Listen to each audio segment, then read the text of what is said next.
Good morning, honorable members. Nasi business packet charge. Agenda number 1 questions. Ahan bada is our question number 320. Hangbigadaba honorable member Surya Kumar Okram. Pakum Bibigadaba honorable Minister Home. Honorable Sir, start question number 320. Honorable Speaker, sir. Honorable get table that later.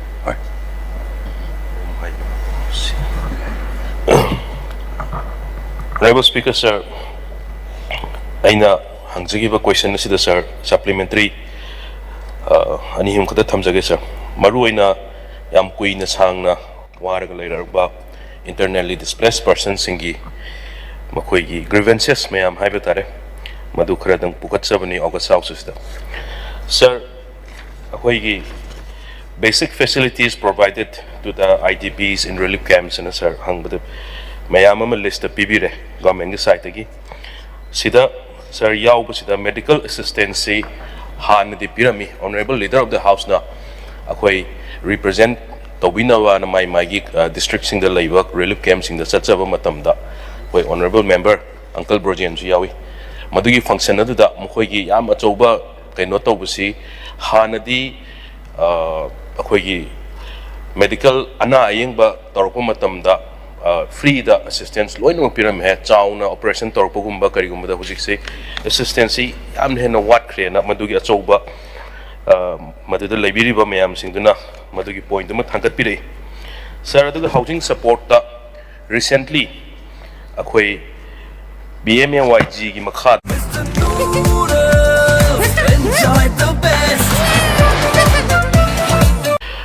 5 lakhs PMAJY along with a top up of 1.7 lakhs per house hai si pulapna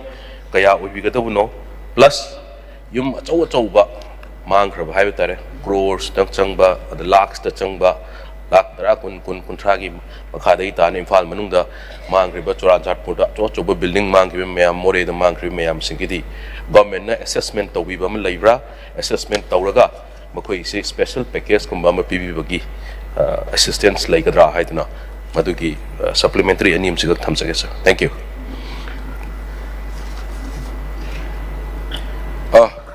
Honorable Speaker, sir. Kenogi honorable gidu am concern with boni madoi house selling em marakta honorable thamsage. Supplementary amakatanga. Sir, next question dain hangjagib se details of prefabricated temporary shelters singine. Masing kaya sagino haina thambirumpa aina thamjabada it's around 3,000 shelters at a total cost of 145.8 crores.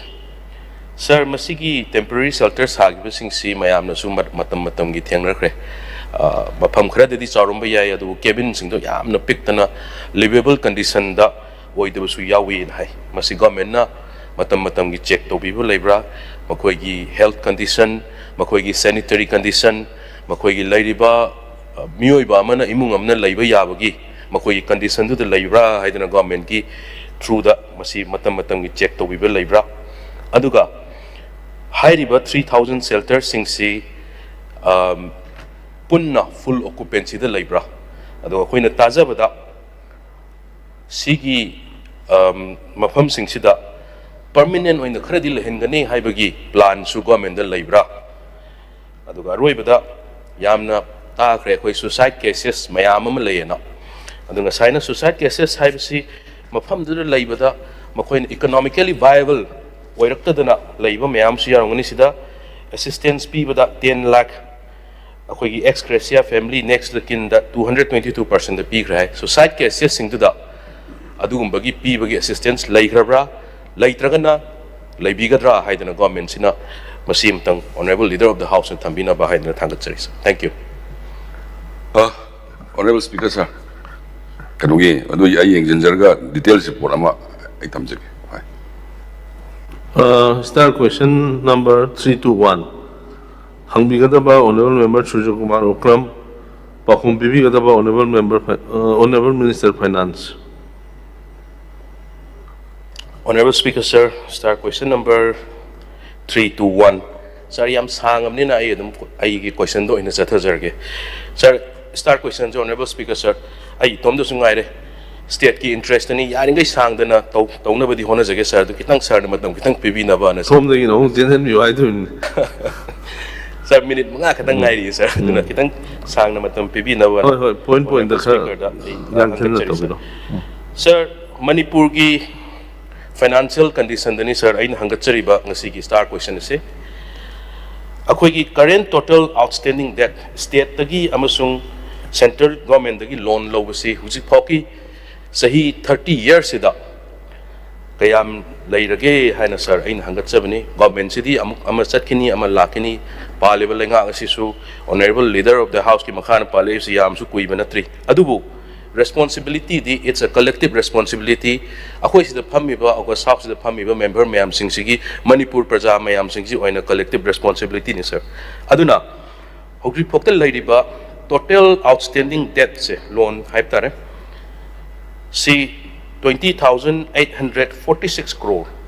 adu akhoi gi roughly 32 lakh population sida sir akhoi khaidokpa matamda mioi amada 65,143 household mari laibam da imung da yum mari laibam da lakh aniga 6,576 yum mamada mi manga laibam da 3,25,720 sir sir si akoi mayam gi collective responsibility ni manipur gi praja mayam haidi praja gi government ni se manipur gi praja mayam singsida mioi amada household amada asuk yamna tonsan baga manarab ni sir sir masi loan mayam si government gi gari policy program lebi center da su BJP government lebi na masi maximum akhoi gi praja da government sida burden leitana ba government sigi gari policy program aduga torkado ba kari lebi bage haibadum tang sir thambina ba haidna sir thamjari aduga aina mathangi sida aini yengjaba matamda loan leigi se there's a sharp increase akhoi gi open market borrowings in 2019-20 sida aduga masi yamna open market borrowing si yam chauna lei he sir masi gi maramna kari obi bano haibadum tang sir aham bagi aigi supplementary anisim tang thamjage sir thank you Honorable Speaker sir koi state ki laigiba crisis ga revenue collection what ki ba mayam dusu maram mani koi loan lo bagi but ngasi bawgi low river loan singsi union government ki guideline ki manungda low loan ngaktani sagi across that henjana low ki loan laiti to mai honorable the singduk sage aduga samna kogi interest payment haija batai revenue receipt ratio dagi we safety oina below 10% da dum lady so koi kareni healthy oina sum lady haija batare jibji lady ba 2024-25 ki koi kanu si koi revenue receipt ratio yanga kanda 6% da lagi haija batai duga thoidokpa koi loan sanction low ya stage udagi henjana loan low leite highlight singdok sagi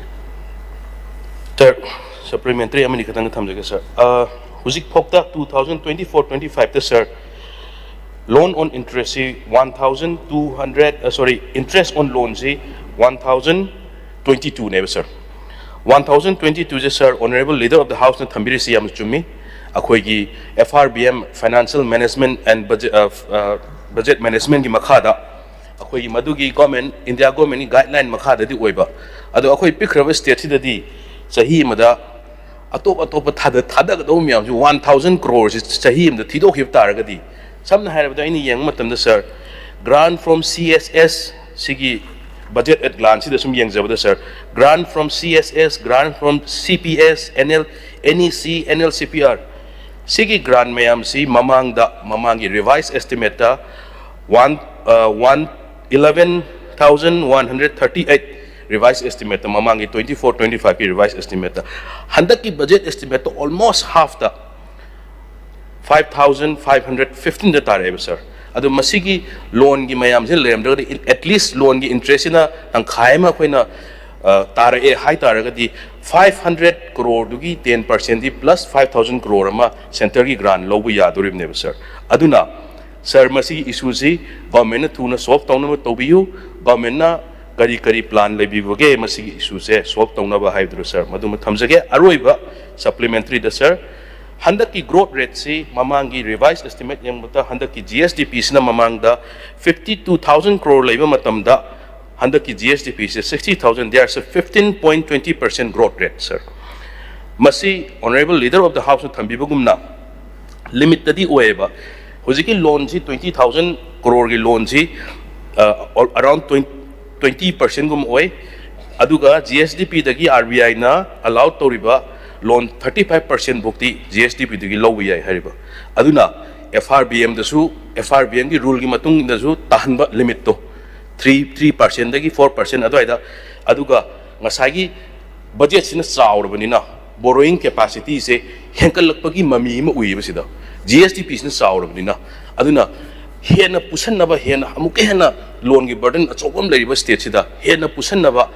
mummy म उजै अदु government ना यारिंगै पुसन्दनबा centrally sponsored scheme सिंग मयाम special package मयाम लाइरिबा सेंट्रल गवर्नमेंट दगी पार्टी सु सब मानबनिना आदसु बीजेपी सिदसु बीजेपी सब मानबनिना मदुदा लोन द सतनदबा सतनबा होननबा तौबियु करी करी पॉलिसी प्रोग्राम लेबिबगे हैबदुम तंग honourable leader of the house थंबिनबा थंगचर ऑनरेबल स्पीकर सर कोई ऑनरेबल मेंबर ने थंबिसी यामना सीरियस कंसर्न है बताई स्टेट की इकोनॉमी सी मतंगा सिदाइना थमजनिंग सी गवर्नमेंट ना याम कन्ना होनरी हैबसिगी आई पॉइंट खर थमजगे द डेब्ट टू जीएसपीडी रेशियो सी 2024 2005-6 सिदा लाखी बसी 70% ओरमी देन 2024-25 दा 41% है लास्ट ईयर दुगा हुजी 2026-31 मार्च फाउदा 40% है कितन बैलेंसिंग मरी तौरी अदु कन्न होनजरी एनी थमजगे हाय ngasiगidi makha taba question leitre agenda number 1A calling attention honorable member Shri K Megachandra Singhana calling attention raised obigani Honorable Speaker sir under rule 77 aina ngasigi calling attention asi thangatchabani sir sir ngasigi khabar singda maroina huyalan pau pungnapam sangai sanalibak naharol thodang punamakta sir ngasigi khabar headline singda yawi madudi sir aina kitang madugi mention tawjage thawai kuki kulda nongmai kamna khre ama shokle passenger kul lom tongba winger hijack tawkhre hairiba winger duda tongan ba akhoi parja myam ama chhatra yauri nupi yauri then adagi pastor yauri myam ama yauri aduna maram markanda ngasigi ai calling attention asi thangacharakpani masina karamaina amuk sir kuki community amasung tangkhul community gi marakta thoklaiba unrest oiba situation si masi khara tha amamuk khara hele sir makhigi ungkhanaba si laiba si sarkar na kari kari paikhat piri masina maram oirakanda laiba thoiba ngarang thoiba thodok sisu central force ki outpost laiba jaga dani hai aduna masi kramaina central force laiba state ki police station laiba litan police ki station ki yamna nakba mayada masi thoglaiba si kari no huzik ena thangachari badi sir sugumba community ani amagi kuki ga meitei ga mo si naw sing masi thengnabagi si kitang taptharakwa timing sida mu atopa ama amu naga amasung kuki ga ni tholakwa samna lai thibani aikoi maroina sir community manipur da lai ribai khoi si community से नुक्सीनबसी वालकपसिना अखोय पुनमक unrest ओय सुम community लेरिबा मयाम से अमगा सुम खनरगा लेरकपसिना मरमदा मणिपुर सिदा शांति पोरकपसि अमन नत्रगा अमन disturb तौरप खोलप उबसिदा याम alarming ओय लोइनना sir मसी लेरिबा Manipur as a whole लेरिबा कम्युनिटी मयाम सिंगसि अखोय नुक्सीनदबगी अमगा हेट्रेड इच अदर अमगा नुक्सीनदबा मयाम से सुम लाकपसि सरकार ने करी पॉलिसी पाइखटपिरी अथुबा मेजर्स करी लखटपिरी असीब कया यावखरे हंदक युम कई मयाम सु लितान की जगह दा थोखिब लेखरे असीदी सर हाउस असी फजना सथरीबनिना मसीगी सीरियस कंसर्न नमा हाउस की मेंबर खुदिमक honourable through speaker honourable chief minister leader of the house मसी फजना खनरगांदा मसी शांति पोरगनरबा मसुंग अथुबा मतमदा कूल डाउन तौननबगिदमक्ता सरकार ने करी पाइखटपिरी हाउस असिदा थंबियु अदुगा लेरिबा सर मसीगी थौदोक्सिना मरम ओइरकांदा प्रजा मयाम सिंसिदा वारिबा मयाम सि सोमदा नेशनल हाईवे फ्री मूवमेंट यादबगी अवाबा मयाम अमा पार्टिकुलर कम्युनिटी अमना लेरिङै मरक्सिदा अगेन अमुक रुखुल लंबी मसीदेसिदा फ्री मूवमेंट दा चथोक चसिन दे खुदोंग थीबा अमसुंग चिंगनबा थाजनदबा नुसिनदबा मयाम अदगी असी ना थोलकसिना मरम ओरकांदा मणिपुर से सर लेइबदा सुमुंग नुंगाइररोइदबा असिगुंबा अमा खलकपा अदगी देन लेइबा डेवलपमेंट तौबा यादबगी अमा लाकपसी सरकार ना यामना सीरियस कंसर्न अमा लौबीबगी मतमदु you're sir अखोइना Chumna honourable chief minister दसु ngarang immediate attention nama tawkhibagi khabar dasu thokti thoklei sir madu kaya yamna madugi pura shanti oi khrabra then pura control taw khrabra adagi community amana atopa community amagi mi phajan ba atopa community amana atopa gi amu phajal laga laibasi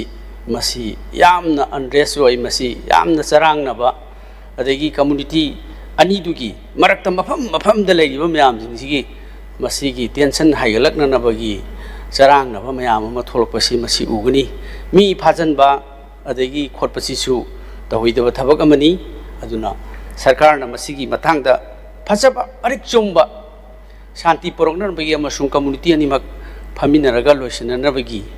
फाजलिबा मयाम सिंगदु थादोरखरबरा हाइबना सिंबा मयाम सिंगसी through honorable speaker aina sarkar gi honorable chief minister gi amadi home gi masigi miyam da amasung house sida fajana detail thambinana ba masigi calling attention si move tawjabani thank you sir Honorable Minister concern statement thambiyan. Thank you, Mr. Speaker, sir. Rules of Procedure and Conduct of Business, Rule number 77, Makada, Honorable Member Sri K. Meghasandra Singho, na Thambirapa calling attention, sir. Nasigi paper, Ayambada, Manipur paper, Ayambada, Yawi, sir. Yam Labaktiva, Togomani, sir. In spite of good security arrangement, Sarkar na Topam Tokpa, Loina Taura Pavata, as I have you the Yamsum by Quite Punomaxi, Manipur the River. Across all the communities, अखोई फेट तोंगान द लेजरगसु यामना इंगना तपना नुक्सी चानना लेरंबा दुगुंबा स्टेट अमनी अदो होजे यामना ऑनरेबल मेंबर न पनबीबदा याम शॉकिंग होइबा मणिपुर सि सुंगै लेइबा यारोइदबा जगा मदौना प्रजा सिंग सिदा फाउनरक अमा लाए हाइबसे असि यामना शॉकिंग होइबा मिस्टर स्पीकर सर अदुगुंबा आई वाहे अमनी ना आई थमजनिंगी मरन अखोई लेपाक अखोई अमतोइना अमगा अंडरस्टैंडिंग लेनरा मतुंगदा नोंमैना नत्रगा लान तौनरगा अखोई वारोइसिन अमत पुरोखिदे टेबल अमदा फमगा अक्रॉस द टेबल नेगोशिएट तौरगा अखोई अमगा साना चिनना लेमिनरबा कान खक्तदा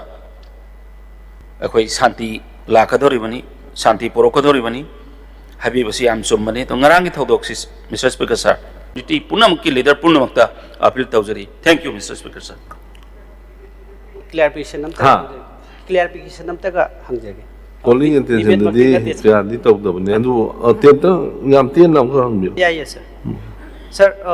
honorable home minister na phajana detail di thambi khare sir hojik si hojik ki phari ba sing to the board community gi kuki na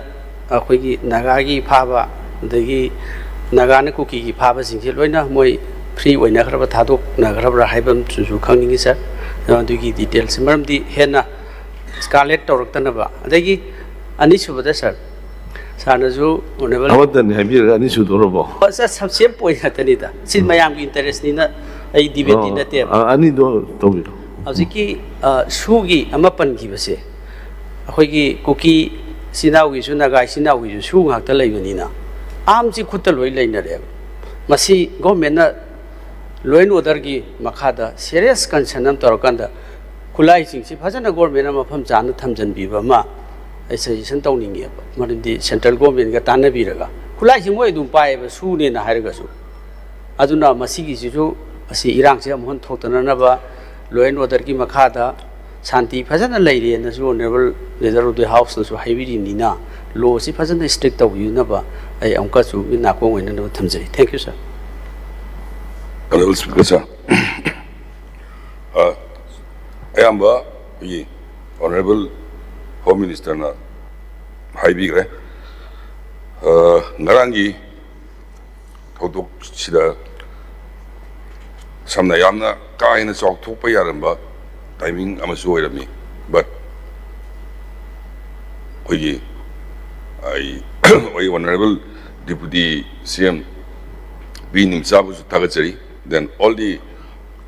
Naga MLAs ngarang pung tara hen babau I say murder Paminadana, Sigi Sushi, salt of Minabani. Then at the same time, union governments who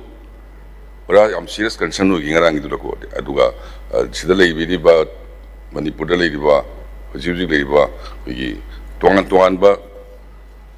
Central Forces Mamsu, when a coordinator Uganda say Tambigri Duni. Wait, Amaramda. 거기 샴잠바미 마야마 좀더 파전기 해도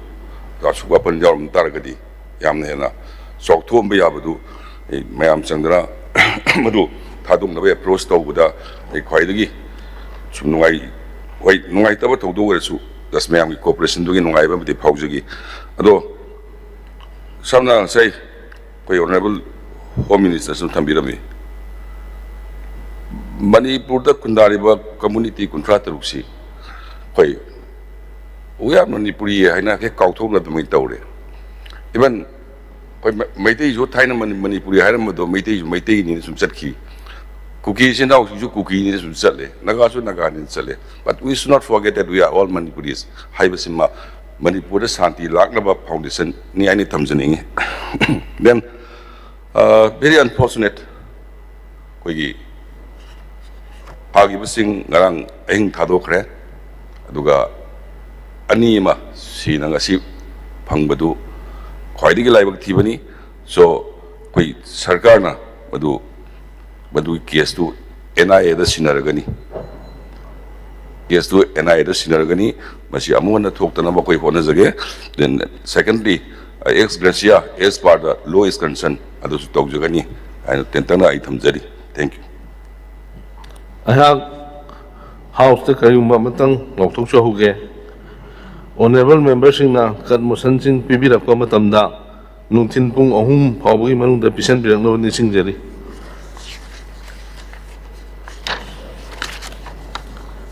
Agenda number 3, discussion and voting on demands for grants. Honorable Chief Minister na demand for grants 2026-27 move to begin. Honorable Speaker, sir, I beg to move the following demands to be taken into consideration. Demand number 5, finance. Demand number 10, education. Demand number 6, cooperation. Sorry, demand number 16, cooperation. Demand number 17, agriculture. Demand number 18, animal husbandry and veterinary, including dairy farming. Demand number 27, election. Demand number 36, minor education. Demand number 38, panchayat. Demand number 39,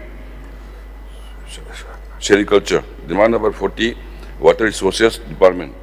Demand number 43, horticulture and soil conservation.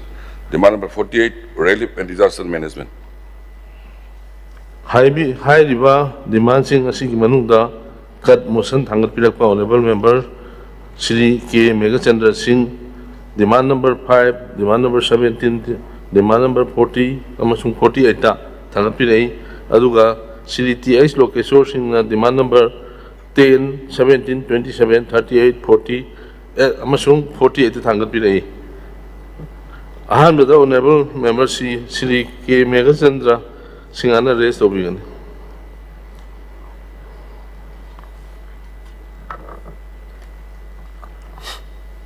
Honorable Speaker, sir, aina finance ki da hanba serial da finance da thangchabani. Finance ki sir han budget asu khana badi fajana khara khana khare adubu aina tentakna point khara thangchage ai ki motion asi aina thangachari bi sir finance ki awabasi loina di akhoi ure aduga fund mayam development ki kari mayam tok da basu ure adagi kai thok ta basu ure sir ai point lak sabada failure of the finance department to secure grants in aid under the award of the Finance Commission of India, that is the 15th Finance Commission, which is set to end on 31st March 2026, sir. Sir, hujiki matang sida finance department amadi government sina tongan ba akhoi gi 15 finance commission gi si clear oiba picture am khaktang ngasi khangba pami maramdi sir masigi finance commission award sida manipur gi oina 1000 samuk phangadaba sida particularly local body sing haibetare ADC autonomous district council sing area gi amadi urban local bodies small town nagar panchayat municipality council municipal councils and Impal municipal corporation mayam sing sigi urban local body singi then PRI panchayati raj institution gram panchayat singi phangadabasi masi phangdadana adum leiba development tawgadaba tongan ba tied in the untied funds tongan ba local hoigi body sing na pahet kadaba development gi hoigi lambi thongi agriculture related environment related mayam singsi singi adagi urban gi panchayat ki area da pahet kadabni sir. So far as I know, sir, 629 crore si akhoi gi finance ki awab leiringai tolo phokpi ba ngamdabagi awab leiringai irangi mayok nadana awab leiringai displaced people singi paisa pi na ba awab leiringai marak sida 15 finance commission gi akhoi da grant in aid wena free da state share su legidaba nataba hangedaba su leitraba akhoi gi phangpham thokpa constitutional mandatory oiba paisa si masi mangki gadore aduna masigi yam khraba local body singna development tawgadaba program mayam singsi manghan gadore aduna masi government na kari masi phangnana ba then masi nanthok kidna ba miss tawgidna ba si kari paikhat piri loinana masi aseng badadi akhoi gi panchayat ki or local body sing election tawdabadagi pidabani adu masi election tawrakanda piba haibasi mandatory oibanina masi pidabani haibasi masu leiragasu atopa measures haibadi pasasi phanghongna ba lemna phangadaba development gi mayam mama si lemna phangadaba oibanina government की अकक्नब करी policy लई पैसा से मांग किदनब अप्रैल की तांग 1 तगिदी 16 finance commission होगदोरे अदुना मरम ओरकांदा clear picture अमा finance department सिना government ना मसी पैसा से मांगद्रा मांगोइद्रा हाइबसी मतम खतंग आइरे 31 मार्च की से अदुना मसी असेंग क्लियर पिक्चर अमा पैसा से मांगदनब मियाम की डेवलपमेंट तौननब सिगी पामजै सर मसी लोइनना सर अखोई फाइनेंस की अरोइबदा तोंगान तोंगानबा हंदक की बजेट एस्टिमेट सिदा लाइबसी 27,000 crore नि लाइबिलिटी पुनमक से पुनसलकांदा अखोई की प्रोजेक्टेड बजेट पास तौखिबसिदा लेइबसे अदुना मसी 27,000 crore सी it is almost to be अखोई हंदक की पास तौखिब बजेट की हिसाब अमगुम्बनी सर सुगुम्बा फ्रीदा लाकदब डेवलपमेंट की पैसा से मांगन बाइबसी अखोई गवर्नमेंट की असोइबा अदगी एडमिनिस्ट्रेशन से फजना मसी तहौतबदगी तौबनी हाइबसी मियामना प्रजाना अदगी लेरिबा एमएलए सिंह ऑनरेबल मिनिस्टर सरकार असिदा साउनिंगबा अमसुंग सरकार की प्रजा की मांगजबसी लाकनी अदुना मसुगुम्बा पैसा फाइनेंस की अवाब लेंगाइसिदा मसी मांगदनबसी मिनिस्ट्री दा फजना ताना बिरगा मिनसमा तौरगा लौबिनब तौबियु हाइबसिमा अरोइबदा थमजरी अनि सुबदा sir agriculture speaker I can request हो गया अमम सुन लो चला थैंक यू कनुगी ऑनरेबल मेंबर ना थंबीरी सी वाई सी लोकल बॉडी हाइजबताई आरडी ममांगदा आइसु पाइजरमी सिगी बोट पंचायत एंड म्युनिसिपल अनिमक की कोई सेल लाक्तबे अवाबसिदी मदुदा थेंगनगी बाई फजना खंगजावी अदुगी सही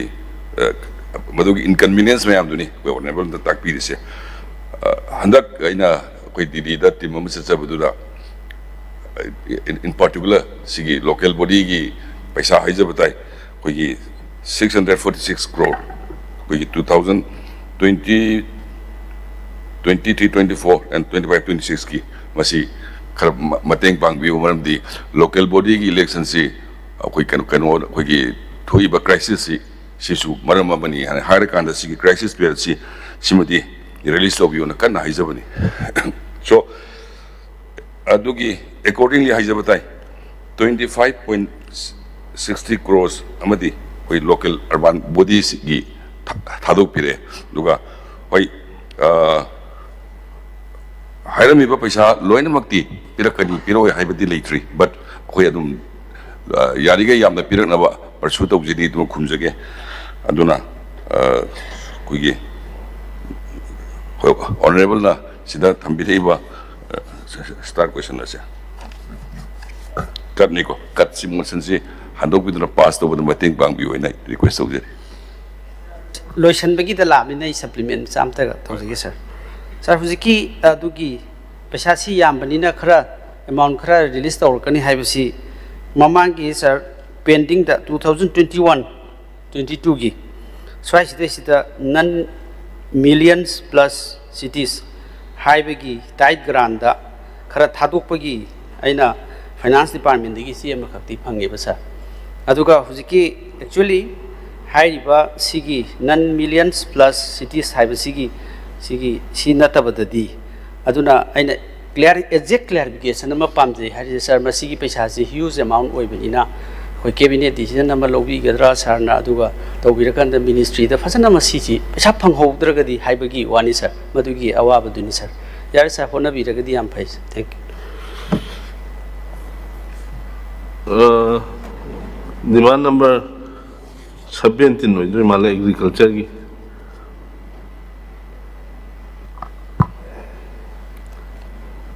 demand number 17 agriculture sir agriculture सी सु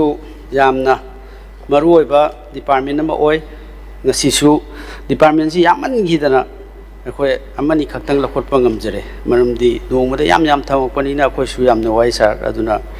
masigi si yamna maru oibani khalakanda agriculture si lakhot chabani Sir, aina thangatjaribasi Agriculture Department ki lairibasi matam gi sahi khudingi problem mayam singsi aduki matik Agriculture Department sida laire sa lau unaba matam chana har pi daba then adagi har gi singhragana adi lawmi singda direct yaudaba yauriba khara dusu maman tang he yau agriculture se overall problem siam na laigre central gi scheme mayam lakpa mayam singsi su parja singda phajana yaudabagi awab laigre maruina agriculture department da thengnari base sir ai ngasidi with document evidence ka loina puthok chage karigumba ina puthoiba thabak si document se lalabadi masi honorable through honorable speaker na adi sarkar na hiding ba chaining ba mong da chaibi ba da ai welcome tawje maram di sir corruption si agriculture department ja duki mati wang khre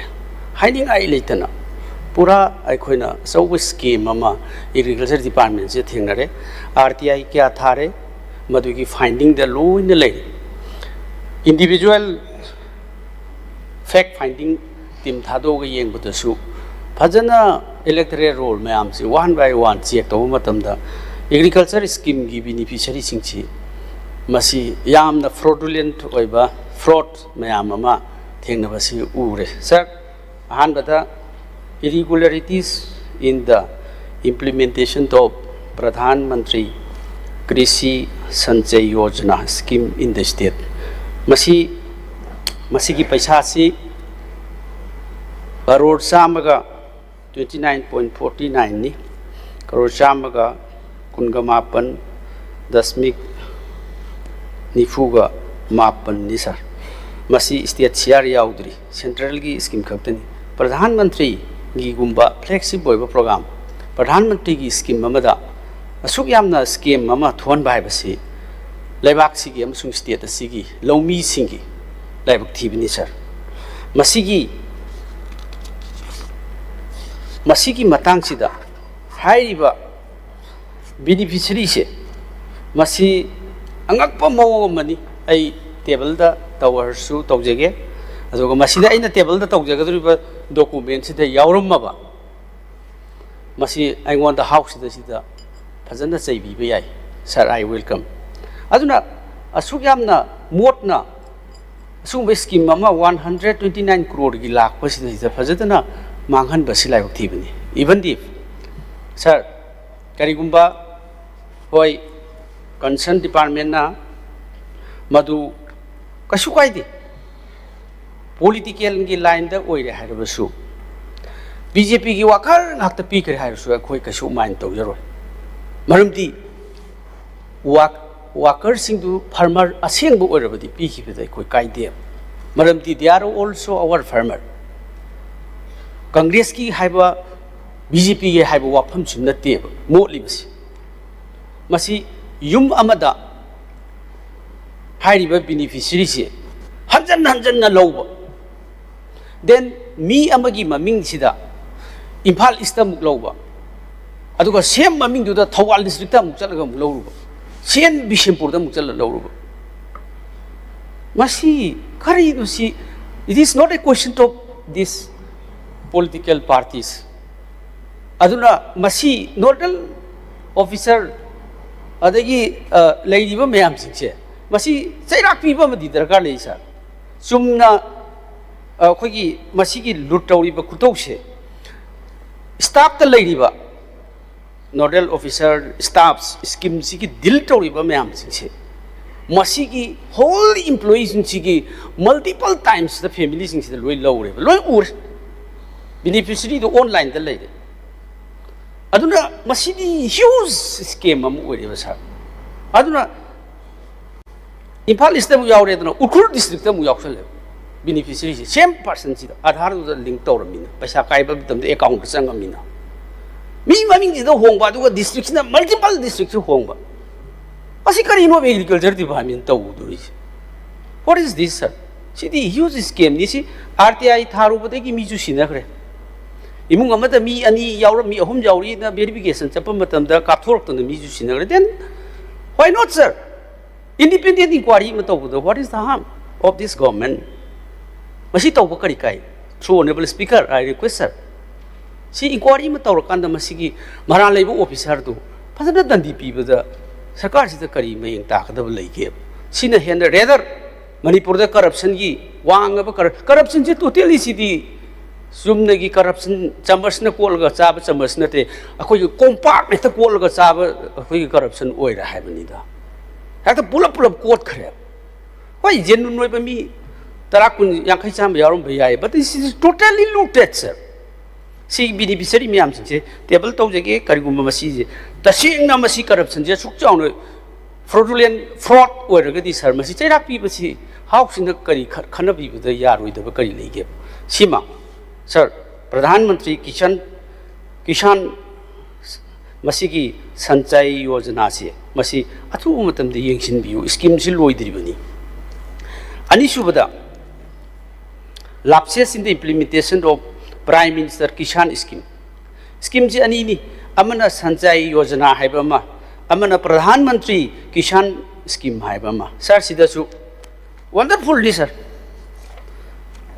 angakpa haiba tai sir masi manipur da agriculture department da aina hangjai manipur da farmers registration register tawraba farmer kishan kaya lege na hangba matam da 1,90,000 muk lei hai that is registered farmers under the agriculture department makhada sing gi su yaurga tam gi su yaurga aduga sir masida leiba thare ibase akoi ki masigi scheme sida thare ibase lakh mangaga 92,290 farmers applied to hole eligible hole register beneficiary se masigi applied to ko se 5,92,290 sir again masigi beneficiary benefited koi gi basina 2,92,000 then adu de ki problem amu muk thore maram di aadhar link to bunina manipur se lakh manga farmer leire hairabani na akoi gi food and civil supply gi cheng sing chi piraroi haire maram di lomi ngak ta oirarabina low leirabani na cheng pibi darkar leite hujik adu gi ni hujik cabinet PD department da magi akoi gi aadhar link myam sing chi verification tawre du cheng quota ka thar ani na tawri ju this is related sir lakh manga thajalu re lomi ni adu na masi di online da aadhar da bank da link loi lerabina madugi ministry of adigi akoi gi civil supply de gi hai basing si amuk loi na mathang ministry sing adigi refer tawna re har kan manipur da bu lakh manga sigi farmer ne da thajale apply tawre then moi du low pari ani lei ahum lei hair loi thajale ine ba scheme je phangna ba hona ba then adu di multiple problem am thol le ba cheng phang ba gi su thol le then adu tar di sir masi action thara lo bodi phai masi di is a huge scheme hairi ba mi sing je sir both this scheme Prime Minister Kishan Sanchay Yojana da su adagi Prime Minister Kishan scheme ji da su mi je masak sukhang khangdana masa sukhang khangdana magi aadhar do karai dino ma lo ru kan da bank account ma zero bank account da hang kan paisa ji mai mamni ji pulok lok thokre ba mu masa ji sukhang khangte bida mai account da lupa lakh tara lo khre kul lo khre aduna madugi posi amuk magi EKYC to bukan da paisa lok thokre je mu khang pudi complaint ji thousands of complaint hai hundreds of complaints sigi PM Kisan scheme da su then PMKSY da su scheme ani mak si da hai ba posi thoi masa khang da na paisa lok thokki sir masi asowa investigation ama house ne masi gi house committee ma sembi gera natragana departmental phajaba inquiry ma tobi gera masi di heman gera sar bo ju khang moi honorable minister ju khang moi sir aina thamjiningi honorable minister honorable MLA sing khoi di myam gi seba tawni sir officer sing che they are well qualified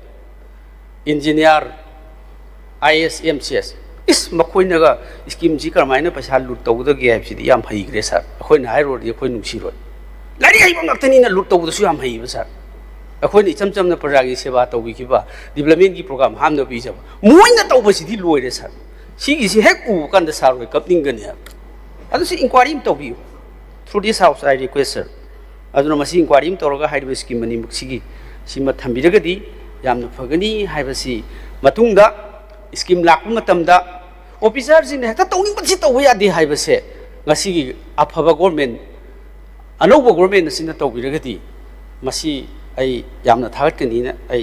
थमजै अदुना I cut motion से मसी थांगचरीबसे corruption से वांगमनखरे अदुना इचम Chamba officer खंगनदबा MLA खंगनदबा मंत्री खंगनदबा मयामसिंग सिदी scheme सिंगदे चंगबगी तंजा लेत्रे अदुना मसीगी आइना cut motion से थमजबनी sir अदुना मसीगी सी फजबा answer अमा मसीगी पीबीरगा फजबा step अमा लौखटपीरे हायरगांदा corruption सी root out तौसी अदुगा डिपार्टमेंट खुदिमक्ता लैरिबो ऑफिसर सिंगसे मसी पारा अमा तंबीबगी चप चाब एविडेंस डॉक्यूमेंट लैबसिदगी अचौब मेसेज अमा पीसी हाइना इना थमजरी सर मथंगदा सर लौमीगी एग्रीकल्चर की अमतंगा आई थमजरी सर मोइरांग केंद्र अपुनब लौमी सिनमी अमसुंग नुपी लुप हाइबा फार्मर सिंगी ऑफिस एसोसिएशन अमना लैरिबा हौजिक चथरिबा इरांग असिगा मरी लेनना लौ सिंगुबगी फंगिद्रबा अदगी मसीगी कोई चंथोक चंसिन यानदबा जगह सिंगदा मदुगी बफर जोन अदगी हाइदना सिक्योरिटी बफर जोन हाइदना सुम तौब खोपसिदा लौसी परि कया लिसिंग कयारोम से यामना लौ उखिदब खोतखिदबगी मोइना हाइबदा सर ऑनरेबल चीफ मिनिस्टर गसु उनगरे हाई अदुना बखोइसि सही अहुम अमुक लौ उब खोलप यारक्तबकी कंपेंसेशन जी सरकार न पीनी हाइबगी वाफम खरा थंबिखि आजु ताहोई अदुना यारबदी लौमीसिंग अमसुंग सुंबलाइबक थीरब म्यामसिंग सिगी कंपेंसेशन जे अथुब मतमदा पिथोक पिननब करी पॉलिसी लई सरकार न मसिमतगा अथुबदा मखोइगी पाइखत पियो हाइदुनाइना थ्रू ऑनरेबल स्पीकर की खुथांगदा थमजरी सर मथंगदा water resources amam solution oh amam okay thank you kedugi ye honorable member thabi se is a very serious concern maramdi koi state ki chogu revenue ma agriculture si oi ni sida soin danaba koi thambi bane ne khanjai samna so paring man da hojik phangjaba keroda oi RTI activities mana 180 crores is ki 2022 ki scheme amagi tigatar madu sagi stock pigre tigat pa chalu da kakthori khothori na but I feel very unfortunate ado sigi matang sida we 58 suspected cases yawi haiba do honorable na dik thambiri do koigi bukhul su panjale ngerang su panjale all evidence are here haibi ni adu evidence tu ga mutta bibir dia ai amukka nuai jani hojik bibir su during the session ko then hojiki topic 4 haizabatai PM Kisan scheme launched in 2019 hoi masi simasu mau marin da da khadi yaure samna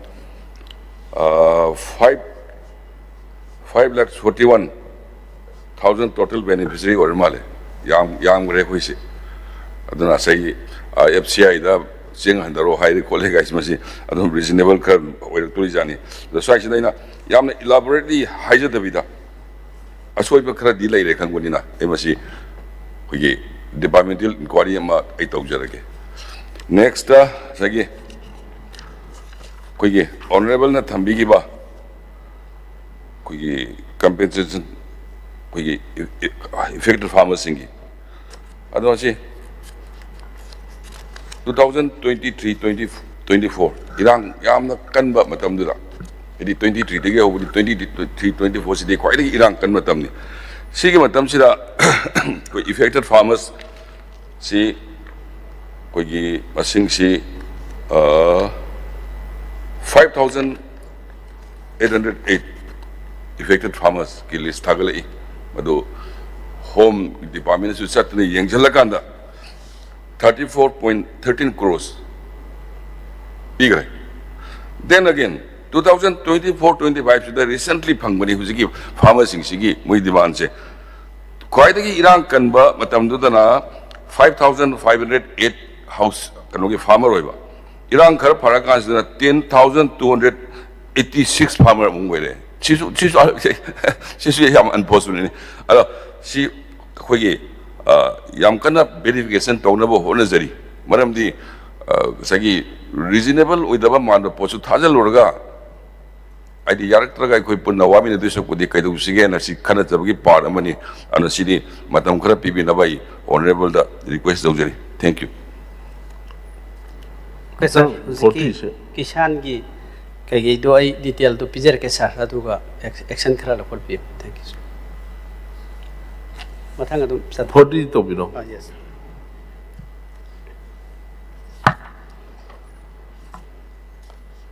sir मथांग द water resources sir masisu hujiki agriculture gi duga hairap manaba kitang akhoi gi problem amani sir haukiba sahi je sir water resources department si da makhada akhoi official sing si afam matam chana thabak tawdabadagi ising isau ahumlak thoki sir masigi मेक लारब खुदम दी sir अना मखन मखन मफम तुरेन अखोगी इम्फाल रिवर थौबाल रिवर मैम सिंसी दाम से काय कायदना दाम हांगदोक्तना थोलकपगी अखोई थौदोक कया लेखरे अदगी दोलाई थाबीगी गेट तो मफम मतम चाना हांगहौदबदगी ओवरफ्लो तौदना गेट तो फकायरगा अखोगी मसी कोंगबा रिवर अदगी कई मैम से लोइना इसिंग थुमना इम्फाल ईस्ट की वेस्ट की जगह पुनमक से थुमकी मधुसुइना इंक्वायरी अमा रिपोर्ट अमा यंगजबदा डिपार्टमेंट की दाम पुबा मीदुना मतम चाना गेट से सर्विसिंग तौबा अदगी यादबसिंग सेंब खोटपगी रिपोर्ट अमा ऑफिशियल फाइल अमा तौबा मतमदा अखोगी डिपार्टमेंट की हेड तगी मदुगी इनिशिएटिव लौबिरक्तबदगी इसिंग चेक तासलक मतमदा थोंग हांगदोक हांजिन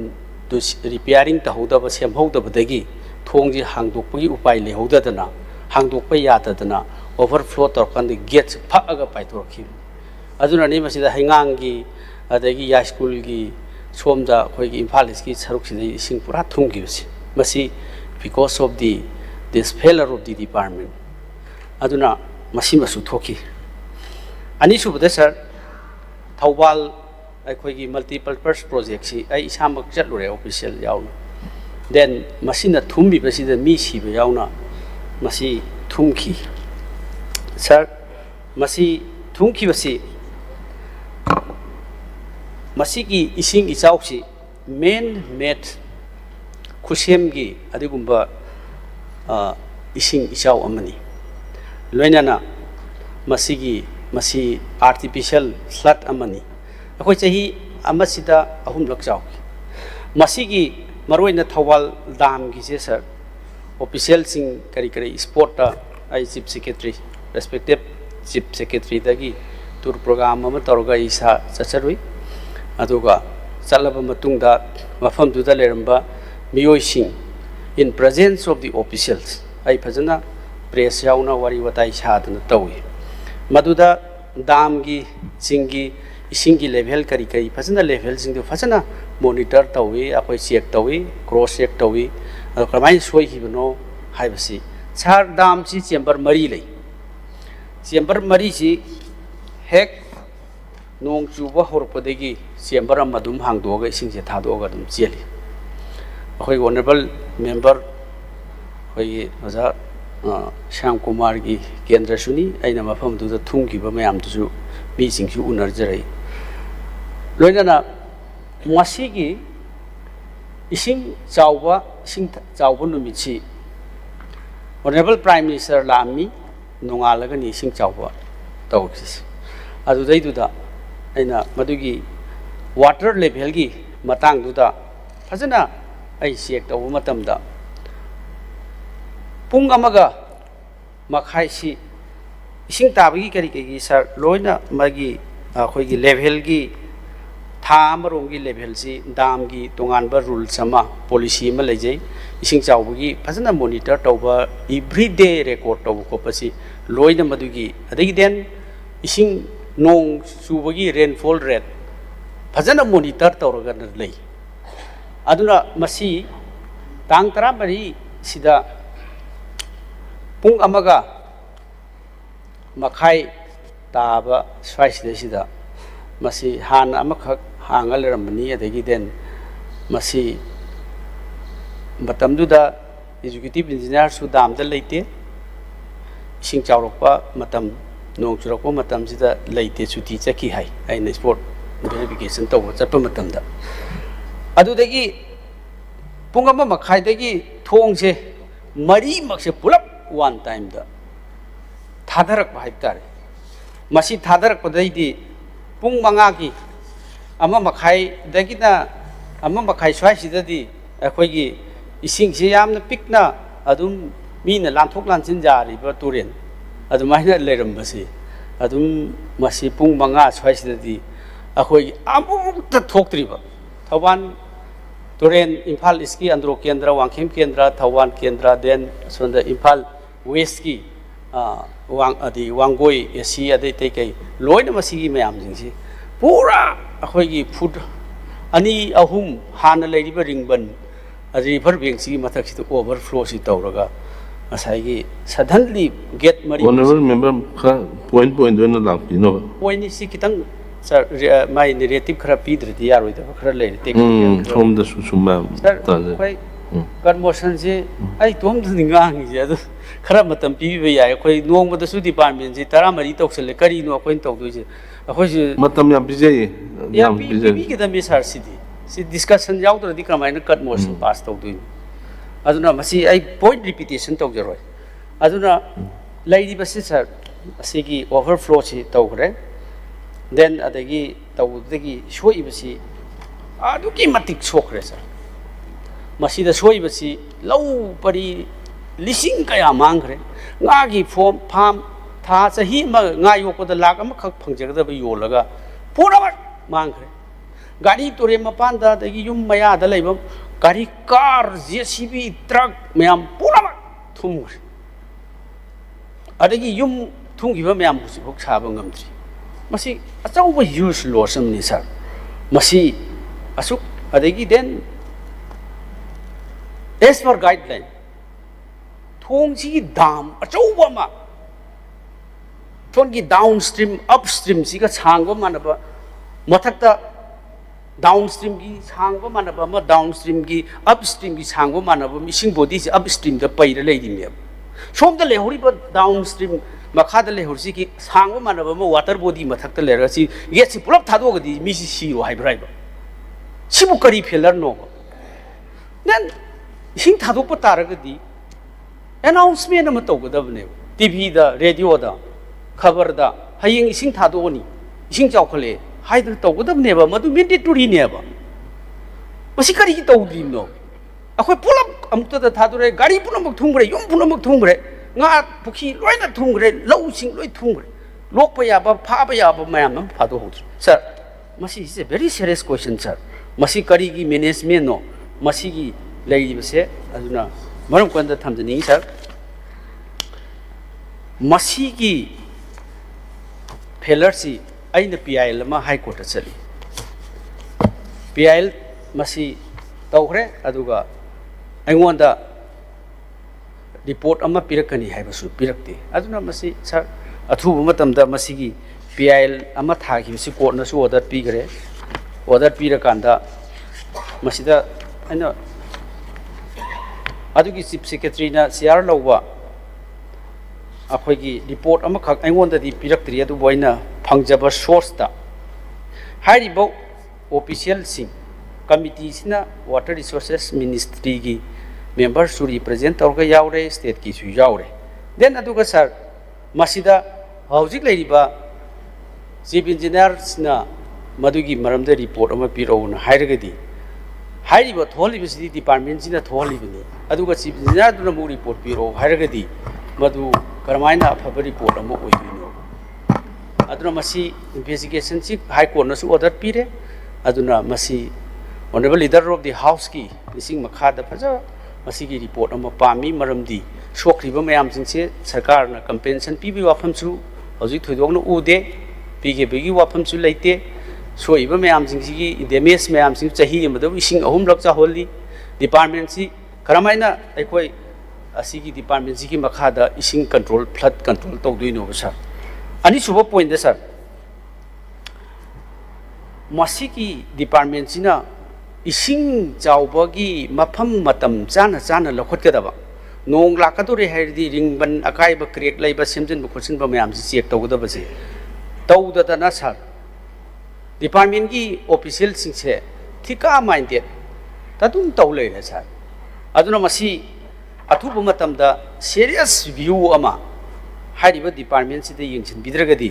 अखोय मथंगदसु सही लाकदोरिबो नोंजु थासे लाकदोरे मे थादगिदी कमिश्नर वाटर रिसोर्सना रिपोर्ट अमम लोइ पियबो dams leiba wherever it is adagi ringban du simjin gadabase masi loin instruction pi ni department engineer subdivision mayam si adu amata pdp adu ko tawde ba thawak si siki engineering department se fail ore ba sa adagi then masi gi number 2 point da aina thamjani gi se masi ga mari le ising chaw si ga mari le na fails to take appropriate action against the official of the water resources department Government of Manipur, who were involved in the fraudulent e-tendering of the critical flood control and anti-erosion works along rivers in Manipur River Basin Phase 2. The said work was awarded at 50% above the DPR rate, despite similar works being executed by the local contractors at only 18 to 90% above the DPR rate. Sir, hauji aikoina haugiba ising ichauki thokpa matamsida paikhalibasi flood management and the border area program degi 460 crore gi paisa ama laaga thabak sui masigi thabak suri base masisu thabak suri bu thikadar sing sina department gi mini hai ama heta thikane na lai aduga den sir Thawan ki handa ki dam thada basida sida how khamamang kauba khunmai gi lei returning wall chalame returning wall chan da ring bandu loi tawkhai da chalini aduga returning wall do challa kan dei da leibak to haijalam dramina ahan ising chaw je kendra da how khamamang ne masi hairiba masi gi contractor se masi gi contractor sina tika suraga ising je ai gi kendra da how khamamang sida whole how ko Thawal college de ki sigi lopak myam se loi da low sikri ne masigi contractor sina returning wall no chalamba kanda madugi tawkhai hibering bunji tholam deb what is this what the engineers and SOs are doing now sikari no base thika tawra me duga returning wall circle loi ising cha holaga koi kendra gi low loi si halle si ai gi kendra khakta nate ba sir almost all these masigi construction work sing che sara duga masigi haiba 460 crore se masigi sida sida yamna ngai ba se sir DPRC da estimate se DPR estimate se crore chamaga tramathoi ne basa 111 crore 75 lakhs 25,000 si DPR ministry na project torok DPR si da 111 ne basa aduga NIT magi estimate si ki tender tabuse si sina 169 sa crore yankhai taruk hen tender tawe masigi 56.24 crore se ministry ne approve toruk degi hengat na tender tawe so this 56 crore se krai di chatoi no minister ne approve toruk no 111 crore tawre then aduga thika pithokpadana 168 crore pithoe sigi department sibu masigi ministry na ju sanction tawdana 56 crore si kamai pitho ino sima aduga amuk chenara ise mapan gi company dudana magi tender sigi mapan ki company dudana sir tender sigi 50% above the P. Local contractor duna 18% P. Adurdi local contractor duna tek surok pamatamda pasaduna mapal ki company duda local ki contractor na phangto pasasi pithokraga bill lakhini haira thamdore. Adurdi karamba legality da ministry na approve to gudegi 56 lakh si hengatna piri no masigi white paper am the PBO through this house. Ministry of Hoigi Jal Jivan na Piri Badudagi man 56 crore si above the approved of receiving a sea official Singsula Viramani, Adunamasi, table sida house in Louis Manunga. Karamina Kari, what capacity? Karamina Ministry approved of the company Magi favor over company, Amada 56 crore si extra percentage hapaga pitho ibno sir si loina lei tendergi kari myam se sir aduna masigi hairiba department se masi ising chawba thingna ba flood management gi tawdre then adagi lanai sugumba paisa tanba khotpagi thabak sida hena wasat wanom tawduna adagi local contractor sing adagi mayam tawjagada ba honorable MLA singi tawgado mayam sing su thawai wai amta tawbi gidre adagi contractor hairiba contractor sisu contractor mapan gi contractor hai sisu ba asai gi contractor ani tawi aduga contractor sisu where about adagi magi detail phajana khangdaba ngakta tawi ba dugi pot sisu loina lei document si da loina lei sir masi sima ahum subada masi gi flood related sida thangachari bise sir masi gi fails to properly implement the flood mitigation work which have been taken up in only 10 districts against 12 districts approved under SASI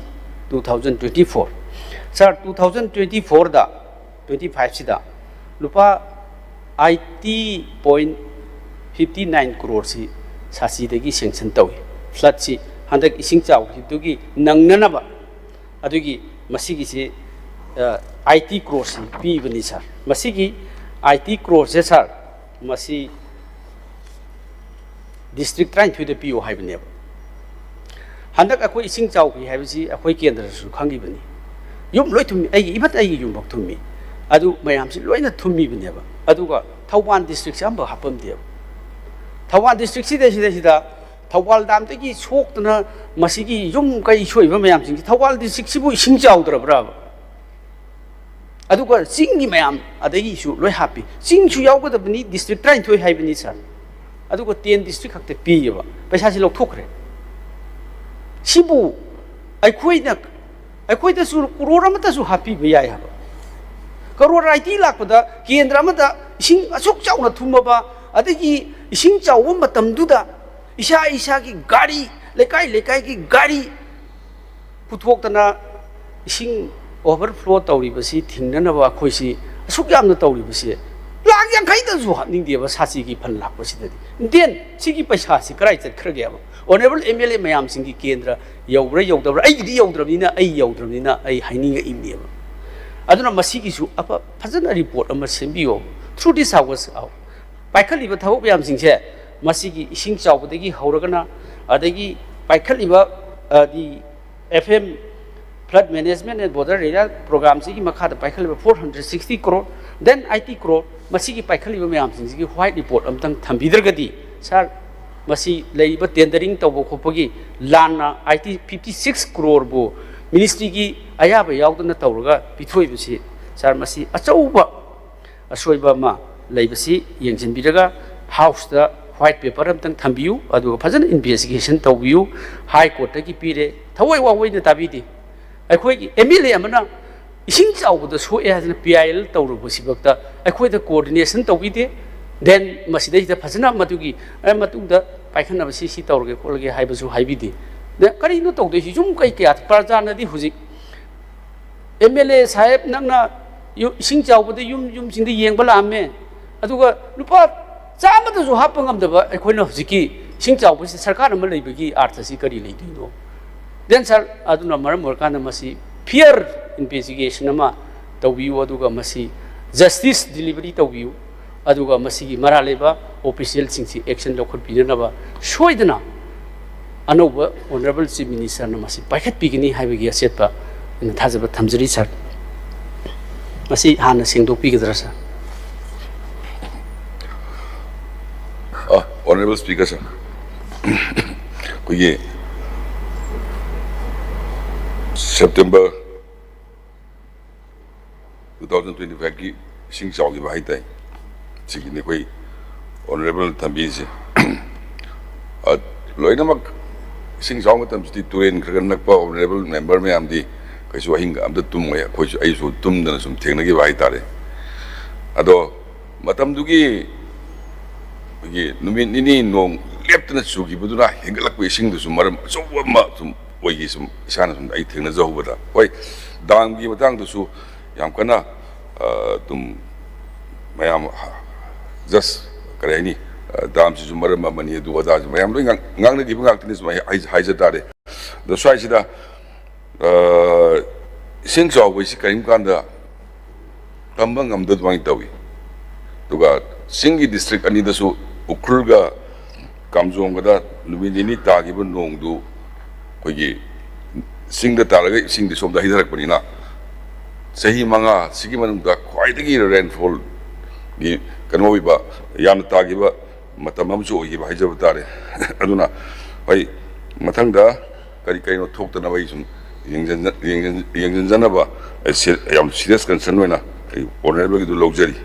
to any super topic hijab ta tendering for flood control work phase 2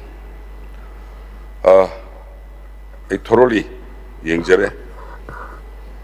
ngasai koi honorable na bi 50 something crore hengali haibadu haidi DPR se saba matam da 2017 da saba aduga kanona koi tender si 2022 da tawni na 2022 gi MSR da hotpa oiba and at the same time sidai DPR do say 27 da sabni 2017 da sabni 2017 gi rate to da 2022 da su taraga di quality maintain do di togonga moena department na di kanogi kogi MSR 2022 da hotpa so aduna adugi matang du di kai kasulai tina sengdok sage aduga GST revision amadi tawgi GST revision tawsi hana 12% or madagi 18% orektana adugi kanogi revision amadi tawgi ne thamjage aduga sagi district tara da wera metra intoi das gi sen kairaga en haibi budu oi sida ai honorable gi kendra da yaugi de just ai kangjadre duga mamang da yarum da bale ga su sei kano sing we engineer sing pambiri ani pambiri ba sida opposition na traga ruling hai balite praja si samana wai ko gi praja angtani madu mathang da chitha da na ba tobi wai sima thamjage duga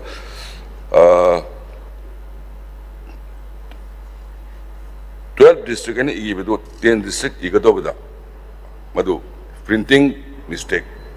oigi na thambire then secondly hujiki 80.59 crore gi hujiki project to hujik ongoing process the lady ida thamjage thank you sir clarification kita tawji sir supplement sir hujiki tendering gi du hoi ising chawbu gi khop gi du madu amtang yengsin biu aduga masigi report amtang phajana house da thambi ba yagadra simaga aroi boina thamjari sir then sir hujiki tendering gi se masi sarna haibidi badu madu khoi gi schedule mai gi kenoji 2000 2017 की MSR की दा अखोई approve तौरखिबनी then अदुगा 2022 की मसिदैसिदा apply तौरगा मदु अदु तौखिबनी हाइबदु यारे न खलसु अहेन ब पैसा दुदी मिनिस्ट्री गी अप्रूव तौबिखिब्रा नंबर 1 नंबर 2 दा सर सिगी पैसा दु हेंगलबा मतुंगदा हाइरिबा मपान की कंपनी दुददी 50% अबव द DPR दुद पीएब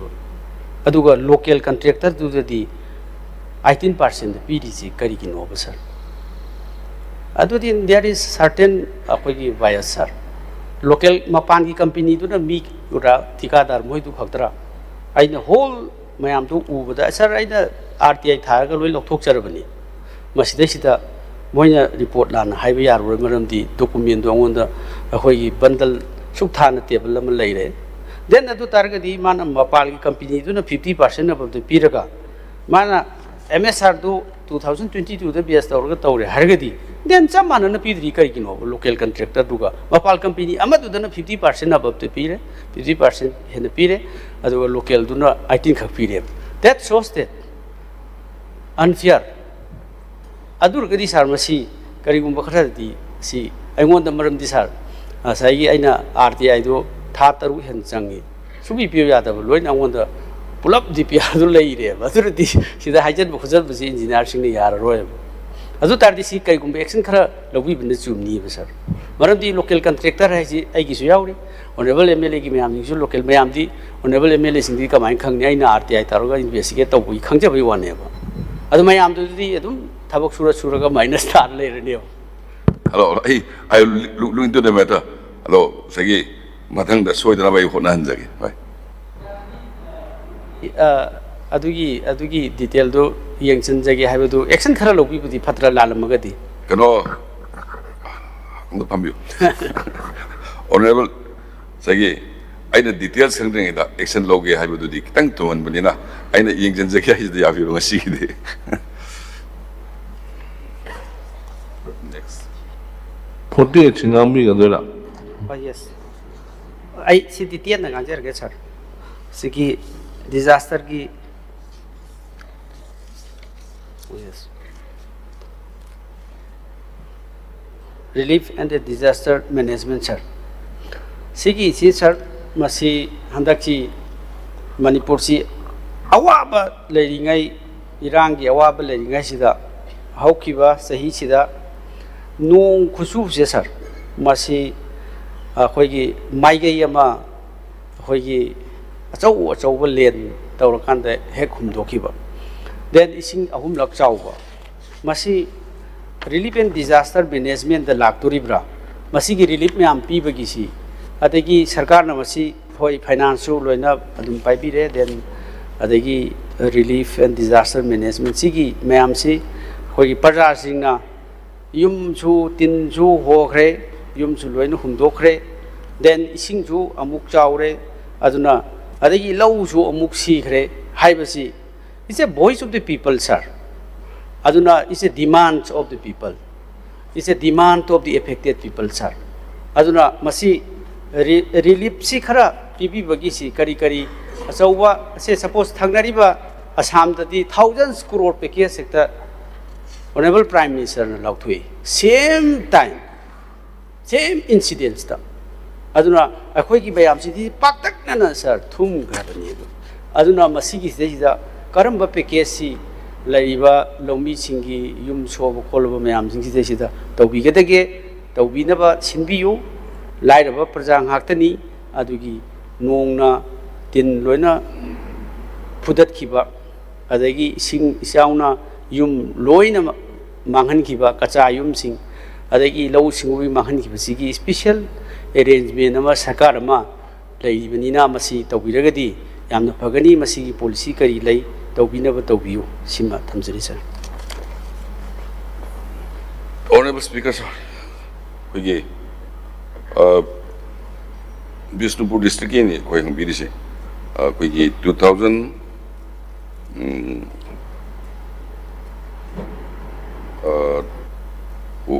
kogi kanona hailstorm the 2800 same to families. Duga 2024 da toki badu si matang sida lupa crore taruka sing kuntra di kai toki balai kare duga makata basu thu nek jinjarga pangan na bone sake. Thank you.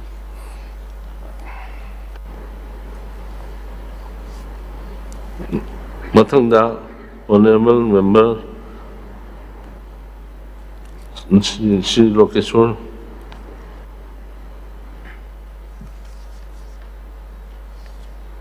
Hello.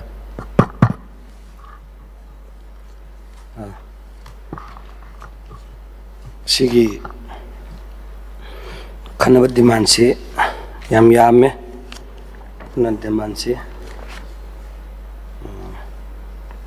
1 2 3 4 Demand ni yaman din ha. 6 7 yame khoi Ado sum ti wa kalabne adabu adum ya na badum tentak hek tawbino. yani da pura pung ten den jalaga da khoi ngang ju khoi ma tani adagi ngasi di miniam teng pibi tai ha nai ngang ji de mo ngana na sagi answer je ta ba dai tare ne yamna appreciate taw ning ba adagi yamna satisfied oi ba hakjang da kai noibu koi honorable objiki obire ba ai brother koi tango chief minister house ki leadership obire ba na rang nan de answer sum pi base ta ba da heart satisfied oi ba hai tare reason am da hajar ki adu dai chi pai je ki taw bane kai noibu hek pai baga full baje sa laksale mamang da tawruma mayam du gi di khodak de haibang amdrabel o amdrabina ngasi makta chu ko na ban haiba kanda sagi ikutta evidence yaudramina ningen jage hek tawroga di hek tawjage haibnina sigak tan war khomuk tu ju aina haidu ju tai so ro ne ba ai kita pai da ngarimina adu amana onabal kendra siki mihu khumpu lei haibjema onabal leader house khangji base message ai heart I am very appreciate ai no biriba sakar no pai biriba siki leader house ai thagachari kai noibu siju handak kendra bongki MLA amam lai haina khoida notice to birabase ini program sembah ama develop tawba kanon tawsu takpirak pase hapirak ledam tonga man ruling opposition ai khara dikhena dor pone adubu kendra sakotna kendra yang khapan sakol ga manipur sakol hai ya ba natawnina punna maksing je honorable members singa tanana tawgudum haujimak ngaki just min khagi mamang da su whole members sing je haidana habi hibudani aduna sumana tabi bse mamangi sarkar angkal ibu bi matam da su hekta opposition ruling amata khaidi matam program habaga kau dana ko noi kari watli si tawro si hapsi si tawsi digi appointment lobong motor chu noi kari haingi tawninga loi ko phamin taw gido ningsing apoi wanda ado ngasi Ya ni sida hangawla. dore lo dai yam dro si matiam haijau gi tawda kangarang nan haijadra mina ba aduna handak si sumain tawbirak pasida opposition ruling khaidana MLA humpumaksha kendra sing maping pang tani aduga kendra humpumaksina manipur imale bakse semani state habese ningsing gi ba to gi ba du gi dam tadi ai thagase hedana ai sumaina hamda thamjage now hanbada ai je demand number 10 education seju hawikse hangbudi am hangduri ne ba haiduri ni to ka kat no santhang ka ni paisa su yam me amount ka seju taseng bhairi education se kari haina 3,077 crore 41 lakhs 43 lakhs 14,000 ne sida ngasi pass to si education da saida aina han bada haise irregularities in transfer and posting of teachers and lecturers, then lack of quality control of infrastructure of the school and colleges sagat badai tare aduga topa kharaga haudik se education chakotra di it is this chakotre country chakotre se khoi pinong oina khange aduna aina transfer posting is important lo re isi handaki mamangi sum athai de si choi da lam ni adubu chatra sin mi sangwa sa to lising leba school government की school अदुदगी MLA ना highway यादे नत्रगा government ना authority highway यादे ना फजना ताक्तरबे ओजादो लौथोगा school और college बेटा मंगलम सिगुमसे मसी करी step लौरगा सि थिंगोगदी हाइबेदी वखल दै नंग सिगी कट मोशन जै थंगचबनी अदुना से एग्जांपल अखोई सोम higher secondary example TG higher secondary अदुगा CC हायर सेकेंडरी अदुगा कोई जॉनसन हायर सेकेंडरी लमलों हायर सेकेंडरी एग्जांपल खर खतंग हाइजे बवानी छात्र सी अखोई दा आइगी दमा एग्जांपल अमना इहान भाइजेगे सोमान हायर सेकेंडरी 2016 दगी हेक तरokpadi ngasi bokda nin chatadana first division second division galloina na haitare ne छात्र से ख्वाइदी वांग ख्वाइदी 5% जवन ममांग दसु एवार्ड फंगरी ने अदुबु ओजा दुबु लोइना ट्रांसफर दुगी अफाफा ओजाजो खंदोगा TG दे थानिंगिबा अदगी जोन्सन थाजिंगिबा आइन खल्ले रूरल एरिया दलिबा एजुकेशन सेक्शन निंगसे मसी लोइना डिस्ट्रॉय तोर थमगरा आइन खंजले मरमदी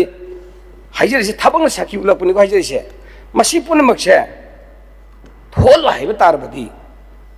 एजुकेशन विभाग त पुबीबा होल हायर रैंक तले बिदिबा स्टाफ सिंग हाइतारने से एग्जाम डायरेक्टर कमिश्नर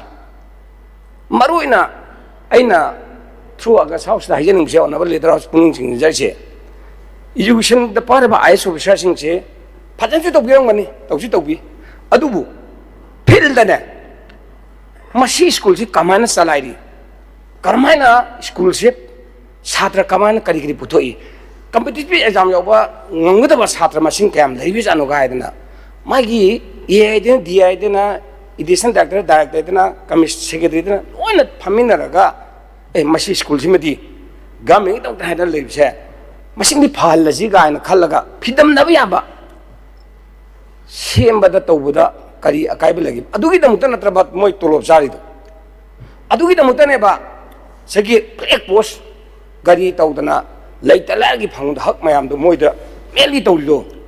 अदुगी दमुत नत्रा अदु इबरगदी हारबे स्कूल लेरिबा ओजा सिंसे छात्र दुगी स्कूल कयam चानरी चानदे अदुगी सिगी स्कूल से लामना लेबे स्कूल निना मसी ट्यूशन तगम फंगमर फंगदबरा सराउंडिंग एरिया दुदा मखोइबु ट्यूशन क्लास 12 ट्यूशन तबंगमबा ओजा कयam लेबे जानो छात्र कयam ले जानो दो कनो एजुकेशन डिपार्टमेंट ले लेदु आक्तनी करम सही दा पास होए दु खंगदु आक्तनी अदुरदी अरापल लेबे स्कूल सिंगदा अफाबा ओजा दो थाबिरगा मफम द ट्यूशन तगम जदबा इम्फाल सिदे लागा तगम जदबा मयाम दो अदुदा सेंगलगा ngase doctor engineer IS IPS ओइरल अगदी रूरल लेबा मयामना मसी पाई दे खुलाई पारे बा चली दे लिसा चले बा दगी मथोंग मरुम लाइ दबा खोइगी मणिपुरी माले बाक्से इरांग थोन होनरी मामसे कैदुबी फरओइ देनो डॉक्टर तमबा मी मना MCS प्रखा थारा पास तौबा मी मना अदगी IS थारा मी मना कमाइना इलीगल वर्किंग कमाइ तौर कोदुइनो अदो दति मदु फंस हैबा तारबदी ट्रांसफर पोस्टिंग से अदोमटिक दरकार लाय मसीगी सिस्टम से ngасай기 अफाबा लेरबा अदगी रूरल खरा लापा सिटी ग लामनाबा कॉलेज स्कूल सिंगसे फजाना यंगजिन बिरगने मसीगी ट्रांसफर पोस्टिंग सिस्टम से मसे अमुतंगी प्रेशर चपीदना फिल्ड डायरेक्ट चपीरगा डायरेक्ट तना हाबि ताबि दरकपा अदगी से एग्जांपल खोइनि दिया दे कौरगा ए कौर हारनि सारा खोइ पा केम लेत्रे थागले तौबिरक्त्रे फान वाले तो ओजा से छात्र पहिले चले सिमले थापिरो लेत्रे उपाय लेत्रे थाइगी बेपा हांगरगा ओजा लिते हरकपा अदो इतादि ओनाबल इद्राक पुनिंग जिंगरगा ने लोइ खंगोक पिरगा बको हंदगी ताम से था तेरिमन तरा दि लेजरिना मसेदा आइगी वखलनदी हौजिजु थाबिरि बादमा तोंगा एजुकेशन सेक्शन से मसेमा खतंगदि अतोबना पाहिमबे सारना पाइबिरगा को अतमनने कोइगी ओनाबल CMD हेक्टर वाजु सांगांग दे थाबुजु चट लोसला था तौनिना को अदोइदि सुंसोय फेर माजि बगम पाकिन खले सिंग तंगि तौबिबा याब्रा सिमदा कै थमजगे अदुदुगा मरोइना कोइगी रूरल एरिया द लेबि होल कन्स्टिट्यूएंसी हिल एरिया द लेबि कन्स्टिट्यूएंसी द लेबि बा सिंगजि ऑनरेबल मेंबर सिंगजि की थ्रू द एनी इंफ्रास्ट्रक्चर वगैरह ओजा वाटपगि वगैरह कमाइना फगलनजि गेजे हारिब ओनम मेंबर सिंह फुल अथॉरिटी पीबीरगा मदुदा पारिब ओनबल मिनिस्टर दुगा कंसर्न दुगा कमिशनर फजन फामिदबा मतमना मणिपुर मोक चौकट एजुकेशन सेक्शन चौकपति लेरोइन खल्ले से एग्जांपल स्कूल साबगी क्लासरूम साबगी हारो अदगी सिमा टेक्थर हैबी प्रपोजल गा से तौरगा साबम अंगा अदुमदो ओनबल मेंबर सिंह दा दायित्व पीबीरगा मोने थेंगदी प्रिंसिपल दुना हेडमास्टर दुना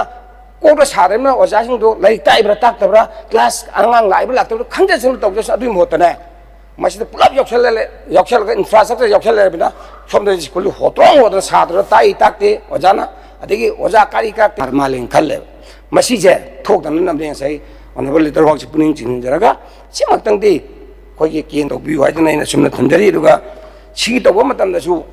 इंफ्रास्ट्रक्चर तोबो मतमदसु सिमते आसन तता चलनी सोमना साबन लेरमरोय हाना लैंडस्केप से फजन तौरब मतुंगदा लैकाई केंद्र एमएलए सिंह तानरगा प्रोग्राम हाबीबो रगा तारगदी पैसा सु मांगोयदबा अदुन हाना रुबलेसु ओनबल लिटर हॉक पुनिंग चिंजरगा सिमक्तंगदी खोगी केन तो बिउ हाइदन इन सुमना थंजरी दुगा सी तोबो मतमदसु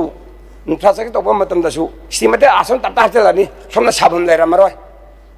हाना लैंडस्केप से फजन तौरब मतुंगदा लैकाई केंद्र एमएलए सिंह तानरगा प्रोग्राम हाबीबो रगा तारगदी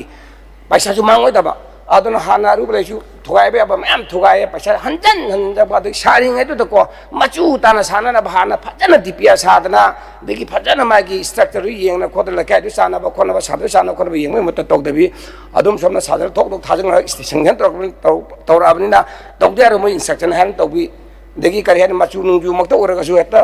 चाना भाइम ले तौदबी सुम मायाम से ओनबल स्पीकर थ्रू दा ओनबल लिटर हॉक पुनिंग चिंजरगा सिमदंग मजुम सेमदोकना तौबियु हाइदना इसम थमजके दगी अरोयबदा कोई कॉलेज सिंसे सिदे एडेड कॉलेज मैम ले दि स्कूल सु added college school added college ma'am ले फुल फ्लेजर ओइबा याबा मखै मसिजु ओइथोन बिरगने तौबिरो यारो दो मखै दु ओइलरगने ngashagi gamning budi na khoigi government की मखादा कमिटी में सेमसे मसी फजन फुल बिल तौहौद्रगदी ngसाइगी करियाने एडेड कॉलेज दा एडेड स्कूल तमीबा छात्र छात्रीसिंगजिजु डॉक्टर इंजीनियर फावइदे लेते खोइ किने फनाम फावरे अदुबु हौजिति अयामना गवर्नमेंट एडेड कॉलेज अदिगी गवर्नमेंट खोइगी हाई स्कूल हाई सेकेंडरी मैम से मसीजु फगल को फततनबा मसा मलाक कइदेगी माना दु सिमिबा गवर्नमेंट बॉडी से मसीजु केंद्र दुगी ngसाइगी एमएलए दुना चेमने ओहलबा अदो तारगदिना मैंडेटरी में सेमिरबा एजुकेशन 1982 से एमएन तौथुपिरगा को अदुम तंग हेक सेमाबा अदो तादि कॉलेज चाखोलनी अदगी माय एडेड स्कूल सिंग अदगी एडेड कॉलेज सिंग आइना खमददि फजना फाने खाले मसिम दंगा हाउस से डॉप तौबिबि याबरा अदुंदि यंबिरो अदुगा एग्जांपल आइबबु सिमगक्तंदि आई थावाई हचांग यौन हाइजेबा तारे कोइदा नौरेम बेरेडी कॉलेज है ना अमग प्राइवेट स्कूल फुल्ली लेरमे 2016 की दिसंबर थादा एडेड उन्थोए अदुई मतमदा सब्जेक्ट टू करेक्शन इपाई पुना सिगी मखाई खाइनरगा चिंग फौ खाइनरगा स्कूल कॉलेज लिंखलमे नौरेम बेरेडी ना लो सम खर कापिरगा तौबिरमे अदुबु अइगी मतमदा रूल अमा सेममे केंद्र कारपदना मधुगी मैंडेटरी ओइना चेयरमैन ओगेदोना 2007 देन 2016 मेजिन ओइ अदु मतमदा इसे आई योबि बुथोकना लौ संगम अनि मखाय अहुम मयादा आई ले खरबा बाई मेंदा कचरगा स्विमिंग पूल साइ इंडोर हॉल साइ वाटेवर सारबा मतुंगा सगी कोचिंग तौजदना छात्रसि लिसिंग अहुम अनि अहुम मथकता तमलगा गोल्ड मेडल सही खुदिंग पुथोलब मतुंगा आइना मतनु ऑनरेबल चीफ मिनिस्टर दा रिक्वेस्ट तौरे हारगा इदे सिमक ओसा मंगादसु तरादसु कुंदसु लखोट पिनमगने मसिगी पेरीफ्री दा लेबा खोई इंखलेबा नाजिंग सेप तौननाबा लाइलेसुदु मपुंग हान तमयाना तौबि हाबा मतमदा लखोट पिनमी अदु लखोट मतन ओजा तरा ने प्रिंसिपल अमगा थारगा नन जिंग स्टाफ तरो प्लमना तरा ते लखोट पिनमी अदु लखोट खिबा अदुदुगी हौजी फोबदा ओजा सिंगदो बाय नेम दा थोपी घरबा थोपी दरिब्रा अदुगा हौजिकना मतम लेबा ओजा टोटल अपुन सात कनोसे ओजा यांखैगा तरुला आई सब्जेक्ट टू करेक्शन अदुगा नन चिंग ता तरा मरि मंगा पुलप लेहुबदो हौजिदा इना ताबदा lecturer bu chahum matak ta lehin tai ai khoi ngai se private India ki history da ai di man thadi thajadam department of subject to correction 30 ki matak ta hangi hai adu yang sung yang ke bu matam du le ba thai pai bu da tamna oja sing duna ngasai ki kari hetar na koi ki hauki le bo oja sing che sum ta hun biu department ami du sang biu du ka det ta tor ga oja pangar chul to biu haru bo oja sing suspend to dismiss to biu na ngasai ki angak pa phangna ta to na hauki ka che pura phip bekaram kare se example honorable singgi kendra de ju miki phis oja do phab oja do hek adu ngang wi dang suspend to le ari bo jani he hok dok de yorani committee sema do yorani adu det bi to oja hape khang padi oja kunthra ni phun punjalaga yaroi haru bi dang ta matam di sarga don nam phu da toraga dak da punjalaga suspend to thor thambira me adu haru bi dang now hojik ti sa de ju mayang pumda kare gold medal phasing adu ta gi tre after 7 ni matung da gi di adu hojik su gamung body si second hang ba ya da ba do caretaker thambi su natraba adai som da director na sigi se maje gamung body sigre adu dana maram modra masi ji election tawrona notification tho ba to ko har ba principal na chung thok dok dana tham lai re ne kana na si excel ko tri se ai khai nga pa hogi phau da tha mama gi kanu to tha hum mari mari ma sujal e hang le se kana na bo college ala du to inim ta to bo yar ro e ba adu re ga di sumba college ya tai de khoi de tar na ti su lem dong ma le an sum kan da aduna honorable leader house su education section da di matem paramuda de pati khang jo bani ana serious oi bi bani education sa ko de tat na khoi da hai bi du na ne har ba daurim bi college masin dang house committee ng siama kana mana le bi dan ding dang pimin da kari kai ge aching pimin na siba sai da iseng ba ai thawai su da kathok jai ni ai di education yam like ta ba ke na ni yam la ba ke na masi cha khol ga di phadna college adu to ba mayam jo aphaba mayam yaw rabani doctor tamai na tam mayam yaw rabani na hogi ti kare ni osa adu yam chahum chani chahum mat da khol adi dipam kun tha da hangal agadi karam college da dipam kun tha hang ba su manipur da lai ge adu su full result uhangane haidana huge product collection to ro tawi hari adi honorable speaker gi kena mak to lecture umri yawren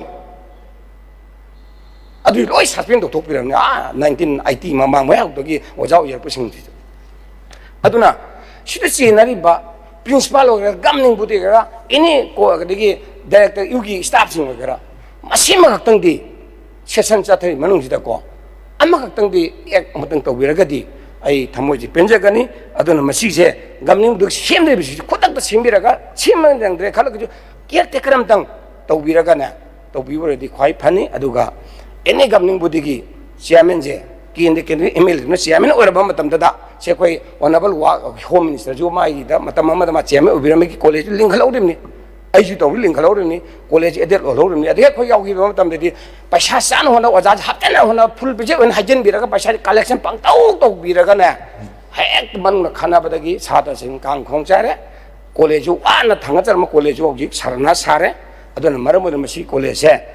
particularly sama aja bani ko sima kaptanga bajing dang honorable leader of house na thamoi seng na education sa ko ten khalagadi any khudra ko ra kana session de 7 de loidin sima mang tang tang madugi finding dang pbi he na phagan have se am singai thamjake puno loisana kota ai hanan haji woro biganu education sa ko tradi mani pun si jau sa ko pa yar ro jamina kendra gi all MLA humpu makse marsi involved on hona bana every school khuding kendra gudu school khuding makta infrastructure se ki wagera any mo wagera mado masagi chairman amtang khoigi legislation amtang tokthok piraga anung tokbi haidana education di bangi dode semana thamjare thank you Honorable Speaker sir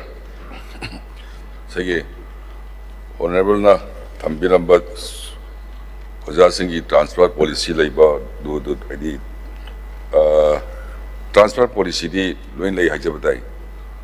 tawdo bo khwaidagi ekhoi nari laina si satra di yamasu oja masing wat base ओजासी अमदगी अमदा transfer चटखरे अमदा फरसु अमदा तो होबा अदुना अइना हेक एमएलए काजरपदगी ngasi बाबा एजुकेशन की प्रॉब्लम सी सेम प्रॉब्लम सी एकदम हाउस सुम नैना लागसु मसी सोल्यूशन अमा पी द माइना लई so far my knowledge is concerned aduna ai am sang kum jarwi koi education department gi su sida leibiri awat po ja sing si athu buda mekar pa yana ba process loina hojare aduga ja du masing suragadi karai do what you what haibudu manage do ya ga do budu sagi kare ni amada pire amada what sigi chronicle issue hai dare si loisan na ba punna mateng pang biu do mai thamjage dagi koi honorable na yamna sentiment sona edit college amagi wari libi do koi please note it down doga earliest justice sama tauna ba hola biu ya bi ko thank you tang kumba piau le asagi kendrum phuda le biro onaba member jingse sijegi na chairman onana bai di any infrastructure oigara school ai kendi school khuding maki hatar mamang da tobiram bodo adu yam effective oi hade school phagi mission maka do orgasu kendi ml chairman bodo school dun phagalle sumai tok na every school khuding maki hatar na simtang tobi badi amaka tang ani chitau boda khoi da litan pukpe na handaki irang duda masagi pura border jaga hatar ne red zone jaga school je junior school amol lai jabne ko oza se loina transfer to thok pi re aduga amusung pukhau haiba junior school jung oza ani khata le jab hung lok thok pi re adune ngai se aduga aina hajini di JDO gi report JDO na kana kendra du gi JDO haitare na sina karang gom school oza mayam lai satra mayam le khang moi report na transfer posting to bi ya thaw jala aduna ta ada mathak bi toru pusine ba somna pura sarvana sarisi aduna JDO na DI ga AI ga gi mathak le JDO do mo the full responsibility raga mo na thagat pi rakudo aduna e transfer sim taw masi chumar lamre yung adu chhatra kaya le oja kaya le hemre hendabra har ge mo de inquiry ma thada bi raga transfer do to bi radi sigi line a chulai le do man de ba aduna JDO na report bi kale sije lokthok pa yaro ang thakale chhatra mesung le duga sidedi oja chhatra le taba oja mayam le sidedi lokthok pi habju tabi dabi sing tang da to biyo aduga sagi hol kin hum phum chine chairman oi do adung dang legislation to bu yar ga di hena education ngasi education section je chodra poi nem ngasi irang thoiba mayam je masi punam thoktan je hata education section de chawra ba mi brain chakolani mai develop lo le radi khana ba chana bhar to miscommunication to amada thore ba duna sikar duna khoi tong na si khoi sa na education pai bi ga jiri si honorable speaker sir koi walibo jasi 47% aduna sagi mentok ni jin to busi awa problem tu wegini ado athubada yarigai athubada si oja sing wali si hapsan na to da mayam sum teng bang bi doi hana su thamjare dum ya biro aduga school college khuding ma ke chairman koi honorable member sing na oi bai du di sagi madu achumba jaga su york pe ram jaga su york pe madu ngta I department khana jaga nai tok jage thank you jena bana chate ko session ne koi normal college do adung tang gaming ko do session chate adung tang kya te ka thapi na ba to bi thank you honorable adumadi session gamari leina halaroise maramdi say ai honorable na haiba khudimo patient hearing hoizari maramdi sagi achoba whatever change torok pata ga di kari changi changde then kari lugol lei lekte tanwa gi matam lobo do ni na wadu di session gamari leina halaroise demand number 17 38 40 48 chile hori si manunda 17 si honorable mamangi member Meghan Chandra Shubha Habirame ado 40 48 si Habirame adana ani do point hanjana dana ba haitare tawbira ai tawji ai dum sim dik tang short ka dam hajarage akoi gi agriculture department se masi yaudadi miyok jing budi yadam nina si kwai mar department ama oye चौकट जाएगा education department अदगी मियोदी हिंग क्वाई दरकार लेबिसिना agriculture department से अमने मसीगिसे सगी ओनलो अखोई member ना हागिबसिंगदो मादो चाम दे चुमदी चुमजाने प्लस अमनमु खोई हंदक से अभी शॉर्टकट हाजरगे लान मरम होरगा खोई माई मफम चंब यादब लौब याद्रब सिंदुगी फिंगम दोप अखोई क्रॉप इंश्योरेंस स्कीम है तारे अदुगी इफेक्टेड एरिया सिंदुगी पीनी हारगने असुप जगह पीदब सोक्तब जगह पंखन खलग पी 33 करोड़ संबरा रिलीज तौर पीथोक है एग्जाम्पल है अखोई केनदा इको अखोई हेड सकल बाजार मनाक लेब इकोसे होल टोटली यूम चामग निफुग मंगा प्लस 149 हाउसेस की फार्मर्स है लौदी उब याद्रेदना चंग याद्रे हौजी 2023 की मे की थार लुपा फंग्रेना अखोई रिलीफ केंद्र मैम कंप्लेन से DC हंजन हंजन इरे डायरेक्टर हंजन इरे डायरेक्टर कमिश्नर थाग्रे तौर अदा तौर है लेरे सिगिसे करीनो मोइद पीदना सकी लौ उब यारे मीसिंग पीरिन करीनो मसिंतंग करी है ऑनरेबल कंसर्न मिनिस्टर मतंग तौबियो अदुगा फंगदना लेरिबा हारिबा मफम डायरेक्ट लौना अखोई हारिबा मैतै खुन्नी लौपर यामे अदु लेरिसे पूरा प्लेन एरिया मखैदि कनोनी इम्फाल इसकी अखोई केंद्र की जगह चिंग खैना सकूल एरिया ओइबा अदुरा हारिबा मफम जे दिसंग उबमता याद्रबन तासेंगना खंगबदो मदद बोना थागचबा दु थागलो आधा थागलो दु था लोय थागबल लरकन हौजिबोना पीदे लेब हाइतारे 2023 देना हौजिबोक्तको मसिनदंगा पीबीबा यारोद्रा कई पीद्रगना करिगिनो हारिबा इसेंग सेंगना लौबु उब याद्रेना क्रॉप इंश्योरेंस स्कीम की मखादा लौ उब सुना याद्रेना खंगबा मिसिंगना हुंदो थनमिसिना करी पोलकेल करी लेबगिनो सिमतंगा तौबु यारगदी Honorable Speaker through the Honorable Leader of House Speaking in Simtanga. Heck, within this month, the Hitare, Bibi Ragati Hena Pagani, Haidana Simtangai, Tamdi Yark Simtang to be you, Aduga Amana, Masagi, Quiki Low Pamdaga, Agriculture Lian, say Mamang the Chokwe, Lose, passed out on a quarter and over. How do you say Sagalib Sangalib actually Uriang money? Decision to Birang money. अदुदा Masai करी हाइतारने अना अंगपांग हंदक थेंगब हाइतारे अखोई तंपाक area लौबम जगह से लौसी होलोई हाइतारदी लौ उब यारोदब जगह यूम से ताननब मसाई सिंबीबद करी कहे से एकदम फुटहिल मखोंद लेमे लोना कोयलास थादोक्तने इसिंग मैसिंग मई लोई सिंबी साबी थमगा कोई पूरा नुथिन पुंग ताबी टाइम प्लानिंग है रूरल एरिया प्लानिंग चिंखोंद मैम से चिंगी थीम मैम से फजना अकोबद लंबी सेंबीरब इसिंगी सेंबीरब एवरीथिंग बेनिफिशियरी मैम से मोगी फंगदब तौगदब मैम से बेनिफिट मैम से फंगन होनबीरब अदुगा लबुक तौगदब मैम से चिंखोंग चंगा कोई याम लाम 0 माइल गातनी असुम तौनब प्लानिंग तो भी याब्रा अदुगा हारिबा एग्रीकल्चर लेन सिदा अचान मिरा नारगा संग खरा चाव सरगा हे उरगना मोय अमथा फाबिदबा से एग्जांपल अमतंग आइन हाजिनी खोगी ब्रिक फिल सुनिबा माया ब्रिक सुनिबा मैम से लबुक ते गातने मखोइना लौसे दगी लायर म लौथोपदना फाबसे अमथा तादे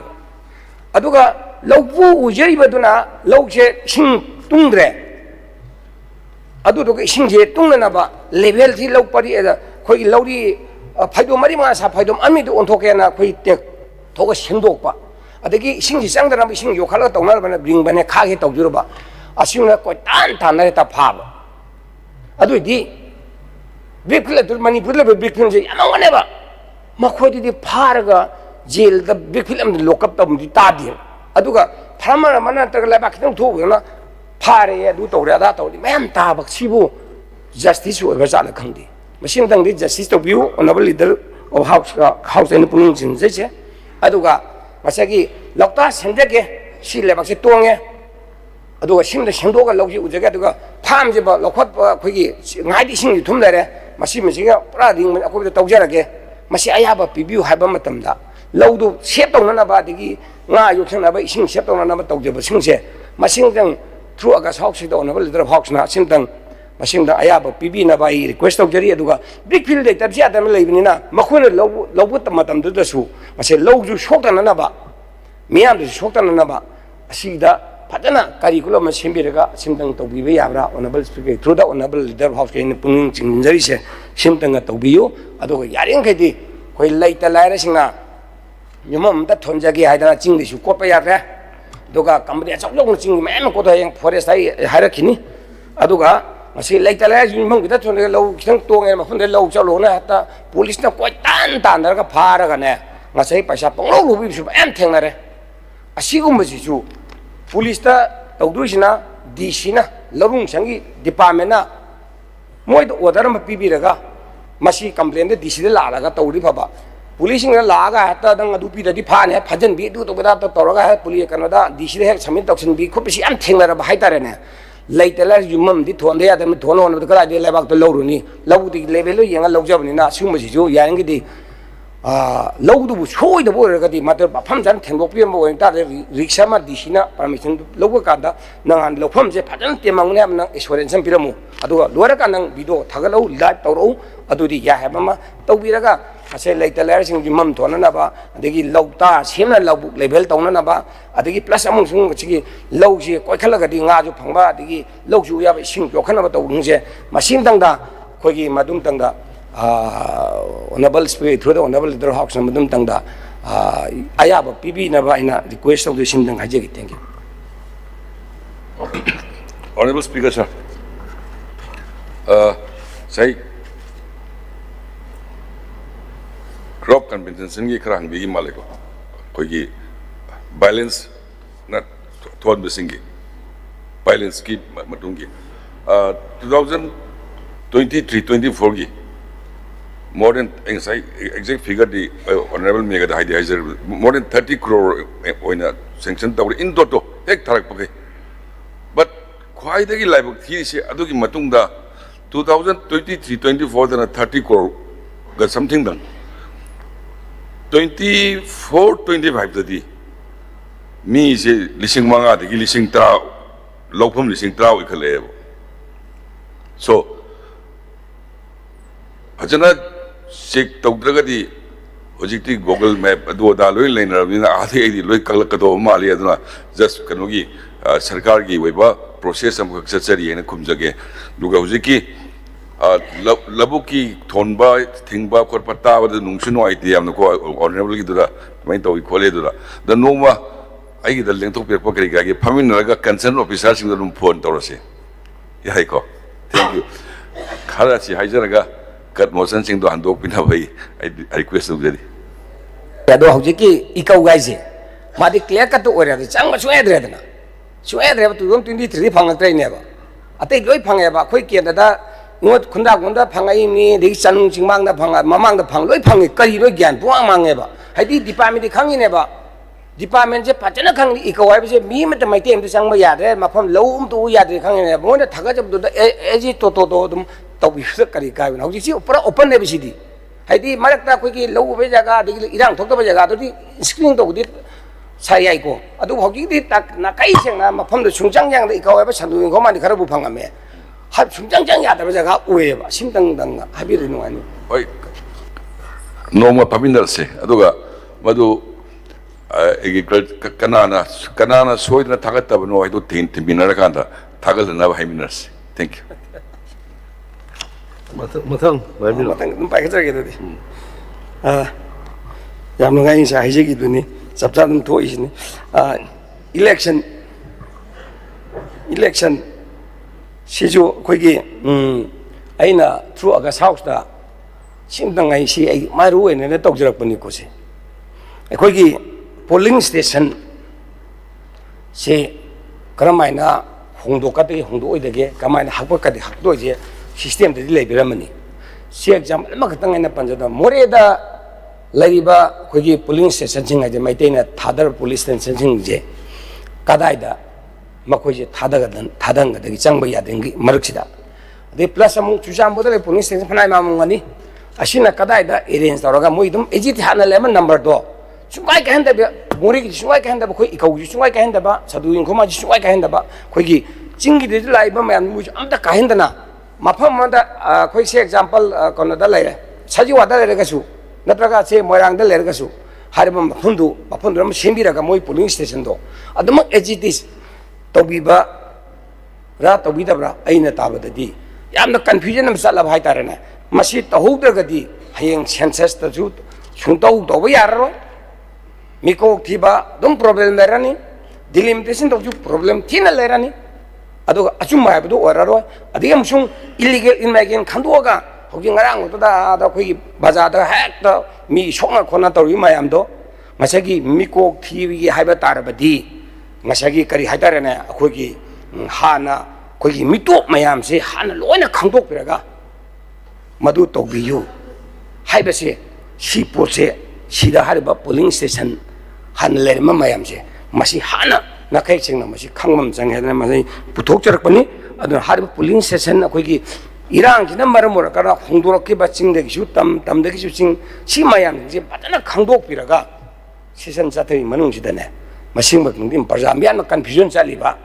mori di laitre ye chusam su laitre iko su laitre ye dia mora kanuki kare hatarane akhoi chusam mon sagi su som laitre ching du som laitre pai hainari ba mayam sina maro kana miscommunication thona mo hongal laise masi pura mangina na ba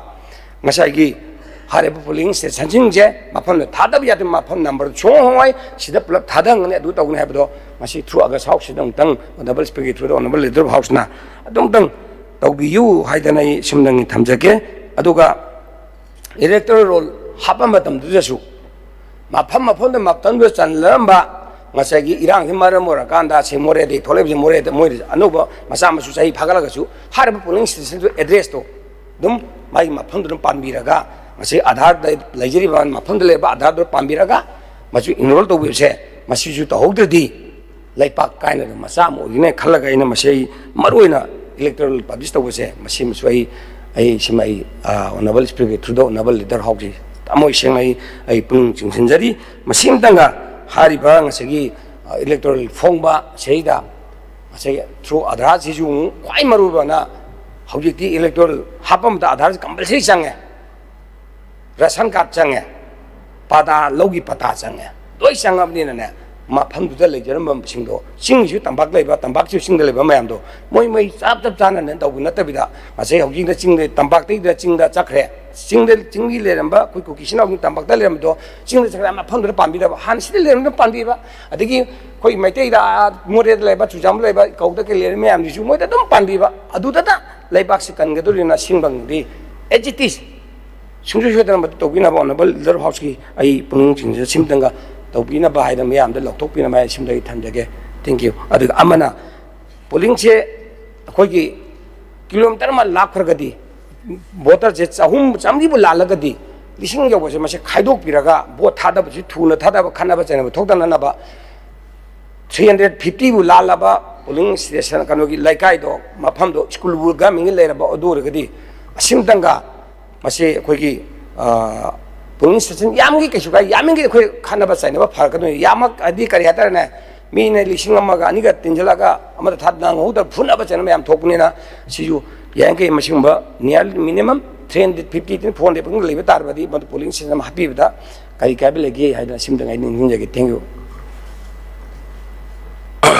Honorable Speaker sir again polling booth semba Kam Thapa Election Commission of India ki magi process amde lai jaba poni but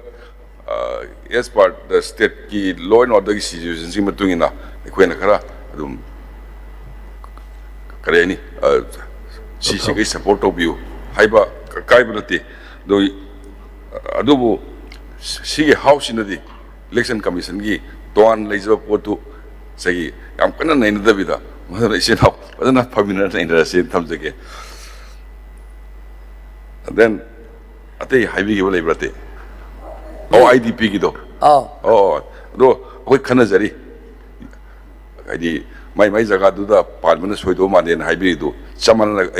ꯀꯩꯅꯣꯒꯤ ꯑꯩꯁꯨ ꯑꯗꯨꯝ ꯈꯟꯖꯩ ꯑꯩꯈꯣꯏ ꯑꯣꯅꯔꯦꯕꯜꯁꯤꯡꯁꯨ ꯂꯣꯏꯅ ꯈꯟꯕꯤꯔꯝꯒꯅꯤ ꯃꯗꯨ ꯀꯃꯥꯏꯅ ꯇꯧꯕ ꯌꯥꯒꯦꯅ ꯑꯩ ꯀꯩꯅꯣꯁꯤꯡꯒ ꯑꯣꯐꯤꯁꯤꯌꯦꯜꯁꯤꯡꯒ ꯇꯥꯟꯅꯖꯒꯦ ꯑꯗꯣ ꯁꯥꯔ ꯃꯗꯨꯃ ꯈꯛꯇꯪꯗꯤ ꯑꯗꯨꯝ ꯑꯩꯈꯣꯏ ꯂꯧꯊꯣꯛꯄꯤꯅ ꯐꯔꯅꯤ ꯑꯗꯨꯅ ꯍꯦꯟꯅ ꯑꯟꯁꯔꯗꯨꯅ ꯄ꯭ꯔꯖꯥꯗ ꯀꯩꯅꯣ ꯄ꯭ꯔꯣꯚꯣꯛ ꯇꯧꯅ ꯆꯠꯈ꯭ꯔꯅꯤ ꯑꯩꯅ ꯈꯟꯖꯕꯗꯗꯤ ꯍꯥꯟꯅ ꯂꯩꯖꯕ ꯑꯗꯨꯝ ꯂꯩꯍꯜꯂꯁꯤ ꯍꯥꯎꯁꯇ ꯑꯗꯨꯝ ꯂꯩꯕꯗ ꯀꯩꯁꯨ ꯏꯂꯦꯛꯁꯟꯁꯨ ꯌꯥꯔꯣꯏ ꯍꯥꯏꯁꯨ ꯌꯥꯔꯣꯏ ꯄꯣꯂꯤꯡ ꯁ꯭ꯇꯦꯁꯟ ꯃꯐꯝꯗꯨ ꯄꯨꯂꯞ ꯊꯥꯗꯖꯔꯁꯅꯨ ꯀꯩꯁꯨ ꯀꯥꯏꯒꯦ ꯑꯗꯨ ꯑꯗꯨꯝꯇꯪ ꯇꯧꯕꯤꯅꯕ ꯇꯧꯕꯤꯌꯨ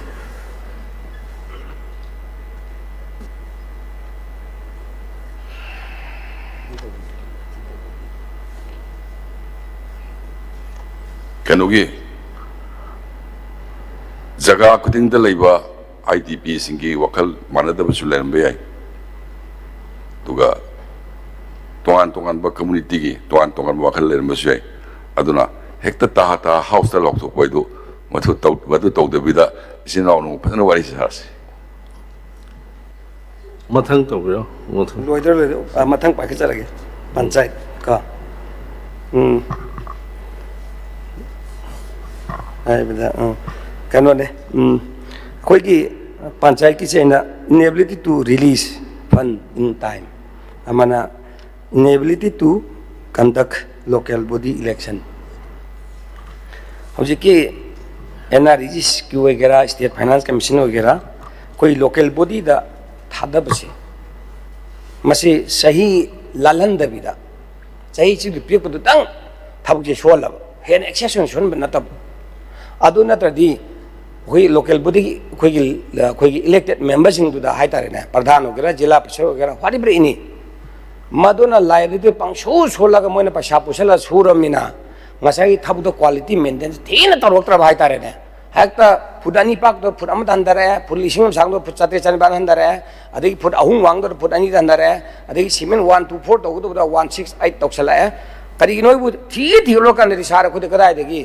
हानदी पैसा ना थादो तोरम नौजीदी खोना ना डिमांड तोर थबक सुजला अनुना मसागी मधुर पुंग मक्तब देगी अदुना मरम क्वालिटी मेंटेन तौंग शक्ति लेक्तबनी अदुना मसी हाउस ता पुथोकपियो हाइदना मोय मयाम हरपदे इन तौजिरकपै खक्तनी अदुना मसीगी खोगी लोकल बॉडी दे थादरिबा पंचायत की फंड सेंट्रल स्पॉन्सर्स की फंड मयाम जिंगसे मसी 31 मार्च सुला लांगन बिदा थादरिबा हान ऑलरेडी बजट यावलेबा पैसा दुगतनी तौदिदो मधुदी वांग मद हेना सोंदननबा इंस्ट्रक्शन अमतंगी कंसर्न कमिश्नर सिंह आरडीगी कमिश्नर सिंह द कैदा असी थ्रू अगस हाउस असिदा ओनबल लीडर हाउस पुनिंग चिंजरी मसिमतंगा मतम चान थादोक पिननबा दुगा हेना जु एक्सेशन रि थबक सोन बिदनबा सिमतंग तौबियु हाइदना हाइजके से एग्जाम एनआरईजी सो इतार जु 2020 to 23 की पैसा पेमेंट पीबल लोरमद्री एग्जांपल अदा अदे पंसु सुजले बा दुगा नोमदा सुसुए दे थोन बा दुगा सोने पैसा दे थादरतबा दु इतादी पजादी प्रॉब्लम दे थीन लेर भाई तारे ना कइनबु कनो वैजे सि थाजलानी मेटेरियल कंपोनेंट दी पैसा दो पिरक्त्रमिना अदर क्वालिटी मेंटेन तौक थबक ते मत हिंगौ द भाई तारे सिमतंगा मासागी इनारी जी सुवेगेरा स्टेट फाइनेंस कमीशन की ओगेरा वारिबरिनी फंजिगी वांग मदा अमत तो बिदना ना हाइदना कोई ओनबल लीडर हाउस के पुनिंग सिंगसे मिथिंग तो बिना हाइदना ए सुन थमजगे अदुगा ऐजु ताजरे लोकल बॉडी इलेक्शन जे सोइना पांथोने हाय ताजरे मसिम तंगा कैबिनेट जु फामगे जु ताजरे सब्जेक्ट टू कंफर्मेशन हरबा इलेक्शन जे तौबिरगा तौद्रगदी लोकल बॉडी द थादरिबा रूरल एरिया बु चाखननाबा सिटी ओनर तौरे पैसा central sponsors thousands of crore thousands of lakhs thousands of kano sing पैसा सिंग से मसी जे पूरा पूरी मांगा सुम हनगी बसे मसी मांगन दन सही फनाय में मांगा इसे आई लोकल बॉडी इलेक्शन पांगथोक तबना मांगा इसे याम में पैसा जे छिना द हनगी बा याम यावरे अदुगा मु तौरे जु मसे मखोइदा फिक्स तो या बन नत्रबनिना इलेक्टर वेटर फिक्स तो या दो अदुमक नत्रबनिना मसेदा सगी मसिंग खरबक ता हाइदुन हाना वीडियो रमम लुपा लाइन के दु तो आतो हाइसे सिन मरम वरगा तौरे इबनिना सुम मसे मैम थोकदन ना भारी पंचायत की लाइबा माइगी पंचायत इलेक्शन से मसी जो अथुबि मितमदा पांगथोक पिरगा रूरल एरिया चखननबदा मसिम तंग ओनबल स्पीकर थ्रो ओनबल लीडर हाउस ता नामुसु तो बिरेमना सही मया से मसिम तंग तो बिरेमना तंग तौरम बिदबा तौबुंग नमक्तबा मयाम से ngamiरगदी मिंगचत उरोंग खिलौगदौरिबनिना टाइटल मुसु लेबिगिदम सिंगतंग तौबियु खुजु ओपोजिशन साइड अंगबा मतें पांगबा याबदो पांगजिगे सिमतंगा ओनबल ꯑꯩꯈꯣꯏꯒꯤ ꯂꯤꯗꯔ ꯍꯥꯎꯁꯀꯤ ꯑꯩ ꯄꯨꯛꯅꯤꯡ ꯆꯤꯡꯍꯟꯖꯔꯤ ꯃꯈꯥ ꯇꯧꯕꯤꯔꯣ ꯍꯧꯖꯤꯛꯀꯤꯗꯨ ꯑꯣꯅꯔꯦꯕꯜ ꯂꯤꯗꯔ ꯑꯣꯐ ꯍꯥꯎꯁꯅ ꯑꯗꯨꯝ ꯌꯥꯅꯕ ꯌꯦꯡꯖꯔꯒꯦ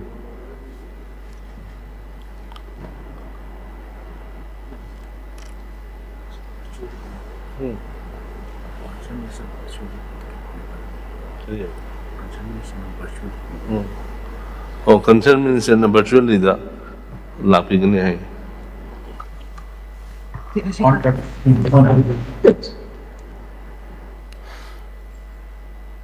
Good afternoon, Honorable Speaker, Honorable Members, Sri T.H. Location of Pura Pirpa. Demand number 38, cut motion. Number 1, lack of proper policy to release fund in time. Number 2, failure of the election process for local body election. Anisigi matangda ina sumna singok sige. Anbada, lack of proper policy to release fund in time. Matam sang na state asi financial constraint sing mayok na dunalagli. Law and order situation fatabana local body singe. Election asi pangthok pa ngabdana lagli. Masina rural local body election singe fund flow da apan ba haibadu oi. Ani subada failure of the election process for local body election. Last Panchayat election gitam asi October 2022 da loihi masiga mari laina na 6 general panchayat election gi proposal July 2022 dagi hohi adum oinamak constraint problem kaya mayok na duna amadi law and order gi situation na marab oiduna hairi ba election gi process asi suspend toba oihi ꯌꯥꯝ ꯅꯨꯡꯉꯥꯏꯖꯔꯦ ꯑꯩꯈꯣꯏ honourable concern ꯃꯤꯅꯤꯁꯇꯔꯅ ꯈꯨꯝꯕꯤꯔꯛꯄꯁꯦ ꯚꯤꯖꯨꯋꯦꯜꯗ ꯎꯕꯁꯨ ꯌꯥꯝ ꯅꯨꯡꯉꯥꯏ ꯑꯗꯨꯒ ꯉꯁꯥꯏꯒꯤ ꯑꯃꯇꯪꯒ ꯍꯪꯖꯍꯧꯕ ꯇꯥꯔꯦ ꯑꯩꯈꯣꯏꯒꯤ law and ꯑꯣꯔꯗꯔꯅ ꯃꯔꯝ ꯑꯣꯏꯔꯒ ꯍꯥꯏꯔꯤꯕ ꯂꯣꯀꯦꯜ ꯕꯣꯗꯤ ꯏꯂꯦꯛꯁꯟ ꯗꯤꯁꯤꯒꯤ ꯑꯦꯗꯤꯁꯤꯒꯤ ꯏꯂꯦꯛꯁꯟꯁꯦ ꯄꯥꯡꯊꯣꯛꯇꯕꯅ ꯍꯥꯏꯕꯁꯦ ꯃꯁꯤꯃꯛꯇꯪ ꯍꯥꯏꯕꯤꯗ꯭ꯔꯗꯤ ꯐꯒꯅꯤꯕꯨ ꯃꯔꯝꯗꯤ ꯃꯩ ꯃꯔꯛꯇ MP ꯏꯂꯦꯛꯁꯟ ꯇꯧꯒꯦꯕ ꯑꯥꯎꯇꯔꯁꯨ ꯏꯟꯅꯔꯁꯨ ꯃꯩ ꯃꯔꯛꯇꯅꯤꯀꯣ ꯕꯣꯡ ꯕꯣꯡ ꯄꯨꯈꯥꯏ ꯃꯔꯛꯇꯨꯗ ꯇꯧꯒꯦꯕ ꯑꯗꯨꯗꯤ ꯑꯗꯨꯅ ꯇꯧ ꯌꯥꯔꯒ ꯀꯔꯤꯒꯤꯅꯣ ꯂꯣꯀꯦꯜ ꯕꯣꯗꯤ ꯏꯂꯦꯛꯁꯟꯗꯗꯤ ꯀꯔꯤꯝꯇ ꯆꯤꯡꯗꯁꯨ ꯆꯤꯡꯗ ꯇꯣꯉꯥꯟꯅ ꯂꯩꯖꯕꯅꯤ ꯑꯗꯨꯒ ꯈꯔ ꯈꯛꯇ ꯀꯦꯟꯗ꯭ꯔ ꯑꯃꯅꯤ ꯈꯛꯀꯤ ꯃꯔꯤ ꯃꯉꯥ ꯈꯛꯀꯤꯅ ꯁꯦꯝꯅꯕꯁꯤꯗꯤ ꯌꯥꯝ ꯂꯥꯏꯅ ꯀꯟꯇ꯭ꯔꯣꯜ ꯇꯧ ꯌꯥꯕ ꯄꯣꯠꯅꯦꯕ ꯁꯨꯅꯕꯇꯒꯤ ꯉꯁꯥꯏꯒꯤ ꯑꯗꯨꯗ ꯃꯥꯅ ꯏꯁꯨꯁꯟ ꯃꯔꯝ ꯇꯧꯅꯤ ꯍꯥꯏꯇꯥꯔꯒꯗꯤ MP ꯏꯂꯦꯛꯁꯟꯗꯨꯗꯤ ꯐꯖꯅ ꯕꯣꯝ ꯇꯣꯛ ꯃꯔꯛꯇ ꯇꯧꯒꯦꯕ ꯑꯗꯨꯅ ꯀꯔꯤꯒꯤ ꯄꯥꯡꯊꯣꯛꯈꯤꯕꯅꯣ ꯑꯗꯨꯅ ꯃꯇꯨꯡꯗꯪꯗꯤ ꯍꯥꯏꯕꯤꯗꯅ ꯉꯁꯥꯏꯒꯤ ꯁꯨꯝꯅ ꯑꯩꯈꯣꯏꯒꯤ ꯁꯔꯀꯥꯔꯒꯤ ꯐꯥꯏꯅꯥꯟꯁꯤꯌꯦꯜ ꯀ꯭ꯔꯥꯏꯁꯤꯁ ꯂꯩꯕꯗꯒꯤ ꯅꯠꯇ꯭ꯔꯒ ꯀꯩꯅꯣ ꯇꯧꯕ ꯍꯥꯏꯕꯗꯤ ꯀꯩꯁꯨ ꯀꯥꯏꯗꯦ ꯑꯗꯨꯕꯨ ꯅꯥꯎ ꯍꯧꯖꯤꯛꯁꯨ ꯂꯣꯏ ꯑꯣꯔꯗꯔꯁꯤ ꯐꯒꯠꯂꯛꯑꯦ ꯁꯨ ꯍꯥꯏꯔꯦ ꯑꯗꯣ ꯍꯧꯖꯤꯛ ꯇꯧꯅꯅꯕꯁꯨ ꯇꯧꯅꯅꯕꯁꯨ ꯍꯥꯏꯔꯦ ꯑꯗꯨꯅ ꯉꯁꯥꯏꯒꯤ ꯑꯗꯨꯃꯛꯇꯪꯗꯤ ꯑꯩꯈꯣꯏꯒꯤ ꯂꯣꯏ ꯑꯣꯔꯗꯔꯅ ꯃꯔꯝ ꯑꯣꯏꯔꯒ ꯃꯦꯗꯥꯝ ꯍꯧꯖꯤꯛ ꯈꯨꯝꯕꯤꯈꯤꯕꯗꯣ ꯃꯗꯨꯃꯛꯇꯪꯗꯤ ꯇꯧꯕꯤꯗꯅ ꯐꯅꯤ ꯀꯩꯅꯣꯕꯨ MP ꯏꯂꯦꯛꯁꯟ ꯑꯅꯤꯗꯣ ꯀꯟꯒꯗꯕ ꯃꯔꯛꯇ ꯇꯧꯈꯤꯑꯕ ꯍꯧꯖꯤꯛꯇꯤ ꯂꯩꯁꯨ ꯂꯩꯇ꯭ꯔꯦ ꯍꯥꯏꯕꯨꯝꯅꯤ ꯍꯧꯖꯤꯛ 2025, 26ꯗꯗꯤ ꯑꯗꯨ ꯈꯛꯇꯪꯗꯤ ꯇꯧꯕꯤꯌꯨ thank you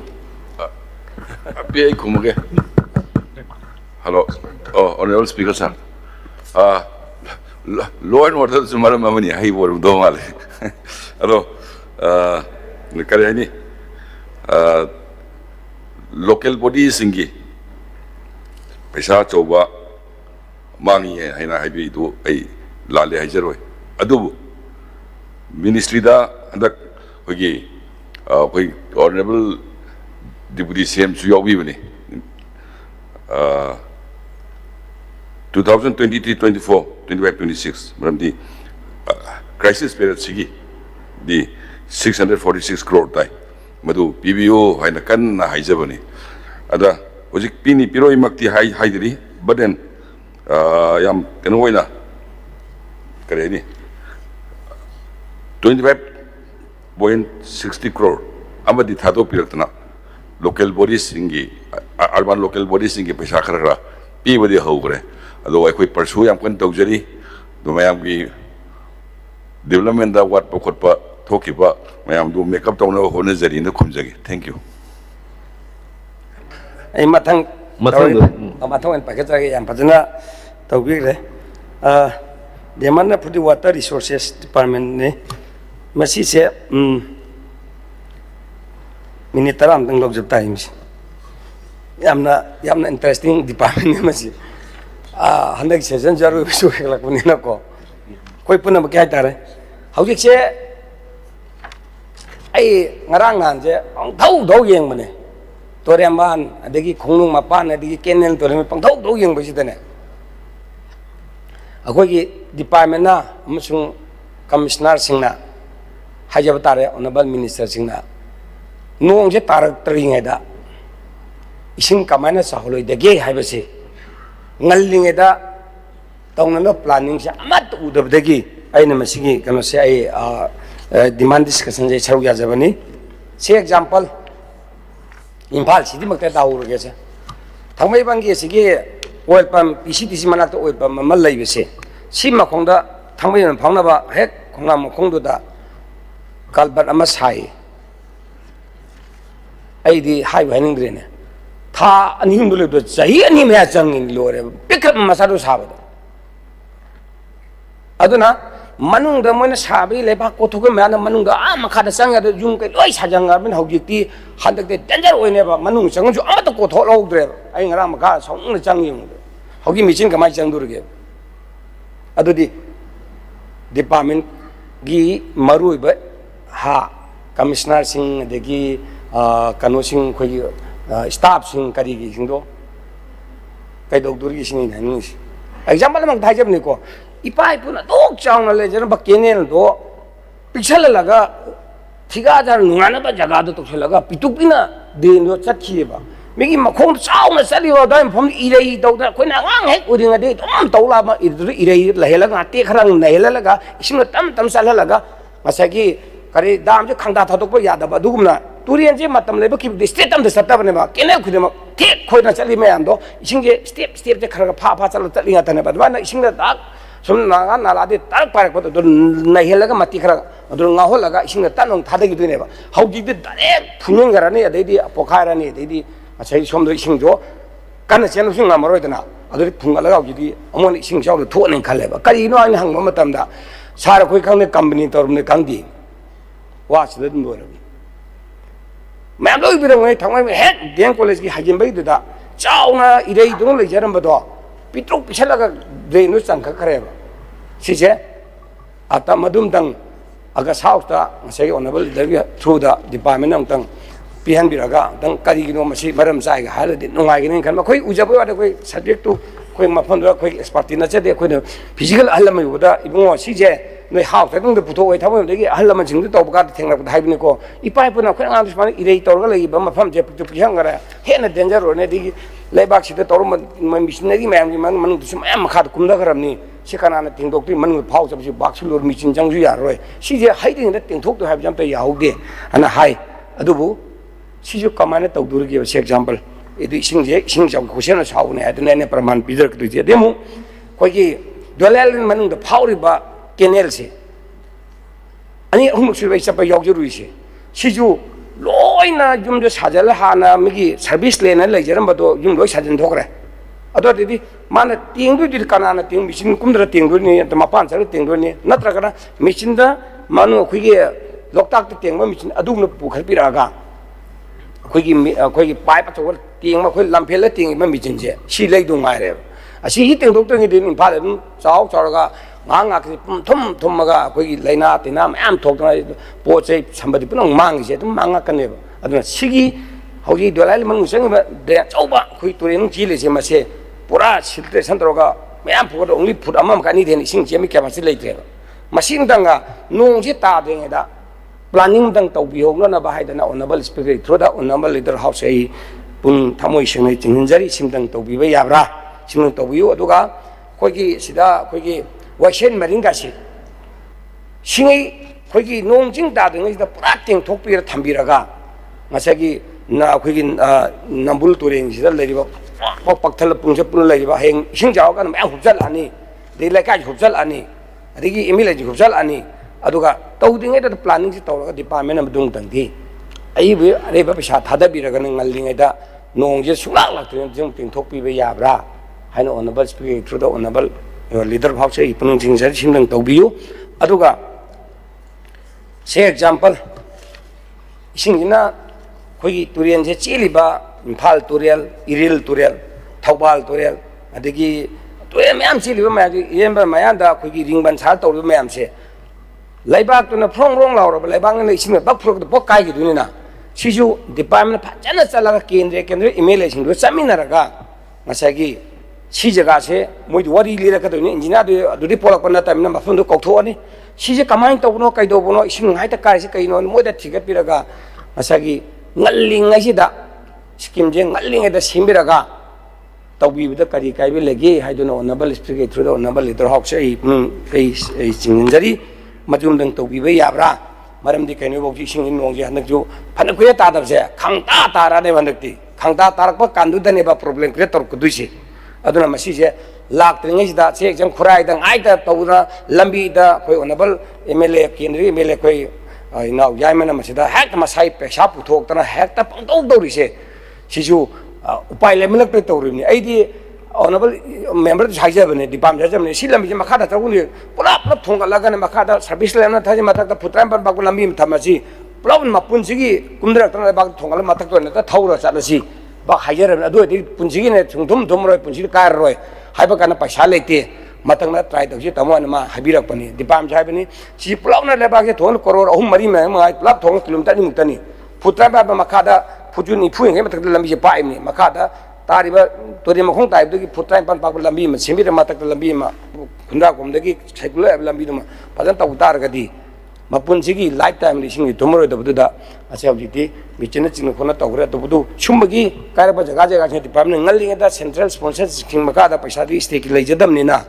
simtanga athubi matan tawbi bisi yabra haidana ina ei pung hingjari digi sida imphal ka da koi honorable leader chi jaga da tawbi kholi myam je manam je tawri tawdab dinate tawdabu sisu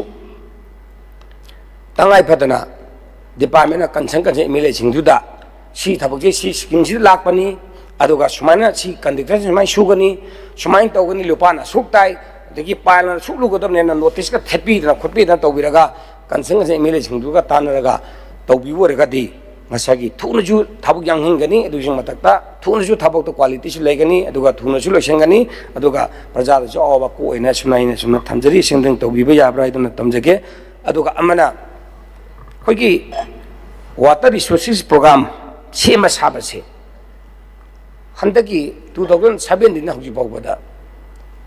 kansel emele singdia khoidadi amat hangakta atay hangredi khangdi aduna maram hoidana masagi department aya ab nungane or khalla khalaga sege khoigi khoi tori pang kai da me tawbo jaga tawro da jaga da taksami tawdu jaga da tawro da bi ayam thingna base masi ju khwai de gi laibak thibam di ora aduna haura mathang han lakpa handaki sai ji de honorable leader house na khoi da pau bibek do yaraga di khoigi council mla sing sida tana biram program je kadai da khoi central sponsoring je शिक्षी scheme सही थबक सूब यागनी scheme मैं अखोद notice तौरगा C program हमने हापतोरीना जगह जगह जो अमतंग selection तौजी खनमीनजी है अदुमतंग तौबीनब सूम अपील तौजरी अखोई केंद्र दलाइफी दाम है अखोई ओनम मेम्बर है दाम की ओन तौनब हेक हौबदी हापियो हापियो हो कंट्रेक्ट थम्बीरमे अगांग युम मई चाक यौथोख्रे दोलाइथबी दाम मनुंग है रिलीफ कैंप मा हूँ लेरे मान हेक थादोखिबेनी इरांग थोलैसे एक्सपर्ट मधु मगी कंपनी पीरब मीसिंग हेक साब हौद लोबोक्त यारप मीदो अदुदंग कॉन्ट्रेक्टनी खंगदे फाटेक्टनी खंगदे रेगुलरनी खंगदे मान लोइना इंजीनियर लम पैसा पाइबा मैम पैसा लाइक कन पारेबा मैम ngमदब फोटो मान ngम फोटो अंगांगदुदा सिनाबियु अना लिसिंग हाइबसुको ताबोदि दुम तौ हनबुदि तौबिरगनि हाना हनक चिमयाचे ना हाइबद खर ताबिरकदि हाइदार तौबिरगे दिन हाइ हौजि तौरब तौदि खंदे हौजि अंगांग मंग प्रेम कौगनि अदुगा तोला थवि अखोगी कनो रिलीफ पेंड लेरि माइन लोइ तुम थादोखरबा अंगांगनि अदो यामजु खंबा हेक दाम दो हेक साबोक द लुबोक चे मा जम अखोगी दाम दुगी हाइदार गेट साबदा मा मसामक से हेड मिस्त्री बग यौखल आमने अदो लोइन मायांग लोइ ताकबिरमे अखोगी कंपनी लोइ ताकबिरम बने मासे ꯑꯗꯨꯗꯤ ꯇꯧꯈꯤꯕꯗꯒꯤ ꯑꯃꯅ ꯈ꯭ꯋꯥꯏ ꯌꯥꯗꯕꯗꯤ ꯍꯧꯖꯤꯛꯀꯤ ꯀꯩꯅꯣꯁꯦ ꯍꯟꯗꯛꯀꯤ ꯒꯦꯠꯇꯣ ꯐꯒꯥꯏꯈꯤꯕꯅꯦꯕ ꯇꯁꯦꯡꯕꯗꯤ ꯀ꯭ꯋꯥꯂꯤꯇꯤ ꯈꯤꯇꯪ ꯃꯦꯟꯇꯦꯟ ꯇꯧꯗ ꯋꯥꯠꯂꯝꯗꯧ ꯃꯥꯜꯂꯦ ꯑꯩꯅ ꯈꯟꯕꯗ ꯑꯗꯨꯕꯨ ꯅꯥꯎ ꯍꯧꯖꯤꯛꯁꯤꯁꯨ ꯁꯦꯝꯃꯤꯁꯦ ꯀꯔꯝ ꯀꯥꯟꯗ ꯂꯣꯏꯗꯣꯏꯅꯣ ꯈꯪꯗꯦ ꯃꯁꯤꯁꯨ ꯂꯣꯏꯔꯅꯤ ꯍꯧꯖꯤꯛꯐꯥꯎ ꯂꯣꯏꯗꯕ ꯍꯥꯏꯇꯥꯔꯦꯅꯦ ꯗꯤꯄꯥꯔꯠꯃꯦꯟ ꯄꯣꯠ ꯌꯧꯔꯛꯇꯦ ꯇꯧ ꯂꯩꯔꯝꯕꯁꯤꯡꯗꯨ ꯂꯥꯛꯇ꯭ꯔꯤꯉꯩꯁꯤꯗ ꯑꯃꯨꯛꯇꯪ ꯊꯨꯅ ꯂꯣꯏꯁꯤꯟꯕꯤꯅꯅꯕ ꯑꯣꯅꯔꯦꯕꯜ ꯂꯤꯗꯔ ꯍꯥꯎꯁꯅ ꯑꯃꯨꯛꯇꯪ ꯗꯤꯔꯦꯛꯁꯟ ꯄꯤꯕꯤꯕ ꯌꯥꯕ꯭ꯔꯥ ꯌꯥꯔꯒꯗꯤ ꯇꯧꯁꯤꯟꯕꯤꯌꯨ ꯍꯥꯏꯗꯅ ꯍꯥꯏꯖꯒꯦ ꯑꯗꯒꯤ ꯑꯃꯅ ꯗꯥꯝꯁꯤ ꯂꯩꯔꯤꯁꯦ ꯂꯧꯎ ꯁꯤꯡꯎ ꯎꯕ ꯌꯥꯅꯅꯕ ꯑꯗꯒꯤ ꯗꯕꯜ ꯀꯣꯄꯤꯡ ꯇꯧꯕ ꯌꯥꯅꯅꯕ ꯁꯦꯝꯈꯤꯕꯅꯤ ꯏꯁꯥꯃꯛ ꯃꯗꯨꯗ ꯖꯨꯒꯥꯂꯤ ꯑꯣꯏꯗꯅ ꯂꯦꯕꯔ ꯑꯣꯏꯗꯅ ꯂꯨꯄꯥ ꯑꯃꯇꯒꯤ ꯃꯤꯠꯁꯤꯗ ꯎꯗꯕ ꯃꯈꯩ ꯍꯣꯠꯅꯖꯈꯤꯕ ꯑꯩ ꯏꯁꯥꯃꯛꯅꯤ ꯑꯗꯨ ꯃꯇꯝꯗꯨꯗ ꯑꯩ ꯁꯪꯒꯥꯕꯗꯣ ꯇꯞꯅ ꯁꯪꯒꯥꯁꯤ ꯂꯣꯏꯔꯒꯅ ꯀꯦꯅꯦꯜ ꯅꯥꯅꯤꯁꯤ ꯄꯨꯔꯥ ꯂꯣꯏꯔꯦ ꯏꯁꯤꯡ ꯇꯦꯁ ꯇꯧꯔꯕ ꯇꯧꯒꯦ ꯍꯥꯏꯕ ꯅꯪꯍꯧꯗꯗꯅꯦ ꯂꯨꯋꯥꯡ ꯁꯝꯃꯗꯅ ꯁꯪꯒꯥ ꯊꯣꯛꯈ꯭ꯔꯕꯅꯤ ꯑꯗꯨꯅ ꯃꯔꯝ ꯑꯣꯏꯗꯨꯅ ꯉꯁꯥꯏꯒꯤ ꯍꯧꯖꯤꯛ ꯔꯥꯏꯠ ꯀꯦꯅꯦꯜ ꯑꯃ ꯈꯨꯟꯗ꯭ꯔꯛꯄ ꯁꯥꯏꯗ ꯋꯥꯠꯂꯤꯁꯦ ꯀꯨꯏꯔꯦ ꯄꯩꯁꯥꯁꯤ ꯂꯣꯏ ꯄꯤꯕ ꯂꯣꯏꯔꯦ ꯍꯥꯏꯌꯦ ꯀꯔꯤ ꯁ꯭ꯇꯦꯖꯇ ꯂꯩꯔꯤꯒꯦ ꯍꯥꯏꯗꯤ ꯑꯩꯈꯣꯏꯒꯤ ꯑꯣꯅꯔꯦꯕꯜ ꯁ꯭ꯄꯤꯀꯔ ꯊ꯭ꯔꯨꯗ ꯑꯣꯅꯔꯦꯕꯜ ꯂꯤꯗꯔ ꯍꯥꯎꯁꯅ ꯑꯃꯨꯛ ꯍꯥꯎꯁꯇ ꯊꯝꯕꯤꯔꯗꯤꯅ ꯐꯅꯤ ꯍꯧꯖꯤꯛ ꯉꯝꯗ꯭ꯔꯒꯅ ꯉꯁꯥꯏꯒꯤ ꯔꯤꯄꯣꯔꯠ ꯑꯃ ꯀꯧꯕꯤꯔꯒꯅꯦ ꯑꯗꯨ ꯃꯔꯝꯗꯤ ꯀꯩꯅꯣꯗꯣ ꯑꯃꯅ ꯄꯤꯗꯕ ꯍꯥꯏꯁꯤꯗꯤ ꯑꯥꯔꯊ ꯗꯥꯝ ꯂꯩꯕꯗꯤ ꯑꯥꯔꯊ ꯊꯣꯛꯇꯕ ꯍꯥꯏꯗꯤ ꯁꯣꯝꯗꯗꯤ ꯈꯨꯟꯗ꯭ꯔꯥꯛꯄꯝ ꯁꯥꯏꯗ ꯏꯁꯤꯡꯁꯤ ꯇꯨꯔꯦꯜ ꯂꯩꯄꯣꯟꯇꯦ ꯑꯝꯇ ꯂꯩꯄꯣꯟꯇꯦ ꯑꯗꯨꯒ ꯑꯁꯨꯝ ꯃꯃꯥꯡꯁꯦ ꯔꯥꯏꯠꯇ ꯂꯩꯕ ꯀꯦꯅꯦꯜꯗꯨꯗꯤ ꯇꯉꯥꯏꯐꯗ꯭ꯔꯤ ꯇꯨꯔꯦꯜ ꯂꯩꯔꯤ ꯈꯣꯡ ꯑꯆꯧꯕ ꯆꯤꯡꯈꯣꯡ ꯃꯌꯥꯝ ꯂꯩꯕ ꯍꯥꯏꯇꯥꯔꯦꯅꯦ ꯁꯣꯝꯒꯤꯗꯤ ꯑꯝꯇ ꯂꯩꯇ꯭ꯔꯕ ꯑꯗꯣ ꯑꯗꯩ ꯂꯧꯁꯨ ꯂꯧꯇꯥꯁꯨ ꯁꯣꯝ ꯊꯤꯅ ꯐꯖꯕ ꯍꯥꯏꯇꯥꯔꯦ ꯑꯗꯨꯅ ꯍꯧꯖꯤꯛꯐꯥꯎꯗ ꯏꯁꯤꯡꯁꯦ ꯍꯦꯛ ꯍꯧꯕꯗꯒꯤ ꯉꯁꯤꯐꯥꯎ ꯏꯁꯤꯡꯁꯦ ꯁꯄ꯭ꯂꯥꯏ ꯇꯧꯗ꯭ꯔꯤꯕ ꯄꯥꯜꯂꯨ ꯍꯥꯏꯕ ꯈꯨꯟꯗꯨ ꯑꯗꯨꯝ ꯂꯣꯏꯁꯤꯜꯂꯝ ꯇꯣꯛꯈꯤꯕ ꯑꯗꯨꯅ ꯃꯁꯤꯁꯦ ꯀꯝꯄꯅꯤꯅ ꯁꯨꯕꯒꯤ ꯊꯕꯛꯁꯦ ꯀꯝꯄꯅꯤꯁꯤ ꯃꯁꯦ ꯑꯩꯈꯣꯏ ꯃꯅꯤꯄꯨꯔ ꯄꯨꯂꯞ ꯐꯨꯒ ꯇꯥꯟꯊꯣꯛꯈꯤꯕ ꯐꯥꯕ ꯆꯥꯅꯤꯡꯕꯁꯦ ꯃꯣꯏꯗ ꯍꯥꯏꯔꯅꯤꯅ ꯑꯗꯨꯒ ꯊꯕꯛꯁꯦ ꯐꯖꯅ ꯁꯨꯔꯝꯃꯣꯏꯕ ꯑꯗꯨꯒ ꯃꯣꯏꯒꯤ ꯃꯇꯝꯁꯦ ꯑꯦꯛꯁꯤꯗꯦꯟ ꯇꯧꯔꯒ ꯄꯩꯁꯥꯁꯦ ꯇꯥꯅꯕ ꯇꯧ ꯂꯩꯔꯦꯕ ꯍꯥꯏꯔꯤꯕꯁꯤꯁꯨ ꯀꯝꯄꯅꯤꯅ ꯇꯧꯔꯤꯅꯦꯕ ꯃꯁꯤꯕꯨ ꯅꯥꯇꯩ ꯆꯥꯅ ꯃꯥꯅ ꯀꯩꯅꯣ ꯂꯥꯜꯂꯝ ꯇꯥꯔꯗꯤ ꯃꯁꯤ ꯉꯁꯥꯏꯒꯤ ꯌꯥꯔꯒꯗꯤ ꯃꯁꯤ ꯑꯃꯨꯛꯇꯪ ꯕ꯭ꯂꯦꯛ ꯂꯤꯁ ꯇꯧꯅꯤꯡꯉꯥꯏ ꯑꯝꯇ ꯇꯧꯃꯤꯟꯅꯁꯤꯕ ꯀꯤꯁꯇꯣꯅ ꯍꯦꯛ ꯑꯃꯅ ꯍꯦꯛ ꯒ꯭ꯌꯥꯟ ꯌꯥꯝ ꯇꯥꯗ꯭ꯔꯦꯕ ꯇꯧꯔꯤꯁꯦ ꯑꯗꯣ ꯊꯤꯒꯠꯂꯨꯔꯒꯁꯨ ꯃꯤ ꯍꯦꯛꯇ ꯃꯔꯨ ꯑꯣꯏꯕ ꯍꯦꯛꯇ ꯌꯥꯎ ꯂꯩꯔꯝꯕ ꯑꯗꯨ ꯃꯣꯏꯅ ꯄ꯭ꯔꯣꯇꯦꯛꯇ ꯇꯧꯈꯤꯕ ꯄ꯭ꯔꯥꯟ ꯄꯨꯝꯅꯃꯛ ꯆꯥꯛꯂꯨꯔꯕ ꯄ꯭ꯔꯖꯥ ꯀꯔꯤꯝ ꯍꯥꯏꯉꯝꯖꯗꯕ ꯃꯁꯤ ꯑꯃꯨꯛꯇꯪ ꯑꯣꯅꯔꯦꯕꯜ ꯂꯤꯗꯔ ꯍꯥꯎꯁꯁꯤ ꯑꯗꯨꯗ ꯀꯔꯤꯝ ꯈꯟꯕ ꯅꯠꯇꯦꯗ ꯇꯧꯔꯁꯤ ꯇꯧꯗꯣꯏꯅꯤꯅ ꯇꯦꯟꯖꯜꯂꯁꯤ ꯌꯥꯝ ꯁꯥꯡꯉꯦ ꯂꯣꯏꯁꯤꯜꯂꯕꯅꯤ ꯂꯣꯏꯔꯦꯗꯅ ꯑꯗꯨꯗꯨꯅ ꯁꯤꯝꯇꯪ ꯇꯧꯕꯤꯌꯨ ꯍꯥꯏꯗꯅ ꯑꯩ ꯑꯣꯅꯔꯦꯕꯜ ꯁ꯭ꯄꯤꯀꯔ ꯊ꯭ꯔꯨꯗ ꯑꯣꯅꯔꯦꯕꯜ ꯂꯤꯗꯔ ꯍꯥꯎꯁ ꯑꯩꯅ ꯄꯨꯛꯅꯤꯡ ꯆꯤꯡꯖꯕꯅꯤ ꯑꯗꯣ ꯍꯥꯏꯔꯤꯕ ꯑꯗꯒꯤ ꯑꯔꯣꯏꯕꯗ ꯑꯩꯈꯣꯏ ꯋꯥꯇꯔ ꯕꯣꯗꯤ ꯁꯦꯝꯅꯅꯕ ꯍꯥꯏꯅ ꯋꯥꯇꯔ ꯔꯤꯁꯣꯔꯁꯦꯁꯅ ꯁꯦꯟꯇ꯭ꯔꯦꯜ ꯁ꯭ꯄꯣꯟꯁꯔꯁꯤꯡ ꯃꯈꯥꯗ ꯊꯕꯛꯁꯦ ꯇꯧꯏ ꯑꯩꯒꯤꯗꯃꯛ ꯊꯦꯡꯅꯩꯌꯦ ꯃꯁꯤꯃꯗꯤ ꯏꯟꯀ꯭ꯋꯥꯏꯔꯤ ꯇꯧꯕꯤꯗꯕ ꯌꯥꯗ꯭ꯔꯦ ꯀꯔꯣ 8,50,000 ꯂꯥꯛꯑꯦ ꯋꯥ ꯑꯣꯗꯔꯁꯦ 35 ꯊꯣꯛꯅ ꯈꯥꯏꯗꯣꯛꯑꯦ ꯑꯗꯨ ꯌꯥꯝꯕꯗꯨꯕꯨ ꯃꯆꯦꯠ ꯍꯥꯏꯇꯥꯔꯦ ꯊꯣꯡꯒꯥꯛꯁꯦ ꯄꯥꯝꯕꯣꯝꯒꯤ ꯑꯃ ꯄꯤꯂꯔꯒꯤ ꯑꯃ ꯁꯁꯄꯦꯟꯁꯟꯒꯤ ꯑꯃ ꯂꯣꯏ ꯈꯥꯏꯗꯣꯛꯑ ꯇꯦꯟꯗꯔ ꯇꯧ ꯂꯩꯔꯝꯃꯦꯕ ꯋꯥ ꯑꯣꯗꯔ 35 ꯊꯣꯛꯅ ꯈꯥꯏꯗꯣꯛꯑꯦꯕ ꯊꯤꯔꯒ ꯑꯣꯊꯣꯔꯤꯇꯤꯅ ꯇꯧꯕꯗꯤ ꯎꯄꯥꯏ ꯂꯩꯇꯦ ꯈꯣꯝꯀꯠꯂꯦꯕ ꯑꯗꯩ ꯗꯤꯄꯥꯔꯠꯃꯦꯟꯗ ꯏꯅꯧꯅ ꯂꯧꯈꯠꯂꯛꯄ ꯆꯤꯡꯌꯥꯁꯨ ꯑꯅꯧꯕ ꯀꯥꯡꯕꯨꯅ ꯃꯣꯏꯗ ꯑꯦꯛꯁꯟ ꯇꯧꯕ ꯉꯝꯕ ꯁꯛꯇꯤ ꯂꯩꯇ꯭ꯔꯦꯕ ꯎꯄꯥꯏ ꯂꯩꯇ꯭ꯔꯦ ꯑꯗꯨꯁꯨ ꯍꯥꯏꯕ ꯎꯄꯥꯏ ꯂꯩꯇ꯭ꯔꯕꯅꯤꯅ ꯑꯉꯥꯡꯁꯤꯡ ꯀꯟꯅꯤꯡꯕꯅꯤꯅ ꯍꯥꯏꯇꯥꯔꯦ ꯇꯧꯕ ꯉꯝꯃꯛꯇ ꯍꯥꯏꯗꯅ ꯅꯥꯎ ꯍꯧꯖꯤꯛꯁꯦ ꯀꯦꯅꯦꯜꯗꯨꯗꯒꯤ ꯀꯔꯣ 8,50,000ꯒꯤ ꯊꯕꯛ ꯁꯨꯗ ꯄꯨꯈ꯭ꯔꯤ ꯇꯧꯗꯣꯏꯅꯦꯕ ꯀꯦꯅꯦꯜ ꯑꯃꯈꯛ ꯂꯩꯅꯦ ꯆꯨꯝꯅ ꯏꯆꯝ ꯆꯝꯅ ꯁꯤꯃꯇꯪꯗꯤ ꯇꯦꯡꯊꯣꯛꯄꯤꯅ ꯍꯥꯞꯄꯝꯕꯅꯦ ꯑꯗꯨꯒ ꯄꯩꯁꯥꯁꯦ ꯍꯦꯛꯇꯅ ꯑꯗꯨꯗ ꯁꯤꯒ ꯂꯨꯅ ꯇꯧꯊꯣꯛꯔꯨꯔꯦ ꯃꯈꯣꯡꯗ ꯂꯩꯕ ꯂꯧꯗꯣ ꯑꯃꯨꯛ ꯂꯩꯀ꯭ꯔꯛ ꯆꯠꯂꯛꯇꯣꯏꯅꯦꯕ ꯑꯩ ꯉꯜꯂꯤꯉꯩꯗ ꯍꯥꯏꯔꯕꯅꯤ ꯑꯗꯨꯕꯨ ꯁꯤꯗ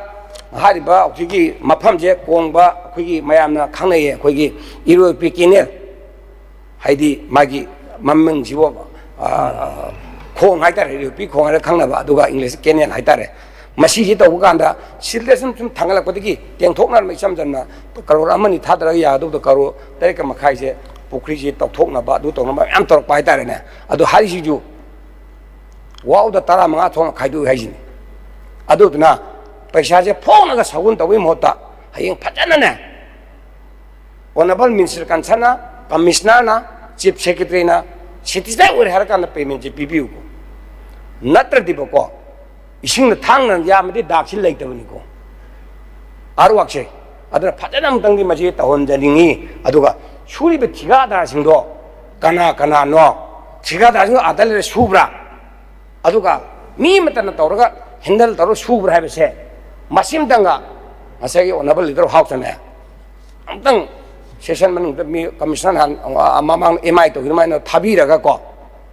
ꯀꯃꯤꯁꯅꯔ ꯃꯁꯥ ꯑꯃ ꯌꯥꯎꯔꯒ ꯀꯟꯇ꯭ꯔꯦꯛꯇꯤ ꯃꯁꯥꯁꯦ ꯃꯐꯝꯗꯨꯗ ꯑꯦꯚꯥꯏꯂꯦꯕꯜ ꯑꯣꯏꯕ꯭ꯔꯥ ꯑꯣꯏꯗꯕ꯭ꯔꯥ ꯃꯤꯅ ꯀꯟꯇꯦꯛ ꯇꯧꯔꯒ ꯇꯧꯕ꯭ꯔꯥ ꯇꯧꯗꯕ꯭ꯔꯥ ꯍꯥꯏꯗꯣ ꯃꯩ ꯑꯗꯨꯝꯇꯪ ꯇꯧꯍꯟꯕꯤꯌꯨ ꯍꯥꯏꯗꯅ ꯑꯣꯅꯔꯦꯕꯜ ꯁ꯭ꯄꯤꯀꯔꯒꯤ ꯊ꯭ꯔꯨꯗ ꯑꯣꯅꯔꯦꯕꯜ ꯂꯤꯗꯔ ꯍꯥꯎꯁꯁꯤ ꯄꯨꯛꯅꯤꯡ ꯆꯤꯡꯖꯔꯤ ꯃꯐꯝꯗꯤ ꯑꯩꯈꯣꯏꯒꯤ ꯏꯔꯣꯏꯄꯤ ꯀꯦꯅꯦꯜꯗ ꯈꯪꯉꯤ ꯄꯨꯈꯥꯎ ꯀꯣꯟꯐꯝ ꯍꯥꯏꯅ ꯄꯨꯈꯥꯎ ꯅꯍꯥꯔꯨꯞ ꯇꯦꯔꯥꯄꯨꯔ ꯐꯥꯎꯔꯤꯕ ꯑꯩꯈꯣꯏꯒꯤ ꯀꯦꯅꯦꯜꯗꯨ ꯃꯁꯥꯒꯤ ꯑꯩꯈꯣꯏꯒꯤ ꯏꯔꯤꯒꯦꯁꯟ ꯀꯦꯅꯦꯜꯅ ꯑꯩꯈꯣꯏ ꯗꯣꯂꯥꯏ ꯊꯕꯤ ꯀꯦꯅꯦꯜꯁꯨ ꯂꯩꯔꯤꯅꯤꯀꯣ ꯑꯗꯨꯕꯨ ꯑꯗꯨꯗꯤ ꯑꯣꯡꯂꯤ ꯁꯣꯠ ꯇꯦꯡꯊꯣꯛꯑꯒ ngase adum da kene lu jo boya da jaga hai tare ne jinglom sai do do sing thingal laga ngase adu jingkong toraga tongna da bane ba program yam phai tawbu paisa du di khoi an sing na thang na yam na dali ta badum na tawgi ba tar ba di laipa ki di khoi gi mafam du gi praja sing gi paisa ne ba contractor gi paisa na ti ba department gi paisa na te praja du gi mafam du le ba khun manga truk ki lopu jing lui paisa ba tar ne adori phone ga sound do mu kai hai bangam ja bote do sa sibu kamai to no sibu thega da ma ka tawi do thega da trangwa we club na harak pati khang de na wow do se khoi jina department den lauraga kai no sibu ar ka na ina hujak ngarang na hal ngai chiri adu wai samu phil sa ga tawi khanja bu da ngasi di water resources yawi si tanja da hawk ta puthok na phane khalaga aina ma sigi hariba tawriba jaga si karo tai lang yang kai ni ko adu sidul le tani ko thadar ji ju ai karo ma jog de loi backup to rabani na ngasai hai je bu do thong sa da bamong ye ma du ge ma to man loi to le me hai be se masing dang khoi sa na le ngai sum di ya tep do ma khang bin na bai na sum nai pung ni swai dai tin ni Honorable Sir, we honorable gi si ka sang ni ne ta wat o ti yo wa so some tem tang nen tham jar ba da sagi naga na lagi hai bi gi ma le ko naga na lagi do ko gi satsi da no tore ama hapchare chok thok pagi aduna hoi di hoi nandara igira drain igira ikong igira hot choiber bi jikti yom nung sajalak pa digi sing gi flow si heget pa pot dai banina ko gi chok thok kum thue na sima kanu gi choidna chok thok sera ni ai tam jage duga jiki 7 crore gi matu kya thue thuti just hoi ne lai bi bra the habit honorable ga chamin raga masi kamai to bono the what should river bi pithok khadu di pithok re kamai to thabuk tu soidana suga da ge do amti jing na bi yem na bi ya bi ko ya la si ha ye tang mi man tang pi ro do sin jar amang ka ngai ne am ka tang are khoi me ta au de nuai ni to pung jo chapta re da hawji relief and disaster management gi fund se cyclone tho e ising jaw re aduga laitala na tin ho dana le na to mayam jo khotrong ho mam ure ko aduda assessment thagalo loi thagale paisa di pai le ba stisli yawi bisam yam ji sikara de sin na gyan ta chalo tre ai kwang ai si mi laita butuna pal la kano tin na pan ko pe adare nuong ta le chau ta loi khotrong ho re thagale aduda moi di department ngai adam na khoina ai bi he isa dagi ate ak ma ta ma sang thong na loin kupsan khusal lore report tha lon DCH disin tha da ta loin thaga blo bising je hek ngasi bo de ne 90% di chai khuding do chai yamai ba phangak tai je masi paisa je kadai de mang ra ba ja no sidadi paisa yam ne yawi se ano tangai phadana inquiry chathalo bo chum ma khai du khudak ta relief ki damak tan hai duna koi sapon khara be chiang khara be na ta hai tare na tawri paisa se yung bai sola ga di ta cheng na pura cyclone pura na khai jang kam hungdo khara ba tin ban bai manga dunia dan hai ba mayam do phatana lepi daga masim tang tawbi ba ya da ba za la ya ga do honorable spirit through da hari ba ising chaw ba yung thudie khara ba adegi nong lei nu se la yung hungdo khara ba ti ba nong adegi le na ta na loi phudok polo ba mayam sung je masi ano sarkar lak pa sida laitala ra ngantani sok do ina kara kum da sok na tabni na laitala tha da bo sa mayam nu je mtang di honorable ano ba khoi honorable house leaders na soi dan to bure kene khale simtang daga tawirani habdum haber ga dai swai da dum hol aina thangle kan musa sing je handok chara ge adna isun thande disaster management gi thadro ko pisa sing do wai hak thengdok thing na dongan ram ni soi dan thadok chani ha ram ni lo handok pi ro okay ya halas honorable concerned minister singna mayek sengna clarification pb khabanina ka thangat pirakpa honorable member singna ka sing asi withdraw tawre han lo da house na ya bilawda ni na demand sing as the cut sing later. Now, Honorable Chief Minister will please move for passing the demands. Honorable Speaker, sir, I beg to move the demand numbers 5, 10, 16, 17, 18, 27, 36, 38, 39, 40, 43, and 48 be passed. Hoji ayah demand sing asi pass on over local charge. Demand number 5, Finance Department. That a sum not exceeding rupees 3,532 crore 11 lakh 3,000 only be granted to defray the charges which will come in the course of payment during the financial year ending 31st March 2027 in respect of demand number 5, Finance Department. Department demand asi pass to the House na yabi House na yabi demand number 5, Finance Department asi pass to. Demand number 10, Education. There is sum not exceeding rupees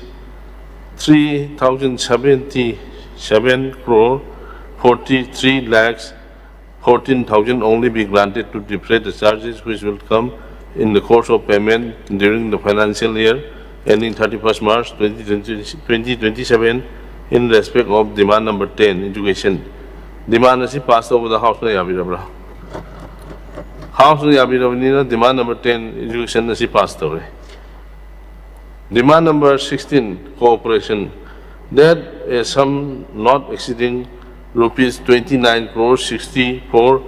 lakhs 22,000 only be granted to defray the charges which will come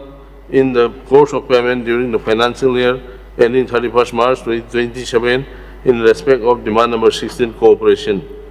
Demand is passed over the House na yabi House na yabi demand number 16, Cooperation is passed over. Demand number 17, Agriculture. There is sum not exceeding rupees 257 crore 39 lakh 37,000 only be granted to defray the charges which will come in the course of payment during the financial year ending 31st March 2027 in respect of demand number 17, Agriculture. Demand is passed over the House na yabi House na yabi demand number 17, Agriculture is passed over. Demand number 18, Animal Husbandry and Veterinary, including dairy farming. That a sum not exceeding rupees 134 crore 83 lakhs 17,000 only be granted to defray the charges which will come in the course of payment during the financial year ending 31st March 2027 in respect of demand number 18, Animal Husbandry and Veterinary, including dairy farming. Demand is passed over the House na yabi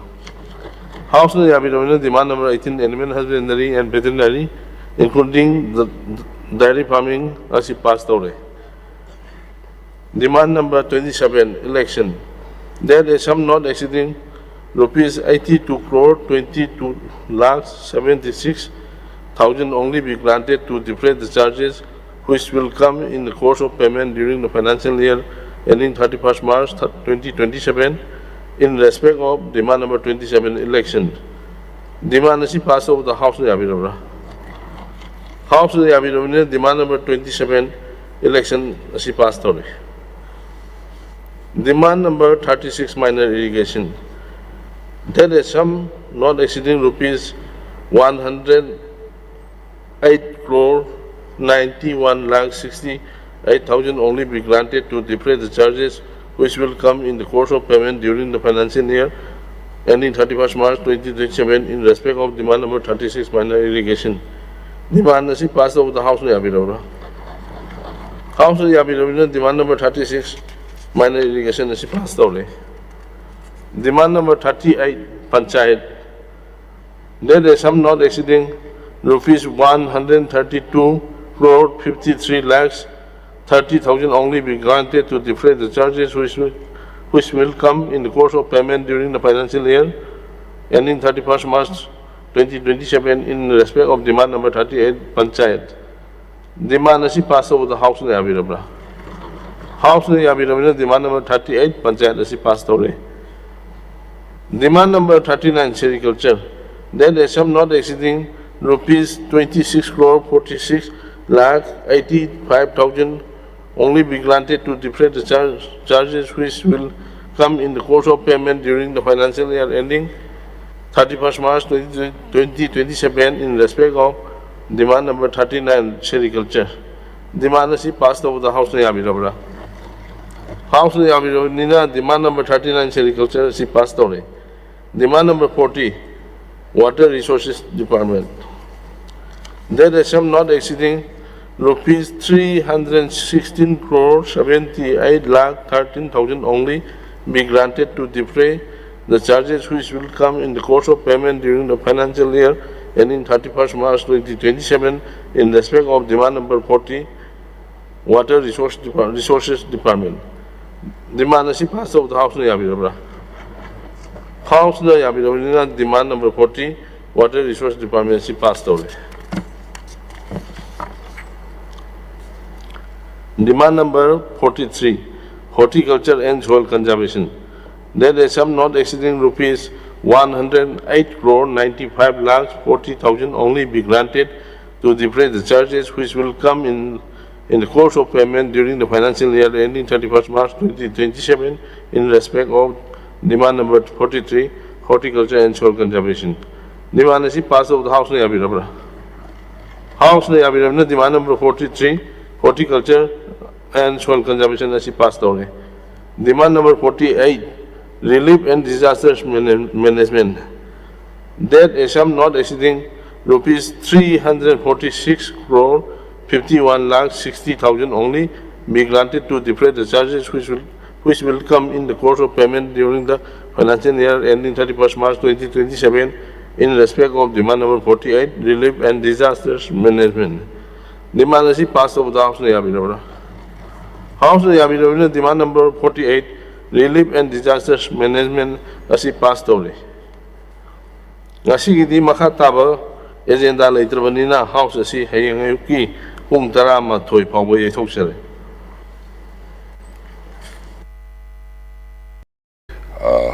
House selling a marakta honorable Tamsage. Supplementary amakatanga. Sir,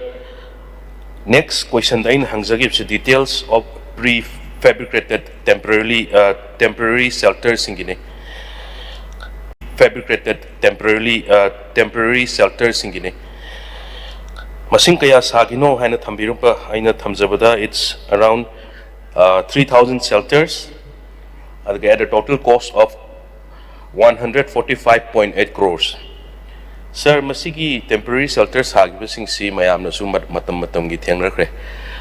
mafam khara dedi charumba yai adu cabin sing do yam na pikta na livable condition da oidabu su yawi hai masi government na matam gi check to bibu lebra makoi gi health condition makoi gi sanitary condition makoi gi lairiba mioi ba mana imung amna leiba yabagi makoi condition du leibra haidana government gi through the masi matam gi check to bibu lebra aduga hairiba 3,000 shelters singsi punna full occupancy da leibra ado koina tajabada sigi mafam singsida permanent oina khradi lehengani haibagi plan su government da leibra aduga roibada yamna ta khre khoi suicide cases mayam am leyena adunga saina suicide cases haibasi mafam da leibada makoin economically viable oiraktadana leiba mayam su yarangani sida assistance pibada 10 lakh akoigi ex gratia family next lakin da 222% da pigrai suicide cases singda adugumbagi pibagi assistance leigrabra leitragana leibigadra haidana government sina masim tang honorable leader of the house and thambina ba haidana thangatchari. Thank you. Honorable Speaker sir, kanogi adu ai engjenjarga details report ama ai tamjage. Start question number 321. Hangbigadaba Honorable Member Surya Kumar Okram, Pakum Bibigadaba Honorable Minister Finance. Honorable Speaker, sir, start question number 321. sir yam sangam ni na ai gi question do ina chathajarge sir start question honorable speaker sir ai tom do sungai re state ki interest ni yaring gai sang dana tong na badi hona jage sir do kitang sir na matam kitang pibi na ba na Tom the Jensen you I do. sir minute mga katang ngai ri sir do na kitang sang na matam pibi na ba Hoi point the sir. Yan chen na to. sir Manipur gi financial condition dani sir ain hangachari ba ngasi gi star question se akhoi gi current total outstanding debt state tagi amasung central government dagi loan lo basi huji phoki sahi 30 years sida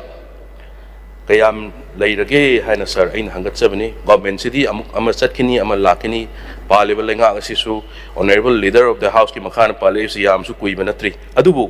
responsibility di it's a collective responsibility akhoi sida phamiba ago south sida phamiba member mayam sing sigi manipur praja mayam sing si oina collective responsibility ni sir aduna hogri phoktal leiriba total outstanding debt se loan haip tare see 20,846 crore adu akhoi gi roughly 32 lakh population sida sir akhoi khaidok matam da miyoi amada 65,143 household mari laibam da imung da yum mari laibam da lakh aniga 6,576 yum amada mi manga laibam da 3,25,720 sir sir si akhoi mayam gi collective responsibility ni manipur gi praja mayam haidi praja gi government ni se manipur gi praja mayam sing sida miyoi amada household amada asuk yamna tonchen baga manarab ni sir sir masi loan mayam si government gi kari policy program lebi center da su BJP government lebi na masi maximum akhoi gi praja da government sida burden leitana ba government sigi kari policy program aduga torkado ba kari lebi bage haibadum tang sir thambina ba haidna sir thamjari aduga aina mathangi sida aina yengjaba matamda loan legi se there's a sharp increase akhoi gi open market borrowings in 2019-20 sida aduga masi yamna open market borrowings yam chauna leiheba sir masi gi maramna kari obi bano haibadum tang sir ahambagi aigi supplementary anisim tang thamjage sir thank you honorable speaker sir koigi state ki legiba crisis ga revenue collection what ki ba mayam du su maram mani koigi loan lobagi but ngasi bawgi low river loan singsi union government ki guideline ki manungda lowa loan ngaktani sagi across that henjana low ki ba loan laiti to mai honorable the singduk sage aduga samna kogi interest payment haija batai revenue received ratio dagi kogi safety oina below 10% da dum lady so kogi kareni healthy oina sum lady haija batare jibjik lady ba lady ba 2024-25 ki kogi kanu si kogi revenue received ratio yenga kanda 6% da lagi haija batai duga thoidokpa kogi loan sanction low yawa stage udagi henjana loan low leite highlight singdok sagi sir supplementary amani khatang thamjage sir huzik phokta 2024-25 ta sir loan on interest 1,200 interest on loan 1,022 ne sir 1,022 sir honorable leader of the house na thambiri si am chumi akhoi gi FRBM financial management and budget management gi makhada akhoi gi madugi government India government ni guideline makhada di oiba ado akhoi pikraba state si dadi sahi mada atop thada do myam 1,000 crores sahi mada thido khib taragadi samna hairabada ini yang matam da sir grant from CSS sigi budget at glance da sum yang zabada sir grant from CSS grant from CPS NEC NLCPR sigi grant mayam si mamangi revised estimate ta 11,138 revised estimate mamangi 24-25 ki revised estimate handak ki budget estimate almost half the 5,515 da tare sir adu masigi loan gi mayam je lem at least loan gi interest na tang khai ma koina tare e high tare ga di 500 crore du gi 10% di plus 5,000 crore ma center gi grant lo bu ya durim ne sir aduna sir masigi issue si government thuna solve tawna to biu government na kari plan le bi boge masigi issue se solve tawna ba hai dru sir madum thamjage aroi ba supplementary da sir handak ki growth rate si mamang gi revised estimate yang muta handak ki GSDP sina mamang da 52,000 crore leiba matam da handak ki GSDP se 60,000 there is a 15.20% growth rate sir masi honorable leader of the house thambi bagumna limit tadi oeba hojiki loan si 20,000 crore gi loan si around 20% gum oi aduga GSDP dagi RBI na allow toriba loan 35% bukti GSDP dagi low yai hariba aduna FRBM dasu FRBM gi rule gi matung dasu tahanba limit to 3% dagi 4% adoida aduga ngasagi budget sina saurabani na borrowing capacity se henkal lakpagi mami ma uiba sida GSDP sina saurabani na aduna hena pusanaba hena amuke hena loan gi burden achobam leriba state sida hena pusanaba mami ma uzai adun government na yaring kai pusandanaba centrally sponsored scheme sing mayam special package mayam lairiba central government dagi party su sab manabanina adasu BJP sidasu BJP chap manabanina maduda loan da satnaba honanaba tobiyu kari policy program leibiboge habidum tang honorable leader of the house and thambina bathang Honorable Speaker sir, koi honorable member na thambi si yamna serious concern hai jabatai state ki economy si matanga sidaina thamjani si government na yam kanna honari habisigi ai point kha thamjage the debt to GSPD ratio si 2024 2005-6 sida lakhi basi 70% orami then 2024-25 the 41% had the last year duga huji 2026 31st March for the 40% adi kitang balancing amari tawri adu kan honazari ani thamjage hai Nasi di makan tahu question later. Agenda number 1A calling attention. Honorable member Sri K. Megachandra Singhana calling attention raised to begin. Honorable Speaker sir, under Rule 77 and ngasigi calling attention asi thangat sabani sir. Sir ngasigi khabar singda maroina huyalan pau pungnapam sangai sanalibak naharol thodang punamakta sir. Ngasigi khabar headline singda yawi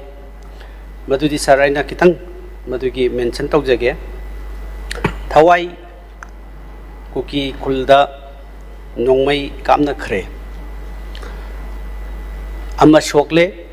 passenger kul lom tongba winger hijack tawkhre hairiba winger duda tongan ba akhoi gi parja myam ama satra yauri nupi yauri then adagi pastor yauri myam ama yauri aduna maram kanda ngasigi ai calling attention si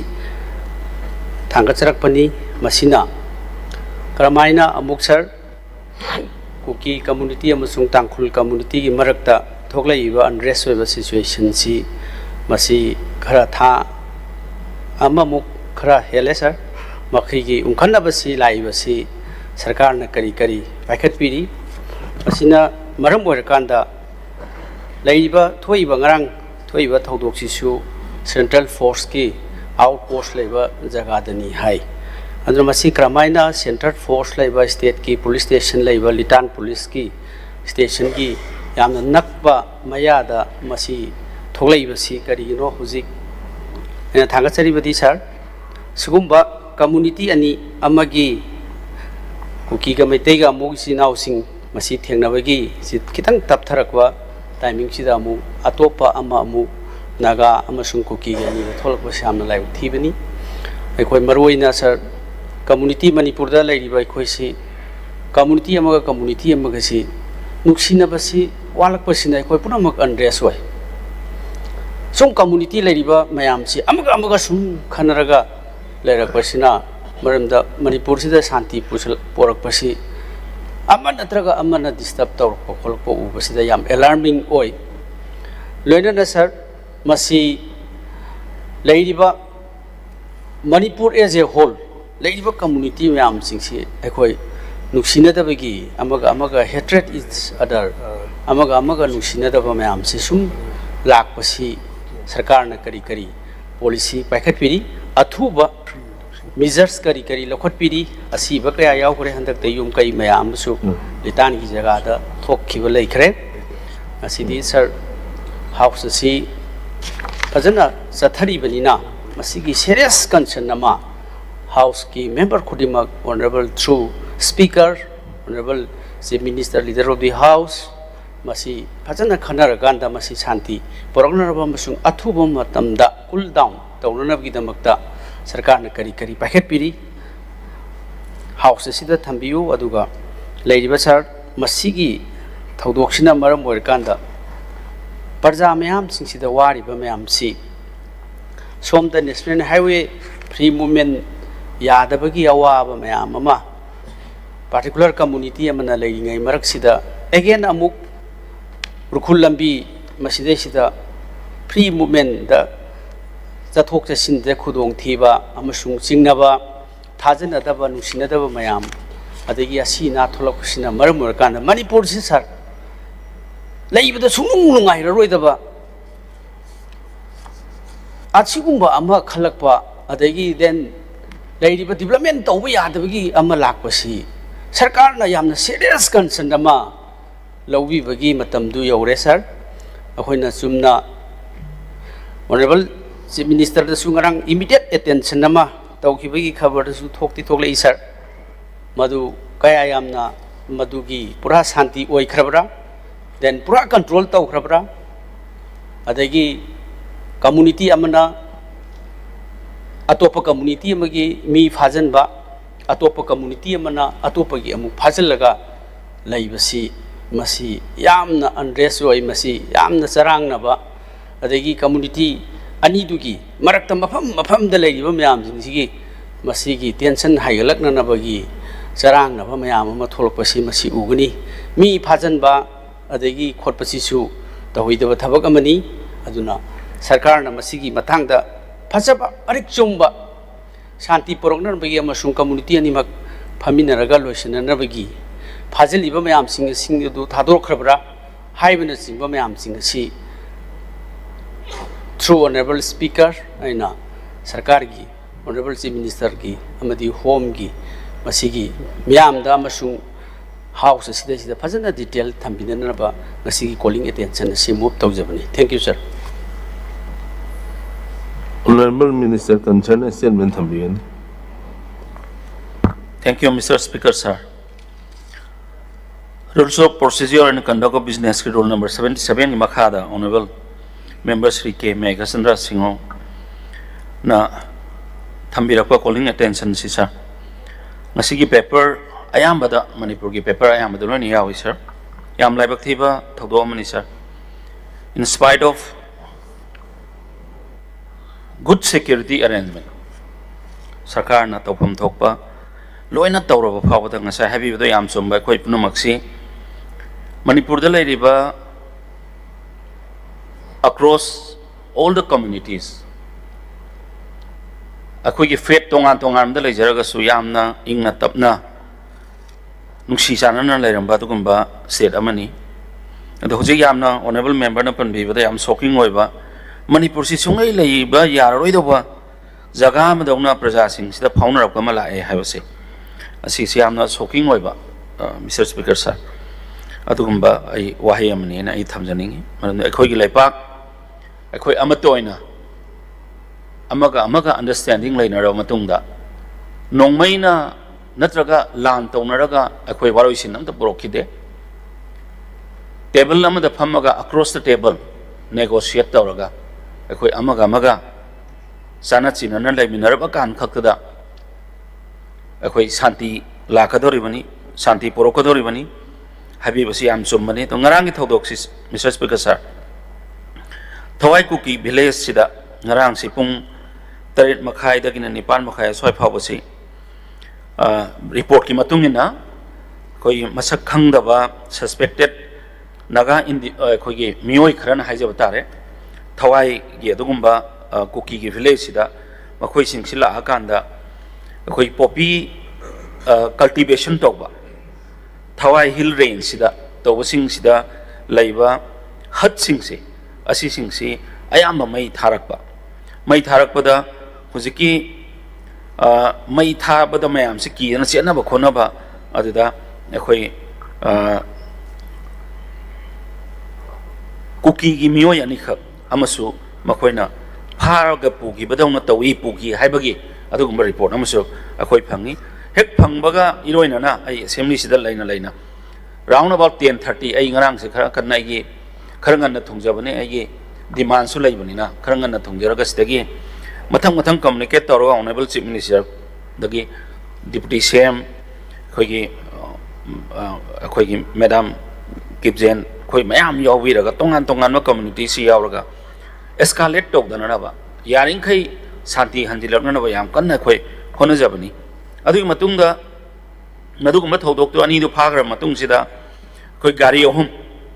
si naga community ki gari ohum se mi kunga ma thoirum tong hena haibi si kuki gi mioi kharana sangkai village haibasida sangkai village haibasida ngasai gi makhoi sing samuk kidnap tawre mi kun ma thoi mukse adu hek tabaga khogi BSF adagi police personnel mayam si jangsin na bahona bada mafam sida mo khogi nupi mayam amana block tawro kana khogi kanoi khoi security personnel sing si sangmangam daba muknaraga dum leiba haija tare adu matungda amuk mapithel hill range sida amuk nongmai kapna ba simu hore round about aduna amuk 9:30 dagina 6:30 dagina aduga ung mapan phau si mafam de som kapa mu haunare khoi se masigi thodok sida 1 Sri Langin Thang haukip koba sahi nifu suba thawai kuki village gisima si makhongda bullet injury ama lera kanda koi kangpokpi gi community health centers da hoji masi treatment tawi adu matungda akhoi tangphul nagalong gi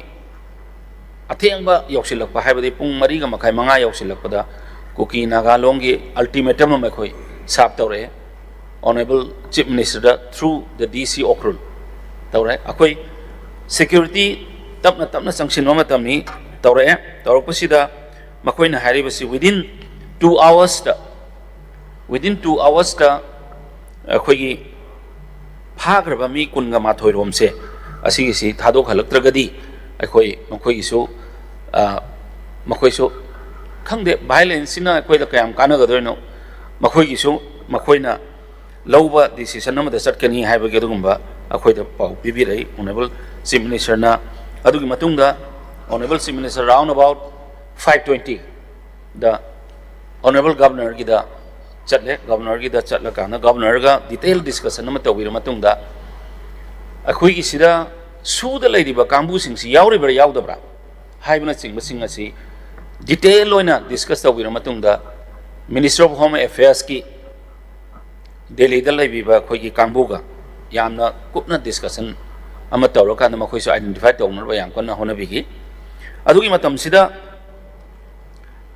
adum matam si sangdok adum lerakpa sina maram oiraga akhoi da message bibirakpada makhoi gi leifam de identify tawba makhoi bu captive tawriba mafam sigi de identify tawba haja tare identify tawba si akhoi gi security forces ne hek changmuragadi ngasai asomdana akhoi gi deputy cm madam kipjen na haibirakpadana loina makhoi faunabde makhoi ngasai gi mi ani ma mangi basi mi ani ma mangriba mi ani si thadok hanbiro thadogadi makhoi gi songa sai gi mi kunma thoi captive makhoi captive oina thamibado akhoi dum without any harm akhoi thadok sagani na dumaina pau pe bire ado akhoi kanna try tawi ani si thina na bahona bada thi basi phangda bhai tare ko थीबसी फंगदबदगी अथेंग मतमसी यौसिलक मतमदा अखोई additional security forces सिंग संग्रह संग्रगी थीब फंग्रबनीना असोमदसु मखोई थादोक्तबदगी अखोइना ऑनरेबल चीफ मिनिस्टर तानरगा खरा थापना मी कुनगा माथोय लेरि मफमसी आर्मी ना कोर्डन तौर थमे हाइबदि मखोई अतोप जगह आमदा मुक शिफ्ट तौदरनबा आर्मी ना कोर्डन तौरगा अखोई थमी अदुगा अथेंग मतम अहानबद पुंग 1:30 AM ngasi 1:30 AM sida thadok na ba kan hona bani but pung ahum lom tare ahum lom tar matung sida khoi ngasai gi pharaga leramba tangkhul gi chilinau passenger sing do adu akhoi pung ahum da makoi si safely makoi mafam sida yahon na ba khoi honaraga yahon jagre sir aduna aina thamjaning madi sir manipur si अखोई community को मैते community की interest खत लौरबा अदुगा अतोप लेरिबा community से मखोई community खक्तगे interest लौ तारगा से अखोई से करम हैना अखोई मणिपुर से शांति हलकनी अखोई कोक सुंगसिनरगा अखोई अम खक्ता ओइना मणिपुरी अम ओइना इंटरेस्ट लौबा मणिपुर की इंटरेस्ट ता नेशन की इंटरेस्ट ता अम लौबा में अखोई मथौ ताई मिस्टर स्पीकर सर अइन ngasa haijabado नोमई की बेरेल ना कदुंगै सु शांति पोरप लेते पुनमक्सी असी अनाक अकाय तो लोइना थो मतुंग सिदा टेबल मद फम कांद लोइसिनगी ngaktane lan पुनमक्सिंग से अदुना अइना ममांगी ngarang डिमांड सु ऑनरेबल मेंबर ना थंबी खिबनी सजेशन पीबी बयाबा सजेशन अखोइ द पीबीओ नत्तबदा एजिटेशन तौरग डिमांड फंगबदौना एजिटेशन से तौदबा यादबदौना तौबम अखोइ मणिपुर से चनबम लई मिस्टर स्पीकर सर क्वाइदि लाइबक थीब जसिन अखोइ अइहाकना जापान दा अनिरक अइबु जापान थाबी बनी इंडस्ट्रीज मिनिस्टर ओइ मतमदा जापान दा चप मतमदा हिरोशिमा हाइर मफमदुदा अइसा सै अहानबा पृथ्वी की एटोम बम थादा मफमदो उफुल लोइना उडोन लेग्रा मफम अइना हंगे अखोइ गाइड तौबिरिबा जापानीज मसादुदा अदुक थुना हिरोशिमा से rebuild kamain tauge because Hiroshima si very soon it become a very beautiful town Tokyo dagi Hiroshima phok chat pada pung hom chap chan sang makhoi ne ngonda wai ma khatang haibi basi time plus energy equals to wealth matam manghan da ba akhoi energy se manghan da ba matam ga energy se ka pullaga di wealth only aduna akhoi matam ta manghan de matam manghan da akhoi energy se manghan da akhoi hona badagi ngasi Hiroshima is a beautiful city ama oina prithvi ahan ba etom bom thadagra so oira ine so now aina haijaning with through this August House to all the respected CSOs let us come together akoi punsin se ba natra di yar oi ba Manipur sibu akoi no wai taja matam da lariga ma phonge kege moirang ena the Manipur sibu apik kingdom kayam le makan akoi punsila semak pane ba like Bharat more than 200 independent kingdom masa punsilaga Indian Union se semani madu singdo ningsing oraga khoi ngasi kingdom do mo hanjin ge habadudi yagado mande Mr Speaker sir aduna through this August House ain appeal tawjari madudi santi porong na bahona bada akhoi punamak kok amasung akhoi gi khut samnaba mathau tai hayu sen thamjari aduga ngarang gi thodok ase amuk hanna thokranaba through this August House aina Manipur ki praja punamak community punamak ki leader punamakta appeal tawjari thank you Mr Speaker sir clarification namta ka hangjage polling attention di kya di tawd da ne adu atenta ngam tien nam ko hangbi yes sir sir honorable home minister na phajana detail di thambi khare sir hojik ki phari ba sing to the board community ki kuki na akhoi gi naga gi phaba dagi Nagana kuki ki phaba sing se loina moi free oina khraba thadok na khraba haibam chu khangni sir du gi details maram di hena scarlet torok tanaba adagi ani subada sir sana ju honorable awadan habi ani su dorobo sir sabse point hatani da sin mayam ki interest ni na ai debate ni na te ani do tobi aziki su gi amapan gi base akhoi gi kuki sinau gi su naga sinau gi su ngak ta leibani na आम ची खुद लोई लेना रे masi government na law and order gi makhada serious concern am torkanda khulai sing si phajana government na mafam chana thamjan bi ba ma suggestion tawningi ba marindi central government ga tana bi raga khulai si moi dum pai ba su ne na hairaga su aduna masi gi su asi irang se amhon thoktana na ba law and order ki makhada shanti phajana leire na su honorable leader of the house na su haibiri ni na law si phajana strict taw yu na ba ai amka su na ko ngoi na thamjai. Thank you sir. Honorable Speaker sir, ayamba yi Honorable Home Minister na haibigre ngarangi thautok sida samna yamna kaina chok thokpa yaramba timing amasu oirami but hoyi ai Honorable Deputy CM B Nimsabu Tagachari, then all the Naga MLAs ngarang pung tara hendu bhau ai se murder phamina dana sigi susi solve tongminna bani. Then at the same time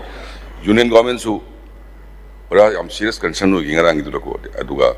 sida leibidi ba Manipur da leibi ba hujib leibi ba gi tongan ba central forces me amsu loina coordinate torkanda say thambigri duni koi wait amaramda kogi samsamba mi mayama somda phajengi haibadu rasuga panjam taragadi yamna hena sokthom be yabadu mayam chandra madu thadung na be approach tawbuda khwaidagi sumnungai wai nungai taba tawdo resu das mayam ki cooperation dugi nungai ba mati phawjagi ado samna say koi Honorable Home Minister sum thambirami Manipur da kundariba community contractor uksi koi uya Manipuri haina ke kauthom na tumai tawre even koi maitei jo thaina Manipuri haina mado maitei ni sum chatki Kuki is now Kuki is Sale, Nagasu Nagan Sale. But we should not forget that we are all Manipuris. Haibasima, Manipur Santi, Lagnaba Foundation, Niani Tamzaning. Then, very unfortunate. We Pagibasing Narang Eng Kadokre, Aduga Anima, Sinangasi, Pangbadu, quite a live Tibani. So, we Sargana, Badu. But we case to NIA the Sinaragani. Case to NIA the Sinaragani, Masi Amuna talked to Namakoi Honors again. Then, secondly, ex Gracia, as part the law is concerned, others talk Jagani and Tentana item Zeri. Thank you. I have house the Kayumba Matang, October Huge. Honorable members in a Kadmosansin Pibira Comatamda, Nutin Pung Ohum, Pawi Manu, the Pisant Birano Nising Jerry.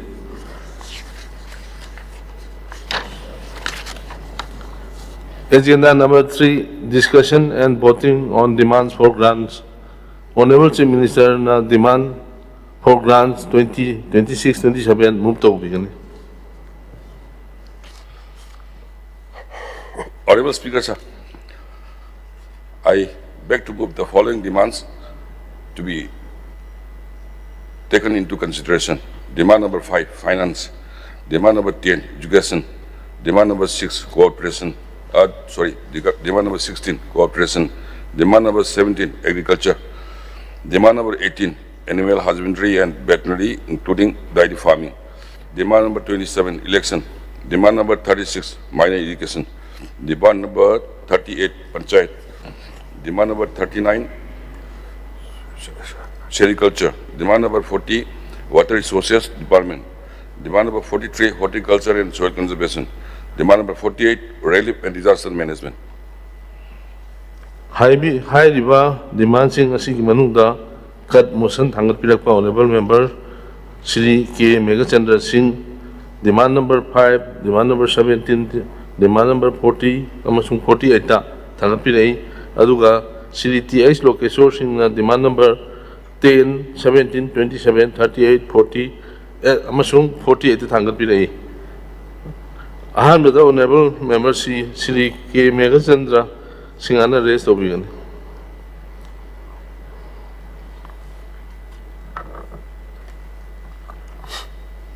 Honorable Speaker sir, aina finance ki da hanba serial da finance da thangchabani. Finance ki sir han budget asu khana badi fajana khara khana khare adubu aina tentakna point khara thangchage ai kan motion asi aina thangchari bi sir. Finance ki awaba si loina di akhoi ure aduga fund ma'am development की करी कई ma'am तो दबसु उरे अदेगी काइथोक दबसु उरे sir अगी point lakh से बता failure of the finance department to secure grants in aid under the award of the Finance Commission of India, that is the 15th Finance Commission, which is set to end on 31st March 2026 sir. Sir hujiki matang sida finance department amadi government sina tongan ba akhoi gi 15 finance commission gi si clear oiba picture am khaktang ngasi khangba pami maram di sir masigi finance commission award sida manipur gi oina 1000 samuk phangadaba sida particularly local body sing haibetare ADC autonomous district council sing area gi amadi urban local bodies, small town, Nagar Panchayat, municipality council, municipal councils, and Impal municipal corporation, Mayam Singh urban local body Singi. Then PRI, Panchayati Raj institution, Gram Panchayat Singi Fangadabasi, Masi Pangdadana Dumleba, development Tawadaba Tongan ba, tied in the untied funds. Tongan ba local hoigi body sing na pahet ka daba development gi hoigi lambi thongi agriculture related environment related mayam singsi singi adagi urban gi panchayat ki area da pahet ka dabni sir. So far as I know sir 629 crore si akhoi gi finance ki awab leiringai tolo phokpiba ngamdabagi awab leiringai irangi mayokna dana awab leiringai displaced people singi paisa pi na naba awab leiringai maraksida 15 finance commission gi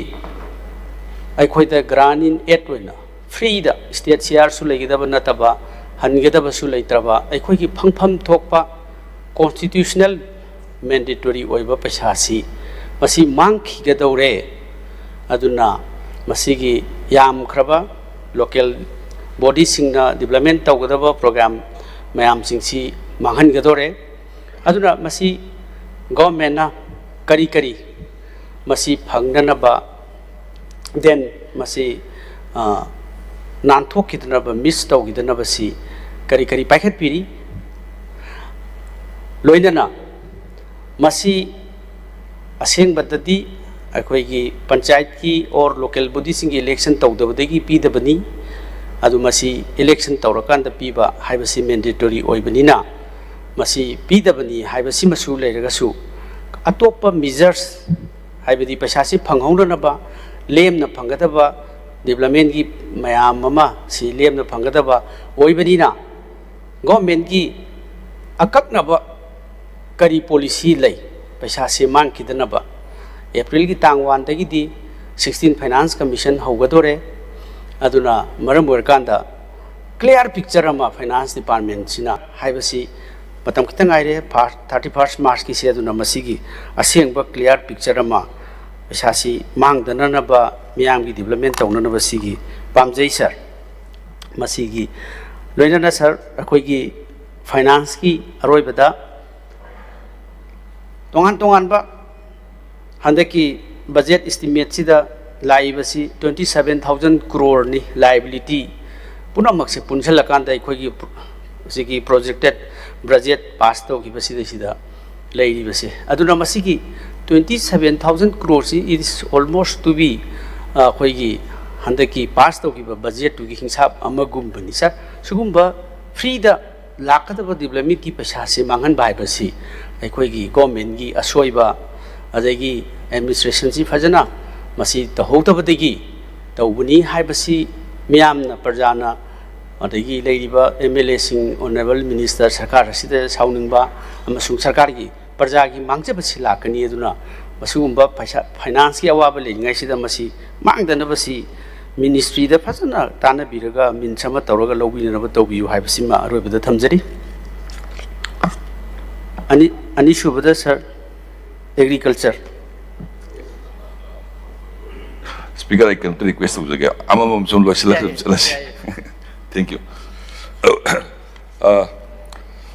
Can we honorable member Tambirisi? Why she local body has a RD Mamanga is Pizer me, Sigi, both Panside and municipal Animaki, who is said like the way our city, the Maduda, Technology by Pajana Kanja, we had to give. Say Madugi inconvenience may have done it. We were never the tak piece. Handak Gaina quite did that Timum Sabuda in particular, Sigi local body. Can you have a see? Mamangi sir pending the 2021-22 gi. So this is the non-millions plus cities. Highway tight granda, Karathadupagi, Aina. Finance Department the CM Kakti Pangevasa. Aduga Huziki actually Haiba Sigi non-millions plus cities Haiba Sigi Sinatabadi.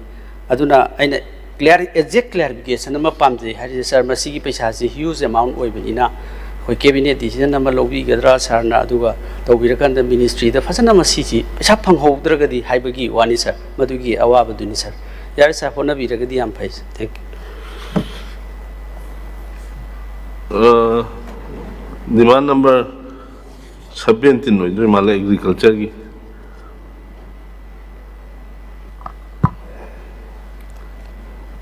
demand number 17 agriculture sir agriculture si su yamna maru oiba department ama oi ngasi su department si yaman gi dana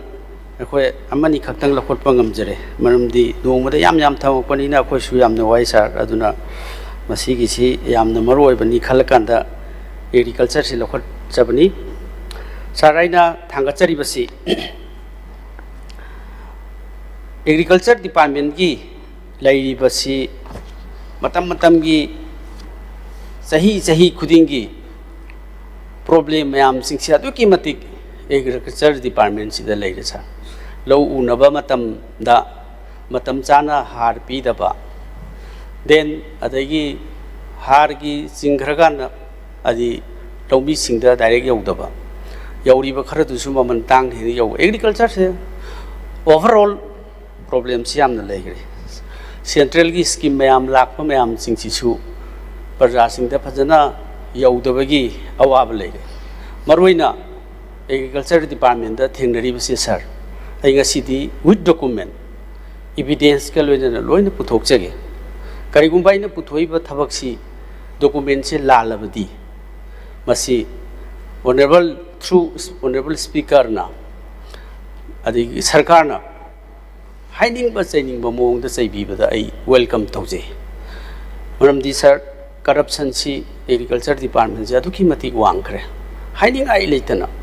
Pura Aikoina, so with scheme, Mama, agriculture department, Thinare, RTI Kia Thare, Madugi finding the law in the lane. Individual fact finding Tim Tadoga Yang Budasu. Pajana electoral roll, ma'am, one by one, Sietomatamda, agriculture scheme give beneficiary singchi. Masi Yam the fraudulent oiba, fraud, ma'am, Mama, Thinavasi Ure. Sir, Hanbada. Irregularities in the implementation of Pradhan Mantri Krishi Sanchay Yojana scheme in the state. Masi ki paisa si crore samaga 29.49 ni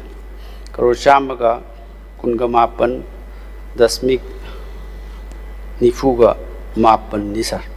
Masi state share yaudri central ki scheme kaptani Pradhan Mantri Gumba flexible program. Pradhan Mantri scheme Mamada. Asuk yamna scheme Mama Tuan Bibasi. Labak Sigi Amsung State Sigi, Low Me Singi, Labak Tibini sir. masigi matang sida haiba beneficiary se masi angakpa mawang mani ai table da tower su tawjege aduga masida aina table da tawjege duriba document sida yawrum maba masi aingonda house sida fazana chaibi ba yai sir I welcome aduna asugyamna motna sumba scheme ama 129 crore gi lakh pasida fazadana manghan basilai thibani even if sir karigumba hoi concern department na madu kasu kaide political gi line da oire haibasu BJP gi wakar ngakta pi kare haisu khoi kasu main to jaro maramdi worker sing du farmer aseng bu oirabadi pi ki bedai khoi kaide maramdi they are also our farmer Congress ki haiba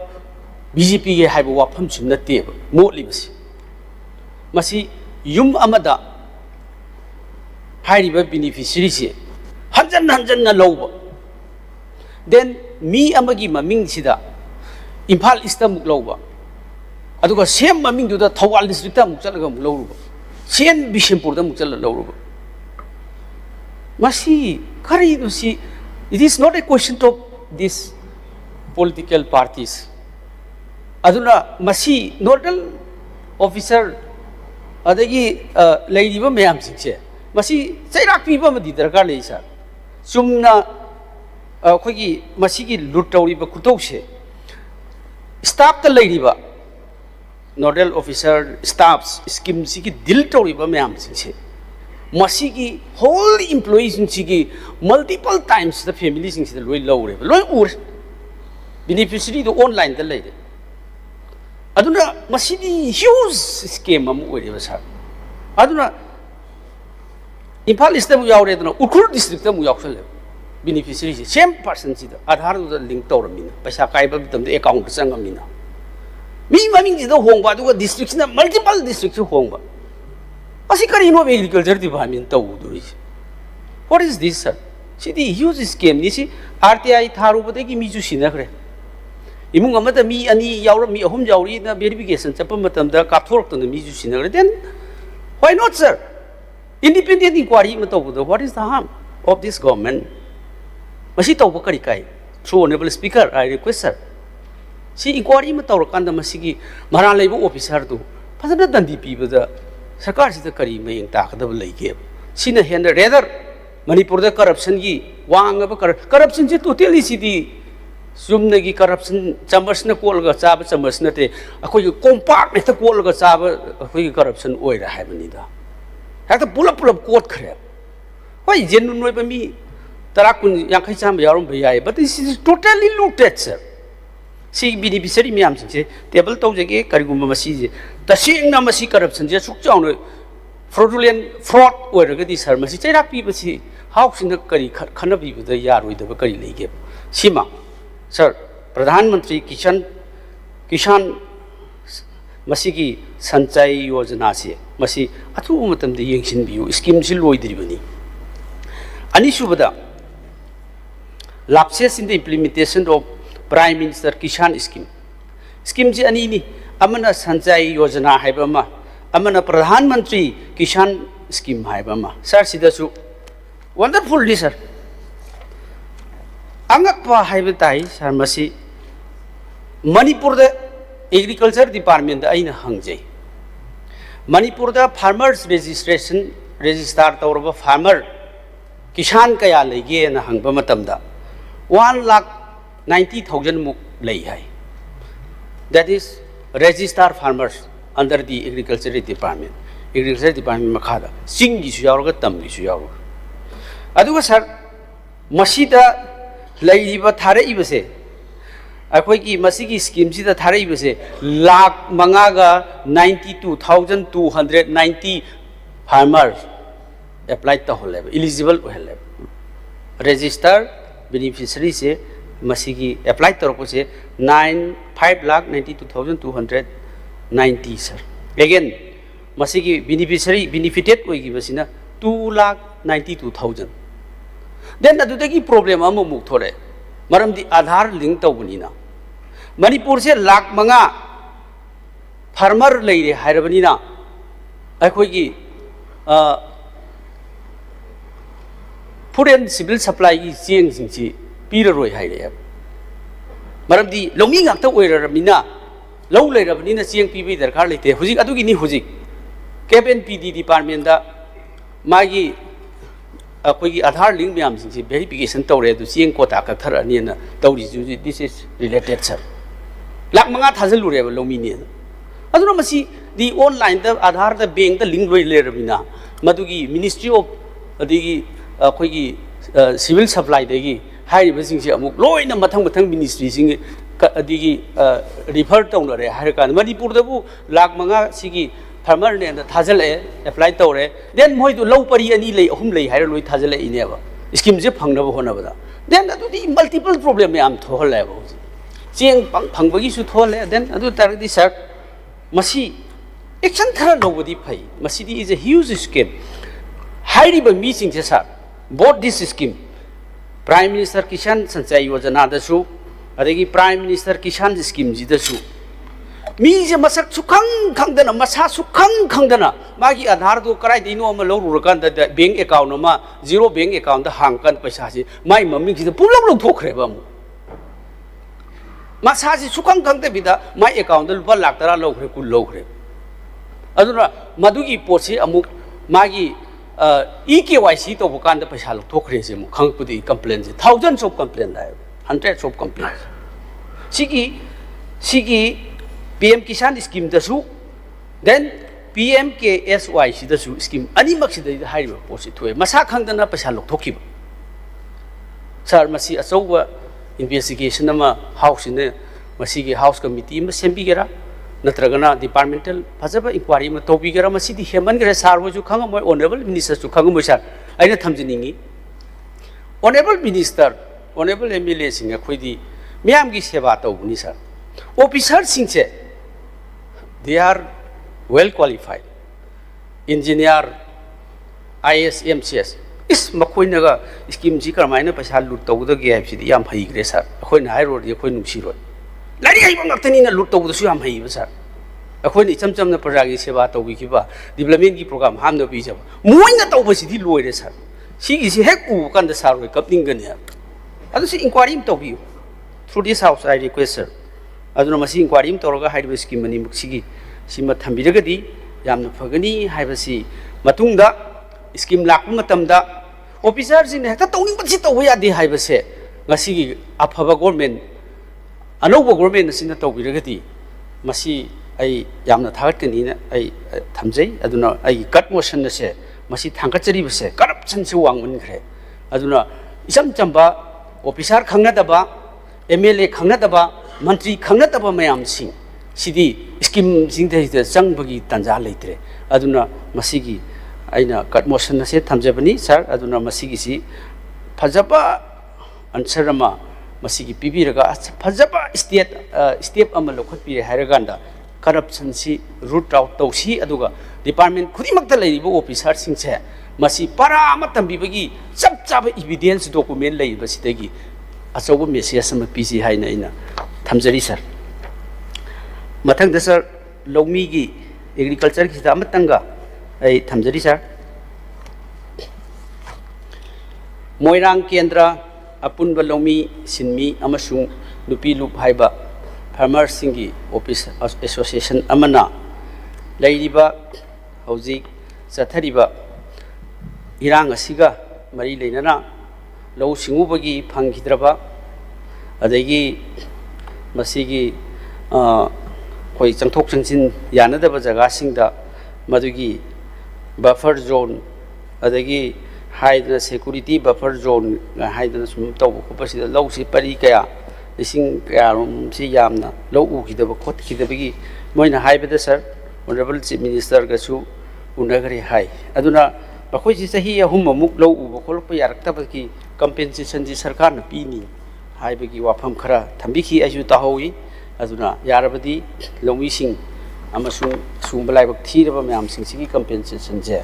अथुब मतमदा पिथोक पिननब करी policy लै सरकारना मसिमतगा अथुबदा मखोइगी पाइखत पियो हाइदुनाइना through honourable speaker की खुथांग द थमजरी sir मथंगदा water resources okay thank you कदोगी ये ऑनरेबल मेंबर थबी से the very serious concern मरमदी कोई स्टेट की अचौब रेवेन्यू में एग्रीकल्चर से होनी सोहन दनबा कोई थम्बी बने खनजे समना सोप हरेंगमन हजिक फंगजब कहोदा RTI एक्टिविस्ट 180 crores की 2022 की स्कीम तिगतर मधु सही ताकपीग्रे तिगत पर चलूबदा काथोरे खोथोरे ना but I feel very unfortunate अदो सिगी मतंग सिदा we 58 suspected cases yawi haiba do honorable na hojik thambiri do hoigi bukhul su panjale ngerang su panjale all evidence are here haibibni adugi evidence tu ga mutta bibira di ai amuka nuai jani hojik bibira su during the session ko then hojiki topic 4 haizabatai PM Kisan scheme launched in 2019 hoi masi simasu Mau Marin Dad Bakradi Yaure Samna 5,41,000 total beneficiary or Male Yang Requisi. Aduna say FCI the Sing and the Rohai colleagues Masi, Adum reasonable curve or Turizani. The Saxina Yam elaborately Haja the Vida. A swipe Bakra delay Rekangunina, Emasi departmental inquiry ma 8,000. Next, sagi, कोई honorable ना थम्बी की बा, कोई compensation, कोई effective farmers सिंगी, अदमासी 2023-24 इरांग याम ना कन्बा मतम दुरा, यदि 23 देगे हो 23-24 से देखो यदि इरांग कन मतम नहीं,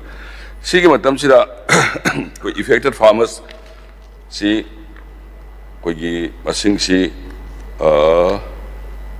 5,808 affected farmers की लिस्ट थागले मधु होम डिपार्टमेंट से चटने यंगजला कांदा 34.13 crores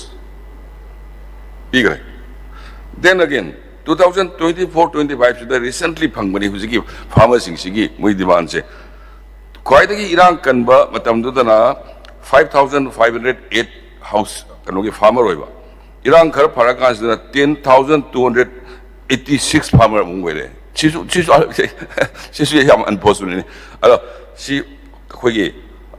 याम कना वेरिफिकेशन तौनबो होनजरी मरमदी सगी रीजनेबल ओइदबा मानबो पोसु थाजल लोरगा आइदि यारक्त्रगा कोइ पुन्ना वामिने दुसो कोदि कैदु सिगे न सि खना जबगी पार्ट अमनी अन सिदि मतम खरा पिबिनबाई ऑनरेबल दा रिक्वेस्ट दौजरी थैंक यू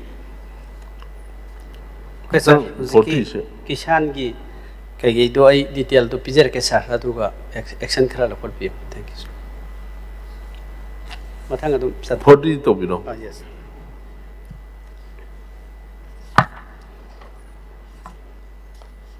सर मथांग दा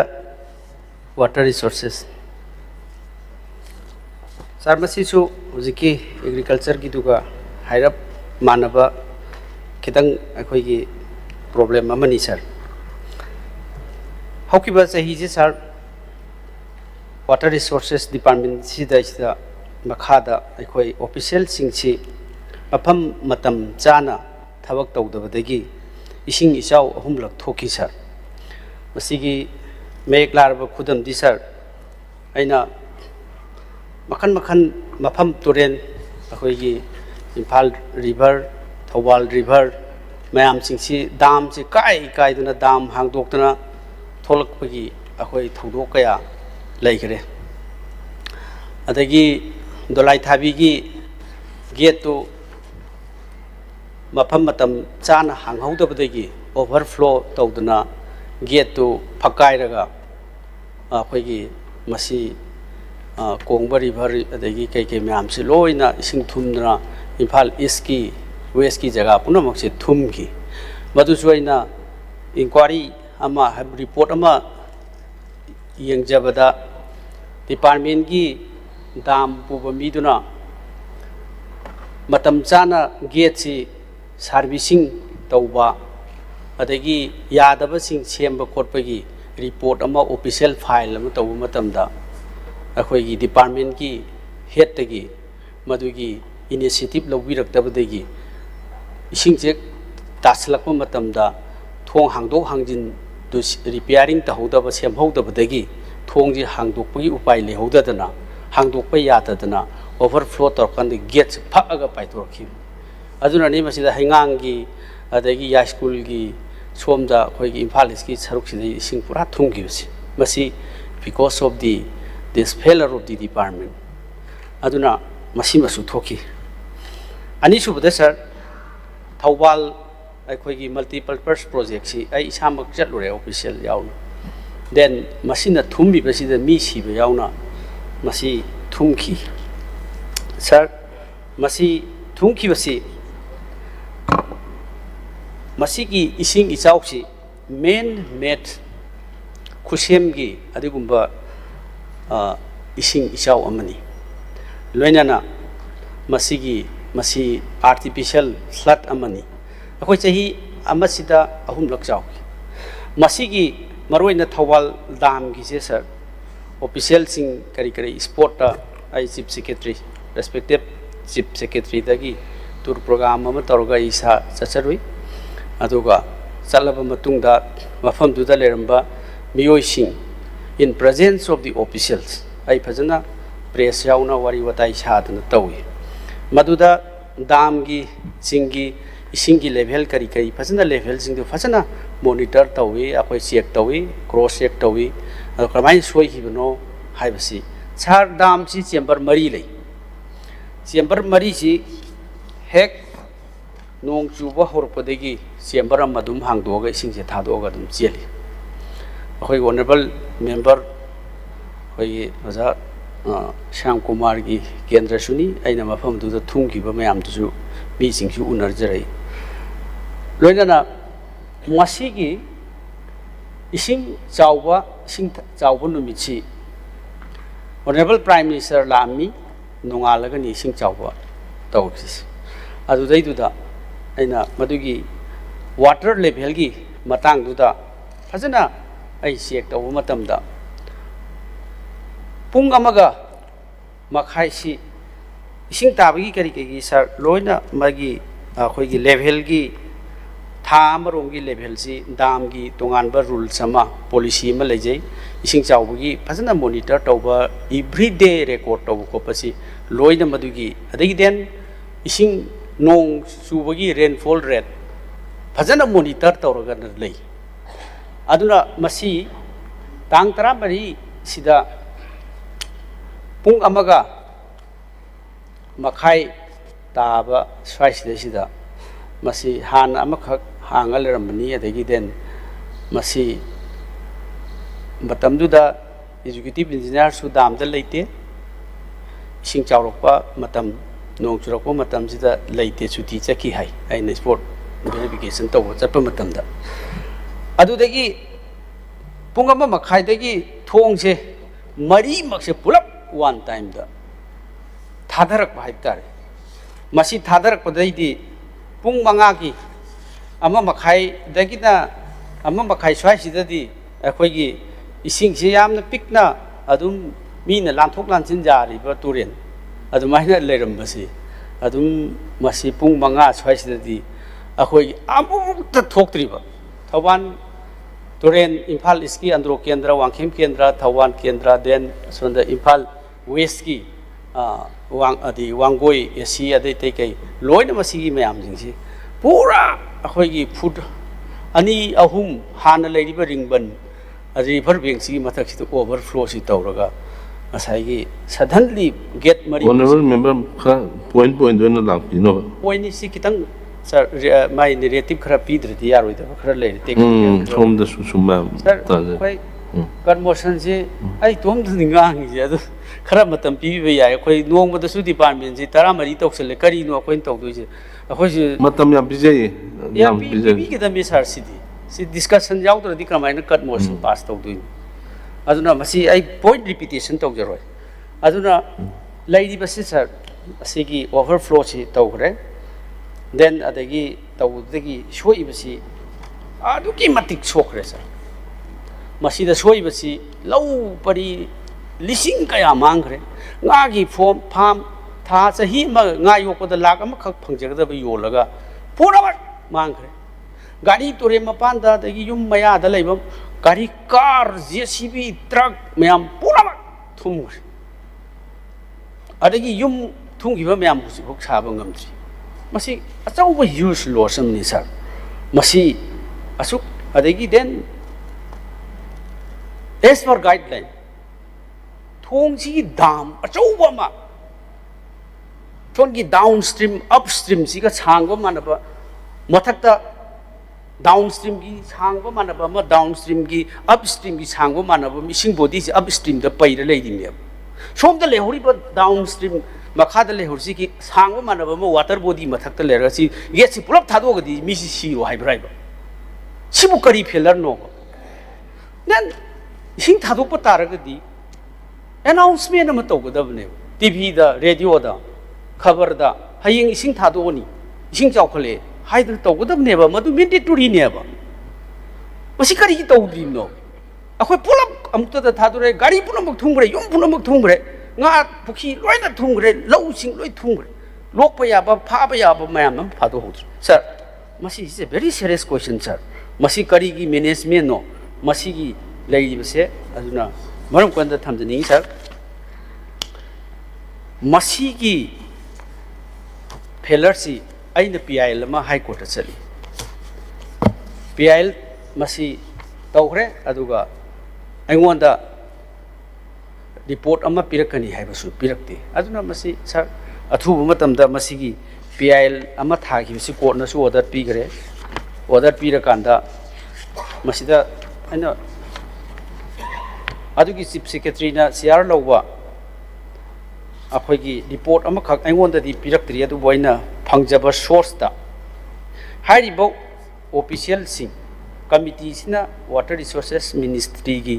ꯃꯦꯝꯕꯔꯁꯨ ꯔꯤꯄ꯭ꯔꯖꯦꯟ ꯇꯧꯔꯒ ꯌꯥꯎꯔꯦ ꯁ꯭ꯇꯦꯠꯀꯤꯁꯨ ꯌꯥꯎꯔꯦ ꯗꯦꯟ ꯑꯗꯨꯒ ꯁꯥꯔ ꯃꯁꯤꯗ ꯍꯧꯖꯤꯛ ꯂꯩꯔꯤꯕ ꯆꯤꯐ ꯏꯟꯖꯤꯅꯤꯌꯥꯔꯁꯤꯅ ꯃꯗꯨꯒꯤ ꯃꯔꯝꯗ ꯔꯤꯄꯣꯔꯠ ꯑꯃ ꯄꯤꯔꯛꯎꯅ ꯍꯥꯏꯔꯒꯗꯤ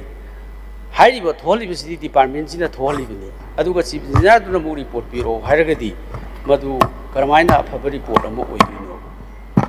ꯑꯗꯨꯅ ꯃꯁꯤ ꯏꯟꯚꯦꯁꯇꯤꯒꯦꯁꯟꯁꯤ ꯍꯥꯏ ꯀꯣꯔꯠꯅꯁꯨ ꯑꯣꯔꯗꯔ ꯄꯤꯔꯦ ꯑꯗꯨꯅ ꯃꯁꯤ ꯑꯣꯅꯔꯦꯕꯜ ꯂꯤꯗꯔ ꯑꯣꯐ ꯗꯤ ꯍꯥꯎꯁꯀꯤ ꯂꯤꯁꯤꯡ ꯃꯈꯥꯗ ꯐꯖ ꯃꯁꯤꯒꯤ ꯔꯤꯄꯣꯔꯠ ꯑꯃ ꯄꯥꯝꯃꯤ ꯃꯔꯝꯗꯤ ꯁꯣꯛꯈ꯭ꯔꯤꯕ ꯃꯌꯥꯝꯁꯤꯡꯁꯦ ꯁꯔꯀꯥꯔꯅ ꯀꯝꯄꯦꯟꯁꯟ ꯄꯤꯕꯒꯤ ꯋꯥꯐꯝꯁꯨ ꯍꯧꯖꯤꯛ ꯊꯣꯏꯗꯣꯛꯅ ꯎꯗꯦ ꯄꯤꯈꯤꯕꯒꯤ ꯋꯥꯐꯝꯁꯨ ꯂꯩꯇꯦ ꯁꯣꯛꯏꯕ ꯃꯌꯥꯝꯁꯤꯡꯁꯤꯒꯤ ꯗꯦꯃꯦꯖ ꯃꯌꯥꯝꯁꯤꯡ ꯆꯍꯤ ꯑꯃꯗꯕꯨ ꯏꯁꯤꯡ 3ꯂꯛ ꯆꯥꯍꯜꯂꯤ ꯗꯤꯄꯥꯔꯠꯃꯦꯟꯁꯤ ꯀꯔꯝꯍꯥꯏꯅ ꯑꯩꯈꯣꯏ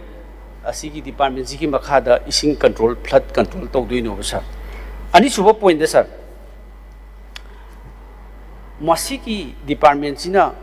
ꯏꯁꯤꯡ ꯆꯥꯎꯕꯒꯤ ꯃꯐꯝ ꯃꯇꯝ ꯆꯥꯅ ꯆꯥꯅ ꯂꯧꯈꯠꯀꯗꯕ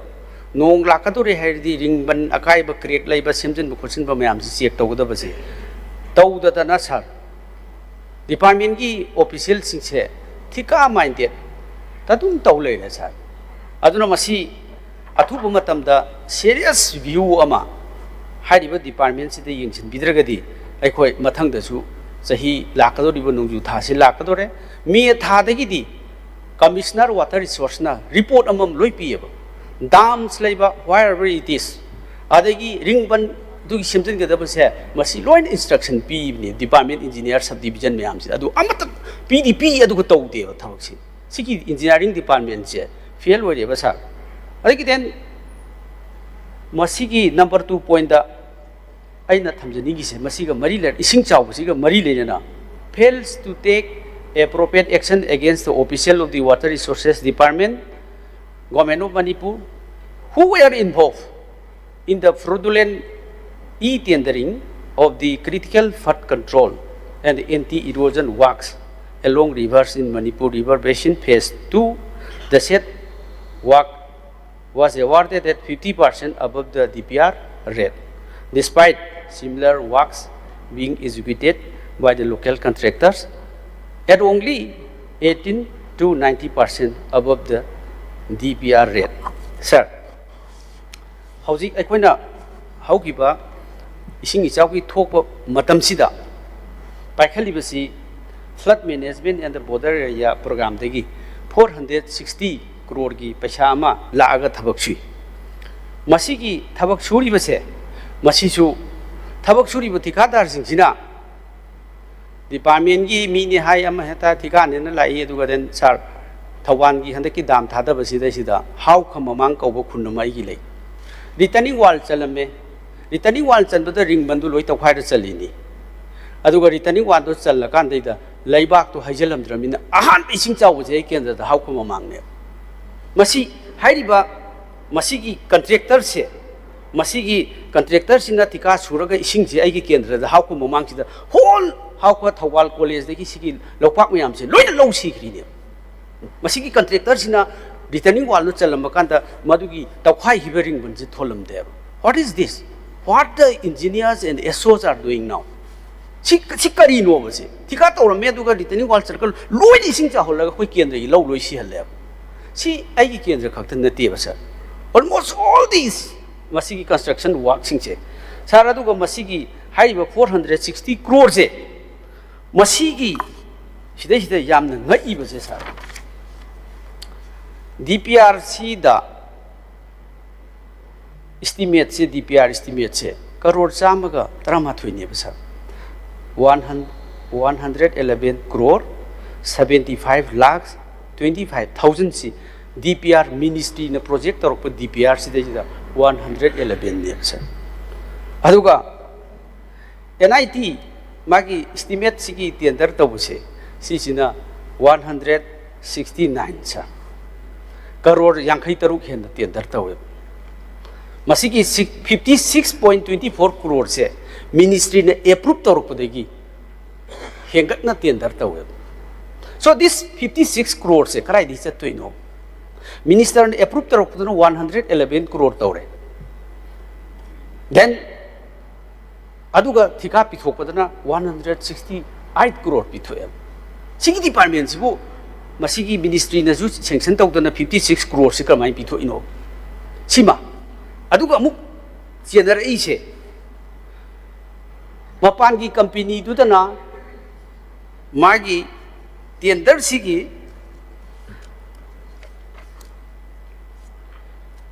mapan gi company de dana sa tender sigi 50% above the P local contractor duna 18% PM. Adurdi local contractor tu na tek suruk pematamda paisa tu na mapal ki company tu da local ki contractor na phang to paisa si pithok raga bill lakhini hai ra thamdore. Adurdi karamba legality da ministry na approve to budegi 56 lakh si hengat na piri no masigi white paper am ta PBO through this house. Ministry of Hoigi Jal Jeevan na piri badudagi mana 56 crore si abapta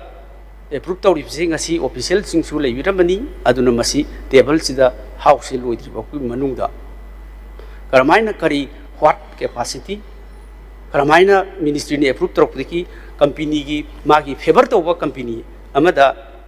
56 crore si extra percentage hapa pitho ibno sar si loida lei tender gi kari mayam se sir aduna masigi hairiba department se masi ising chawba thinganaba flood management gi tawdre then adagi lanai sugumba paisa tanba khotpagi thabak sida hena wasat wanom tawduna adagi local contractor sing adagi mayam tawjagadaba honorable MLA singi tawgadabu mayam singisu thawai wai namta tawbi gidre adagi contractor hairiba contractor sisu contractor mapan gi contractor hai sisu ba asai contractor ani tawi aduga contractor sisu where about adagi magi detail phajana khangdaba ngakta tawe badugi pot su loina lei document si loina lei sir masi sima ahum subada masi gi flood related sida thanga chari bise sir masi gi fails to properly implement the flood mitigation work, which have been taken up in only 10 districts against 12 districts approved under SASI 2024. Sir, 2024 da 25 sida lupa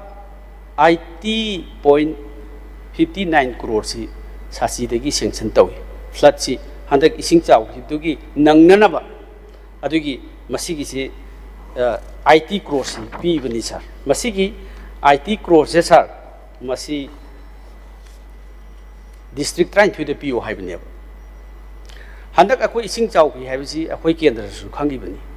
yum loi thumi ai ibat ai yum bok thumi adu mayam si loina thumi bani ba aduga Thawal district si amba hapam dia Thawal district si da Thawal dam te ki sok na masigi yum kai choi ba mayam sing Thawal district si bu ising chaw dra bra aduga singi mayam adagi su loi happy sing chu yaw ga da bani district train thoi haibani sir aduga 10 district khakte pi ba paisa si lok thokre sibu ai khoi da su crore amata su happy ba yai ha crore IT lakpada kendra amata ising asuk chauna thumaba adagi ising chawba matamduda isa ki gari lekai ki gari puthokdana ising overflow tawribasi thingnanaba khoisi asuk yamna tawribasi lag yang khaida zu hapning deba sasi ki phan lakpasi dadi den sigi paisa si krai chat khrage aba honorable MLA mayam singi kendra yawdabra ai di yawdrabnina ai haininga imniaba aduna masigi su apa phajana report ama sembiyo through this hours out paikhaliba thawuk yam singse masigi ising chawbadagi hauragana adagi paikhaliba di FM flood management and border area program sigi makhada paikhaliba 460 crore then IT crore masigi paikhaliba mayam singsi white report amtang thambidragadi sir masi leiba tendering tawbo khopagi lana IT 56 crore bo ministry ki ayaba yawdana tawraga pithoibasi sir masi achauba asoiba ma leibasi yengsin biraga house da white paper amtang thambiu aduga phajana investigation tawbiu high court ki pire thawai wawai na tabidi akhoi ki MLA amana ising chawbda soe hasna PIL tawrubo sibakta akhoi da coordination tawbide then masidai da phajana matugi matugda paikhanna basi si tawrge kolge haibasu haibidi ne kari no tawde si jum kai kya parjana di huji MLA sahib nangna ising chawbda yum sing di yengbala amme aduga lupa chamada su hapangam da akhoi hujiki ising chawbu si sarkar ma leibagi artha si kari leidino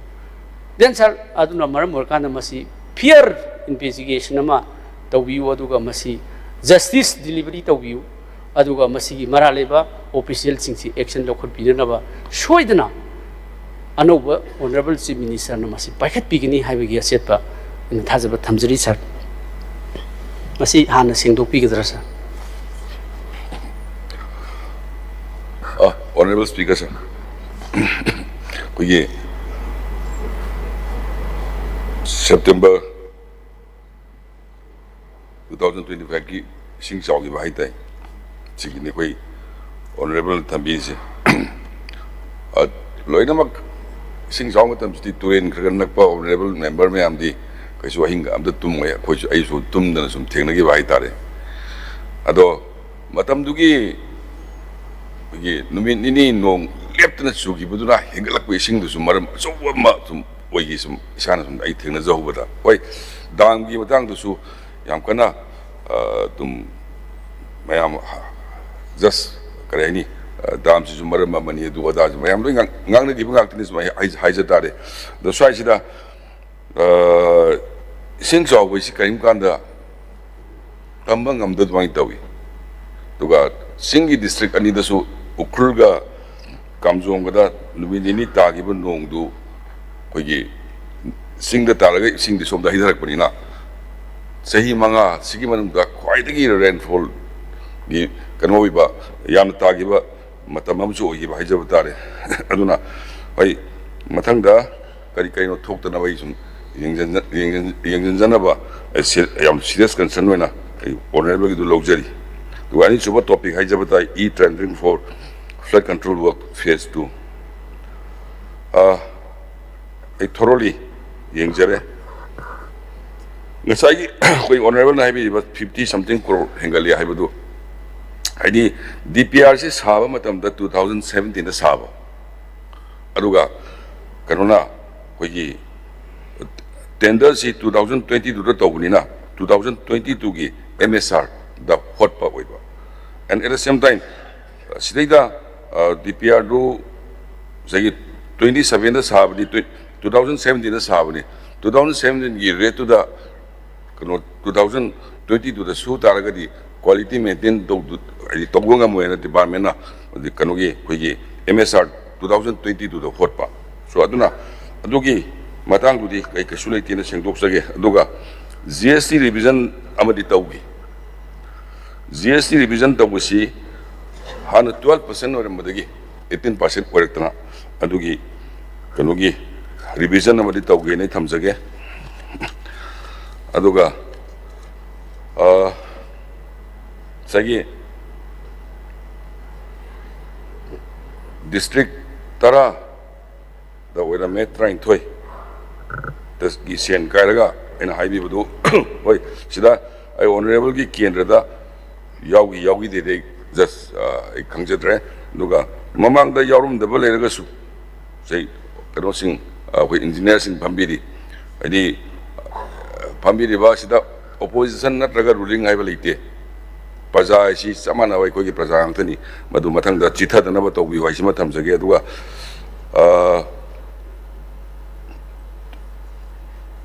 12 district and igibedo 10 district igadobada madu printing mistake oigi na thambire then secondly hujiki 80.59 crore gi hujiki project to hujik ongoing process the lady ida thamjage thank you sir clarification kita tahu sih sir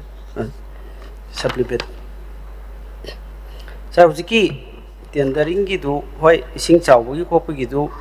madu amtang yengsin biu aduga masigi report amtang phajana house da thambiba yagadra simaga aroi boina thamjari sir then sir hujiki tendering gi se masi sarna haibidi badu madu akhoi schedule mai gi kenoji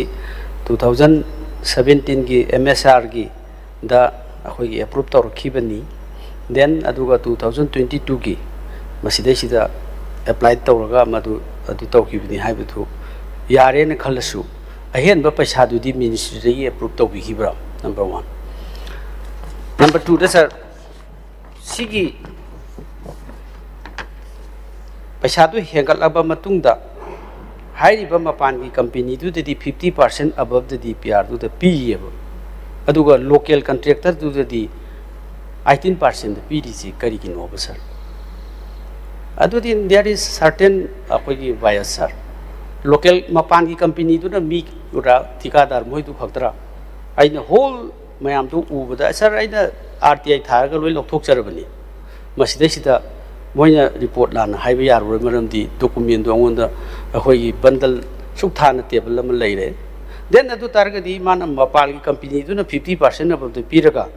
mana MSR do 2022 da BS tawra tawre hargadi then chamana na pidri kai kino local contractor duga mapal company amadu da na 50% above the pire 50% hen pire adu local du na 18 khak pire that shows that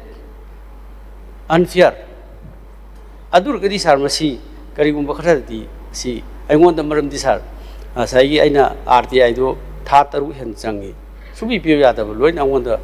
pulap DPR do leire badur di sida hajan bu khujal basi engineer sing ni yar roy adu tar di si kai gum action khara lobi bin chumni ba sir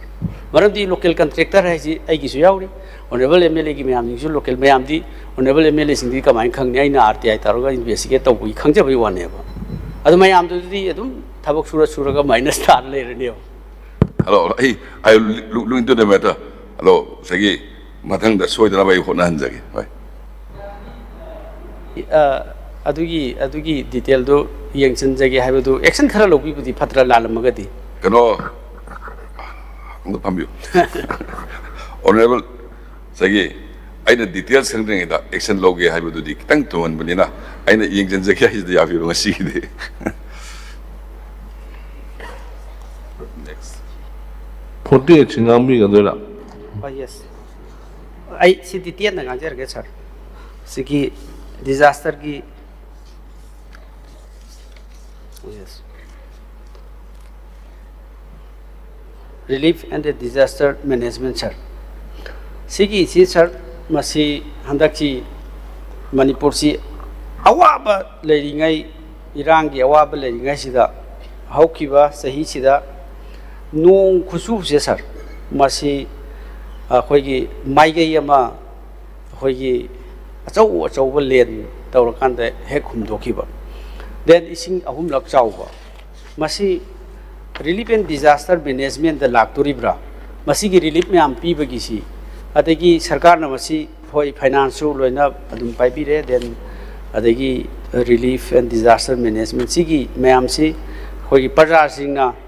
yum chu tin chu ho khre yum chu loina humdokre then ising chu amuk chawre aduna adegi lau chu amuk si khre haibasi it's a voice of the people sir aduna is a demand of the people it's a demand of the affected people sir aduna masi relief si khara pibi bagi si kari kari achauba se suppose thangnariba assam dadi thousands crore package sector honorable prime minister na lauthui same time same incidents ta aduna akhoi gi bayam si di paktak na sir thum grabani aduna masigi sida karamba package si laiba lomi singi yum soba kolba mayam singi sida tawbi gedege tawbi naba sinbiyu lairaba praja nghaktani adugi nongna tin loina phudat khiba adagi sing isauna yum loina manghan khiba kacha yum sing adagi lau singui manghan khiba sigi special arrangement ama sarkar ama leibanina masi tawbiragadi yamna phagani masi policy kari lei tawbinaba tawbiyu sima thamjari sir. Honorable Speaker sir, we Bishnupur district ni koi hang biri se koi 2000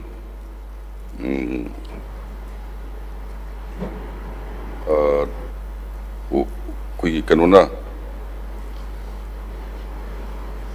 hailstorm the 2,872 families duga 2024 da toki badu si matang sida lupa crore taruka sing kuntra di kai thoki ba legra duga makha ta ba chu ai thu ni jinjarga ai pangan na wona jage thank you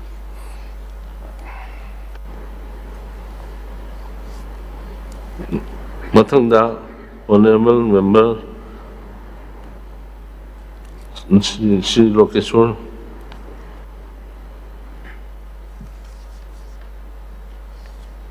Hello.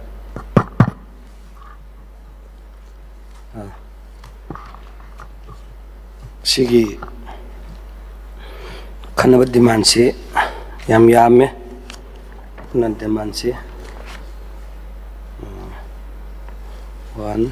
2 3 4 Demand ni yaman ni na. 6 7 yame khoi Ano sum ti ko akalab ni adabu adum ya na badum tentak hek taw bino. yani da pura pung ten den jala geta khoi ngang ju khoi ma tani adagi ngasi di miniam teng pibi tai ha na ina ngang ji de mo ngana na sagi answer je ta ba dai tare ne yamna appreciate taw ning ba adagi yamna satisfied oi bari hakjang da kai noibu koi honorable objiki obiri ba igi brother koi tango chief minister house ki leadership obiri ba na rang na de answer sum pi base ta ba da heart satisfied oi ba hai tare reason am da hajar gi da du dai chi pai je ki taw bane kai noibu hek pai baga full budget sa laksale mamang da tawruma mayam du gi di khodak de haibang amdrabel ong amdrabina ngasi makta chu ko na ban haiba kanda sagi ikutta evidence yaudra mina ningen jage hek tawroga di hek tawjage haibnina sigak tan waran khomuk tu ju aina haidu ju tai cho ru nei na ba ayo kita pai da ngari mina adu amana onabal kendri siki mi humpu lei haibjema onabal leader house khangji base masi ai heart ge ai very appreciate ꯑꯩ ꯑꯅꯧꯕ ꯄꯤꯕꯤꯔꯤꯕ ꯁꯔꯀꯥꯔ ꯑꯅꯧꯕ ꯄꯥꯏꯕꯤꯔꯤꯕ ꯁꯤꯒꯤ leader house ꯑꯩ ꯊꯥꯒꯠꯆꯔꯤ ꯀꯩꯅꯣꯕꯨ ꯁꯤꯁꯨ ꯍꯟꯗꯛ ꯀꯦꯟꯗ꯭ꯔꯒꯤ MLA ꯑꯃꯃꯝ ꯂꯩ ꯍꯥꯏꯅ ꯑꯩꯈꯣꯏꯗ ꯅꯣꯇꯤꯁ ꯇꯧꯕꯤꯔꯛꯄꯁꯦ ꯑꯦꯅꯤ ꯄ꯭ꯔꯣꯒ꯭ꯔꯥꯝ ꯁꯦꯝꯕ ꯑꯃ ꯗꯦꯚꯂꯞ ꯇꯧꯕ ꯀꯩꯅꯣꯝ ꯇꯧꯔꯁꯨ ꯇꯥꯛꯄꯤꯔꯛꯄꯁꯦ ꯍꯥꯞꯄꯤꯕꯗ ꯂꯩꯗꯝ ꯇꯣꯉꯥꯟꯕꯅꯤ ꯔꯨꯂꯤꯡ ꯑꯣꯄꯣꯖꯤꯁꯟ ꯍꯥꯏꯗꯤ ꯈꯔꯗꯤ ꯈꯦꯠꯅꯗꯧꯔ ꯄꯣꯠꯅꯤ ꯑꯗꯨꯕꯨ केंद्र चौकतना केंद्र यांखेपन चौकलगा मनपुर चौकल है याब नत्तबनिना पुनमकसिंगसे ऑनरेबल मेंबर सिंगा ताना तौगदुम हौजिमक हाकी जस्ट मिन खरगी ममांगदसु होल मेंबर सिंगसे हाइदना हाबिहिबदनी अदुना सुमाना तबीबसे ममांगी सरकार अंकल इबोबी मतमदसु हेक्टा ओपोजिशन रूलिंग अमता खाइदि मतम प्रोग्राम हाबगे कौदनको नोई करी वाली सी तौरो सी हापसी सी तौसी दिगी अपॉइंटमेंट लगो मोटरसु नोई करी हाइनिंग तौनिंग लोइन को फामिन तौगिदो निंगसिंग पय वांदा अदो यानी सिदा हंगौर लोदे यामद्रो सी मतेम हाइजौगे तौदा कंगरांग नाम हाइजद्रमिना बा अदुना हंदक सी समाय तौबिरकपसिदा ओपोजिशन रूलिंग खाइदना MLA हुमफुमक्से केंद्र सिंग मपी पांगतनी अदुगा केंद्र हुमफुमक्सिना मणिपुर इमा लेबाकसे सेमबनी स्टेट हाबसे निंगसिंग बिबा तुबिबा दुगी दमतदी आई थगसे हेदना ई समाना अहमद थमजगे नाउ हनबदा आई जे डिमांड नंबर 10 एजुकेशन सिजु हविकसे हंगबदी याम हंगदोरी नेबा हाइदोरी नि तुगा कतकत मोसन थांगदोरी पैसा सु याम यामे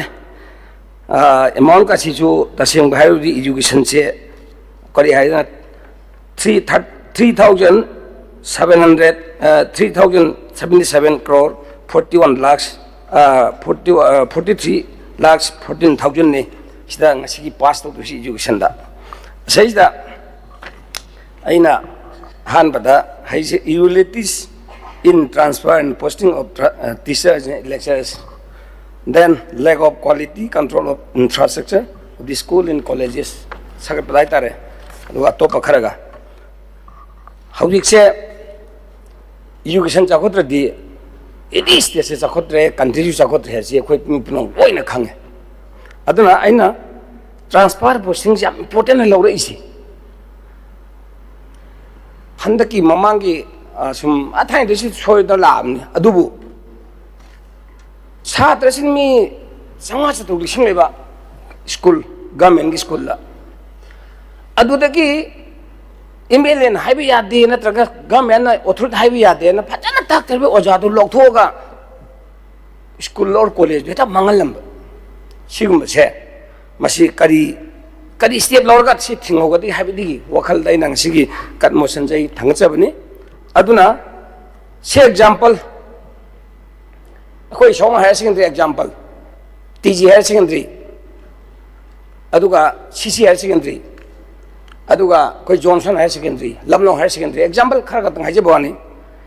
छात्रसी अखोइदा आइगी दमा एग्जांपल हमना इहान भाइजेगे सोमान हायर सेकेंडरी 2016 दगी हे तरकपदि ngasi बौखदा निन चतदना फर्स्ट डिवीजन सेकंड डिवीजन गलोइना ना हाइतारेने छात्रसे ख्वाइदि वांग ख्वाइदि पास परसेंट रवन ममांगदसु एवार्ड फंगरिने अदुबु ओजा दुबु लोइना ट्रांसफर तौथोगिबा अफाफा जाजो खांदोगा TG दे थानिंगिबा अदगी जॉनसन थाजिंगिबा आइन खल्ले रूरल एरिया दलिबा एजुकेशन सेक्शन निंगसे मसी लोइना डिस्ट्रॉय तौर थमगदा आइन खंजले मरमदी हाइजरसे थाबंग साखि उलपनि को हाइजरसे मसी पुनमकसे थोल हाइबा तारबदी एजुकेशन विभाग त पुबीबा होल हायर रैंक तलेबीब स्टाफ सिंह हाइतारने से एग्जाम्पल डायरेक्टर कमिश्नर मरुइना अइना थ्रू अगस हाउस हाइजनिंग से ऑनरेबल लीडर हाउस पुनिंग सिंह जैसे एजुकेशन द पारबा आईएस ऑफिसर सिंह से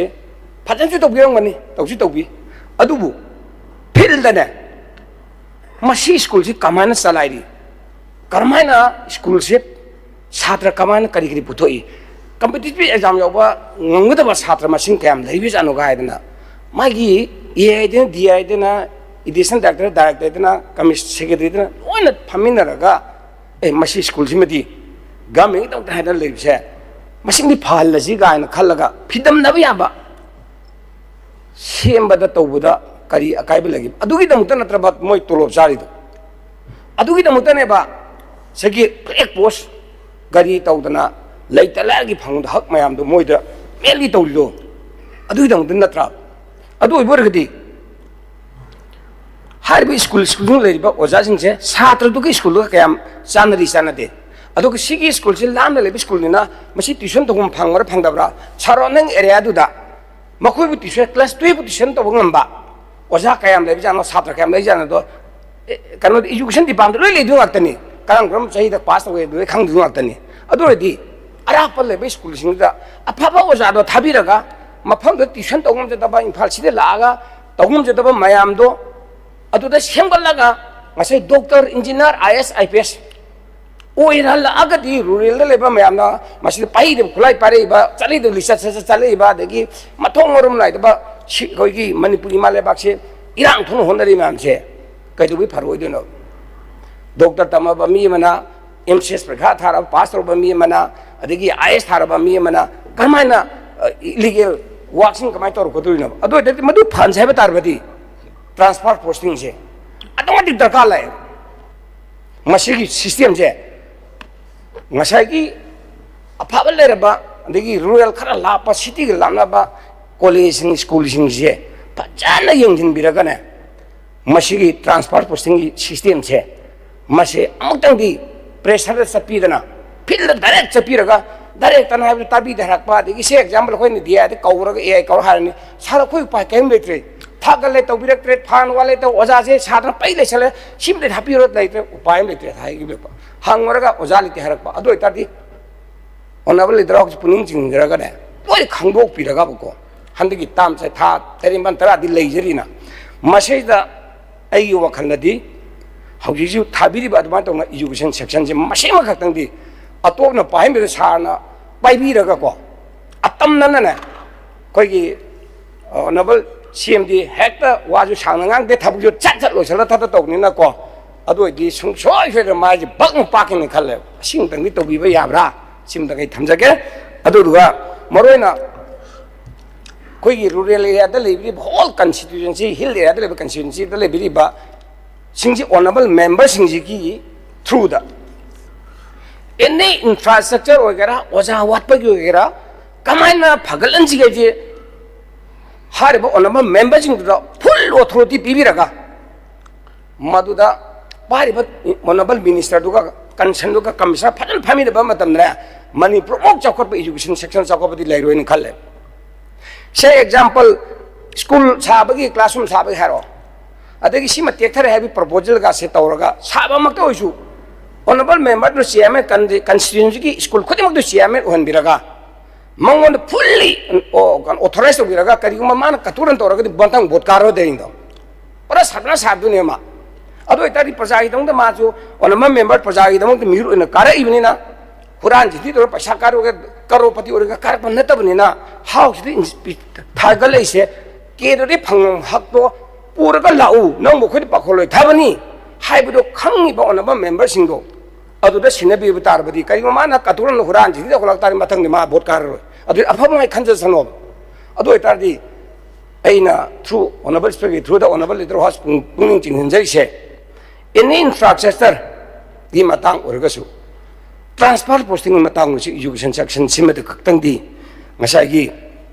अतोप डिपार्टमेंट की कंसर्न तौबिबा दुगुमना होल केंद्र दी ऑनरेबल मेंबर सिंगना इंफ्रास्ट्रक्चर की अमसुंग एनी स्कूल डेवलपमेंट तौगी से मसिमतंदी ऑनरेबल मेंबर सिंगदा मोइदे सिन्नबिरगा अखोदि ओपोजिशन अखोय मंगा खक्तनी अतै रुलिंग दी यांखै का मरी नुजि लैसे करी कायगे सिदा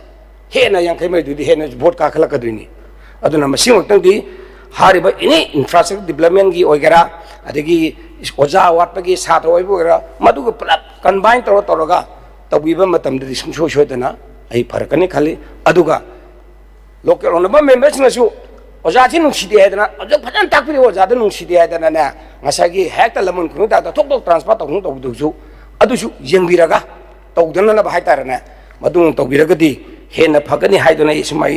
सिम थमजगे अदुगा साबगी रूम क्लासरूम एक्सटेंशन तौबा साबा अदगी तौबा साबल इंफ्रास्ट्रक्चर मैम सेंट्रल स्पॉन्सर्स की मैम थगले मैम से मसेनि सुम यंगदा कोई education department ki oina engineering sel maga lei sida aina hajeni di tender tawgi dam ta di office ta di phamaga loi taw ngam adu phil salaga thabak siga tender tawriba thabak si paisa siga kamaina tawgada ki kamaina chanaga de se phil la shuang lak da maximum ai ngai si masi si matanga ngasai ki kari hatarana honorable leader house na matang instruction pibiraba aduga ki endu ki MLA duga tanaminaraga tawbiraba hanadi 30 lakhs makha da lebe se ki endu MLA ni chairman raga ki endu MLA le sinare hogi ini lakh podo chief engineer duga engineer punmak duga combination toroga ngasai ki contractor tong munna da khona hogi di thigan nga je jaga punbagi ta khore ma paisa na sa kan school da di aini suni adu suni ada suni to khala kan school da di pura headmaster principal je pura puri angang takui mo ta madu shen da wa bo more ba adu mo do honorable member sing da dai to bibiraga mona thengna di principal na headmaster na ko da sa re na oja sing do lai tai bra tak ta bra class angang lai bra lak ta khangja sing to ja adu mo ta na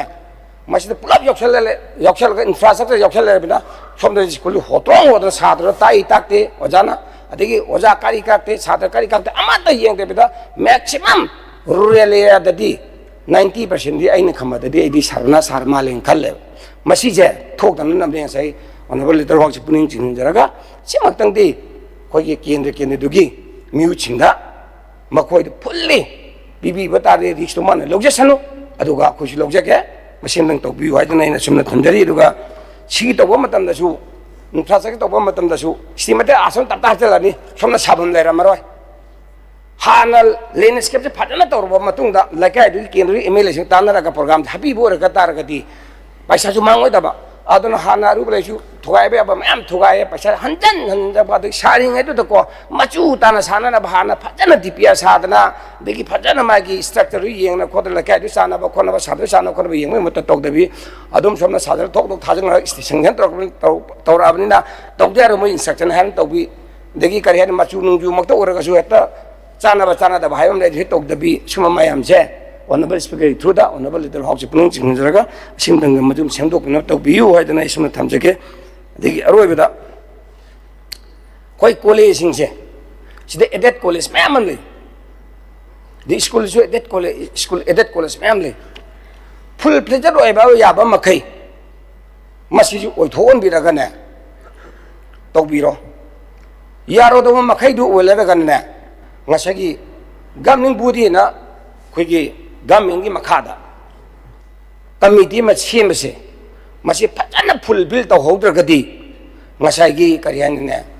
edet college da adi edet school ta mi ba chhatra chhatri jing ji ju doctor engineer phawai de leti khoi ki ne phanam phawre adubu hauji ti ayambana government edet college adi government khoi gi high school high school ni mayam se masi ju phagal pung da phatata na ba masa ma lak kai de gi man du simi ba gamin bodi se masi ju kende dugi ngasai ki MLA duna chairman oila ba adu itar ka dina mandatory me semira ba education ko 1982 se MN to thupira ka ko adung tang hek sema ba adu itar di college su sakolani adegi mai edet school sing adegi edet college sing jo ina khama di phajana phanen khale masim danga house se dot to bibi abra adung di yengbiro aduga example ai babu simgak tang di ai thawai hakchang yong haije batare koi da Naurem Beredi College na amaga private school fully lerame 2016 gi December thada edet unthoe adui matam da subject to correction ipai puna sigi makai khaina raga ching phau khaina raga school college linkhalame Naurem Beredi na lo sam khara kapi raga to birame adubu ai matam da rule ma semame Kende karakotna madugi mandatory oina chairman ogedong na 2007 and 2016 majin oi adu matam dai si ai yobi buthok na law sangam ani makai mayada ai le khirba bai meng da kacharaga swimming pool sai indoor hall sai whatever sarba matungda sagi coaching tok jatna chhatra si lising ani mathak ta tamalaga gold medal sai khuding puthola matungda aina matam honorable chief minister da request aure haraga ide simang osa manga da su tara da su kunda su lokot pinama kana masigi peri da le ba ꯑꯩꯈꯣꯏꯒꯤ ꯏꯟꯈꯠꯂꯛꯏꯕ ꯅꯍꯥꯁꯤꯡꯁꯤ ꯁꯦꯞ ꯇꯧꯅꯅꯕ ꯂꯥꯏꯔꯤꯛ ꯂꯥꯏꯁꯨꯗꯨ ꯃꯄꯨꯡ ꯐꯥꯅ ꯇꯝꯕ ꯌꯥꯅ ꯇꯧꯕꯤ ꯍꯥꯏꯕ ꯃꯇꯝꯗ ꯂꯧꯈꯠꯄꯤꯔꯝꯃꯤ ꯑꯗꯨ ꯂꯧꯈꯠꯄ ꯃꯇꯝꯗ ꯑꯣꯖꯥ 10ꯅꯦ ꯄ꯭ꯔꯤꯟꯁꯤꯄꯥꯜ ꯑꯃꯒ ꯊꯥꯔꯒ ꯅꯟ ꯇꯤꯆꯤꯡ ꯁ꯭ꯇꯥꯐ ꯇꯧꯔꯒ ꯄꯨꯂꯞꯅ 13 ꯂꯧꯈꯠꯄꯤꯔꯝꯃꯤ ꯑꯗꯨ ꯂꯧꯈꯠꯈꯤꯕ ꯑꯗꯨꯗꯒꯤ ꯍꯧꯖꯤꯛ ꯐꯥꯎꯕꯗ ꯑꯣꯖꯥꯁꯤꯡꯗꯣ ꯕꯥꯏ ꯅꯦꯝꯗ ꯊꯣꯛꯄꯤꯈ꯭ꯔꯕ ꯊꯣꯛꯄꯤꯗ꯭ꯔꯤꯕ꯭ꯔꯥ ꯑꯗꯨꯒ ꯍꯧꯖꯤꯛꯅ ꯃꯇꯝꯗ ꯂꯩꯕ ꯑꯣꯖꯥ ꯇꯣꯇꯦꯜ ꯑꯄꯨꯟꯕ ꯀꯩꯅꯣꯁꯦ ꯑꯣꯖꯥ 53ला ꯑꯩ ꯁꯕꯖꯦꯛꯇꯨ ꯀꯔꯦꯛꯁꯟ ꯑꯗꯨꯒ ꯅꯟ ꯇꯤꯆꯤꯡ ꯁ꯭ꯇꯥꯐ 14 ꯄꯨꯂꯞ ꯂꯩꯍꯧꯕꯗꯣ ꯍꯧꯖꯤꯛꯇꯤ ꯑꯩꯅ ꯇꯥꯕꯗ ꯂꯦꯛꯆꯔꯔꯕꯨ 200 ꯃꯊꯛꯇ ꯂꯩꯍꯦꯟ ꯇꯥꯏ ꯑꯩ ꯈ꯭ꯋꯥꯏꯉꯩꯁꯦ ꯄ꯭ꯔꯥꯏꯚꯦꯠ ꯏꯟꯗꯤꯌꯥꯒꯤ ꯍꯤꯁꯇ꯭ꯔꯤꯗ ꯑꯩꯗꯤ ꯑꯗꯨꯃꯥꯏꯅ ꯊꯥꯖꯗꯕꯅꯤ ꯗꯤꯄꯥꯔꯠꯃꯦꯟꯒꯁꯦ ꯁꯕꯖꯦꯛꯇꯨ ꯀꯔꯦꯛꯁꯟ 30ꯒꯤ ꯃꯊꯛꯇ ꯍꯥꯡꯉꯤ ꯍꯥꯏꯌꯦ ꯑꯗꯨꯒ ꯑꯃꯨꯛꯁꯨ ꯀꯌꯥꯝ ꯉꯛꯀꯦ ꯍꯥꯏꯕꯕꯨ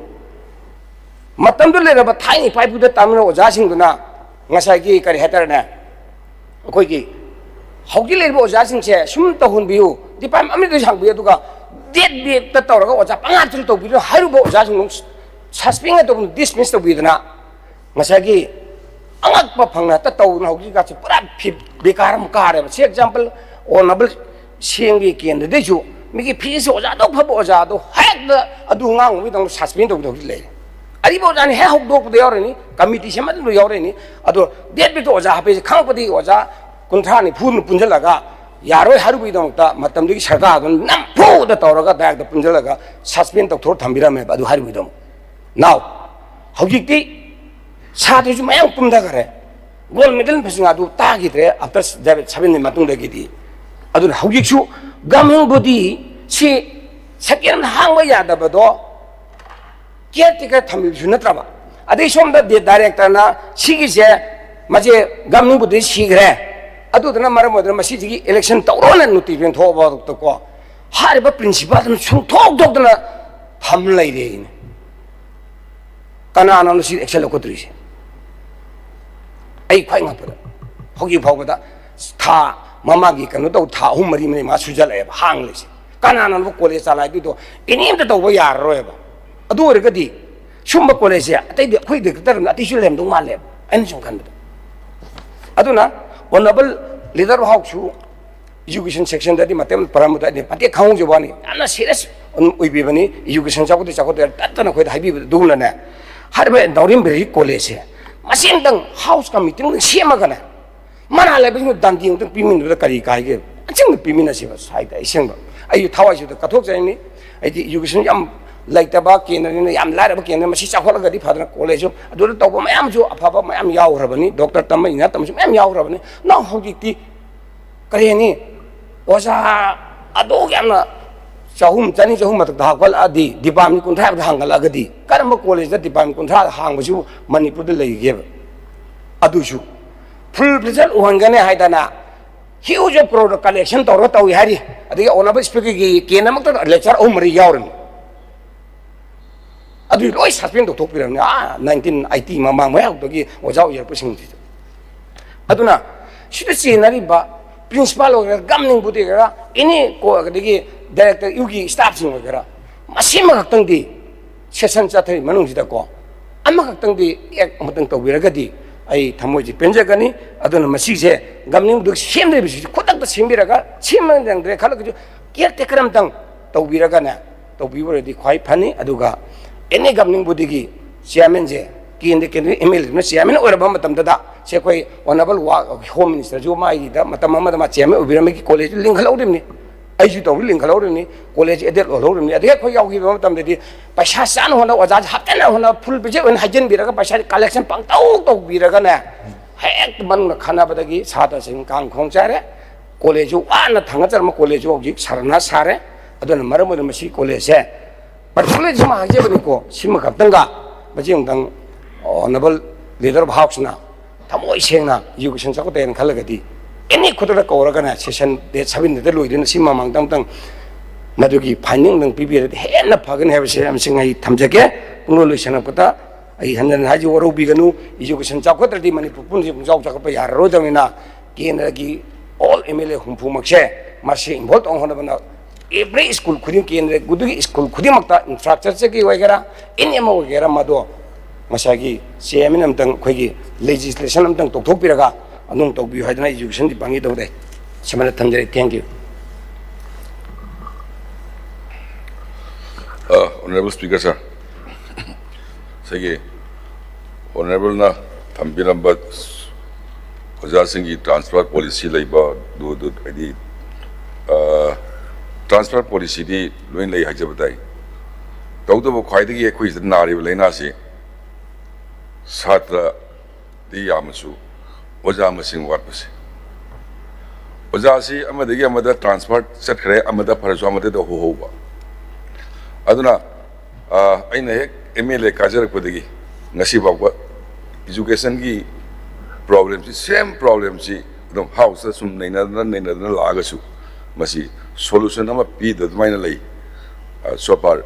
my knowledge is concerned aduna ai am sang kum jarwe koi education department ki su sida lai biri awat po ja sing si athu buda make pa ya na process loina hojare aduga oja du masing suragadi karai da wat liwate haibudu manage do ya do budu sagi kare ni amada pire amada wat sigi chronicle issue ai dare si lotion na ba punna mateng pangbi u mai thamjage dagi koi honorable na yamna sentiment sonus edit college amagi wari libi do koi please note it down duga at the earliest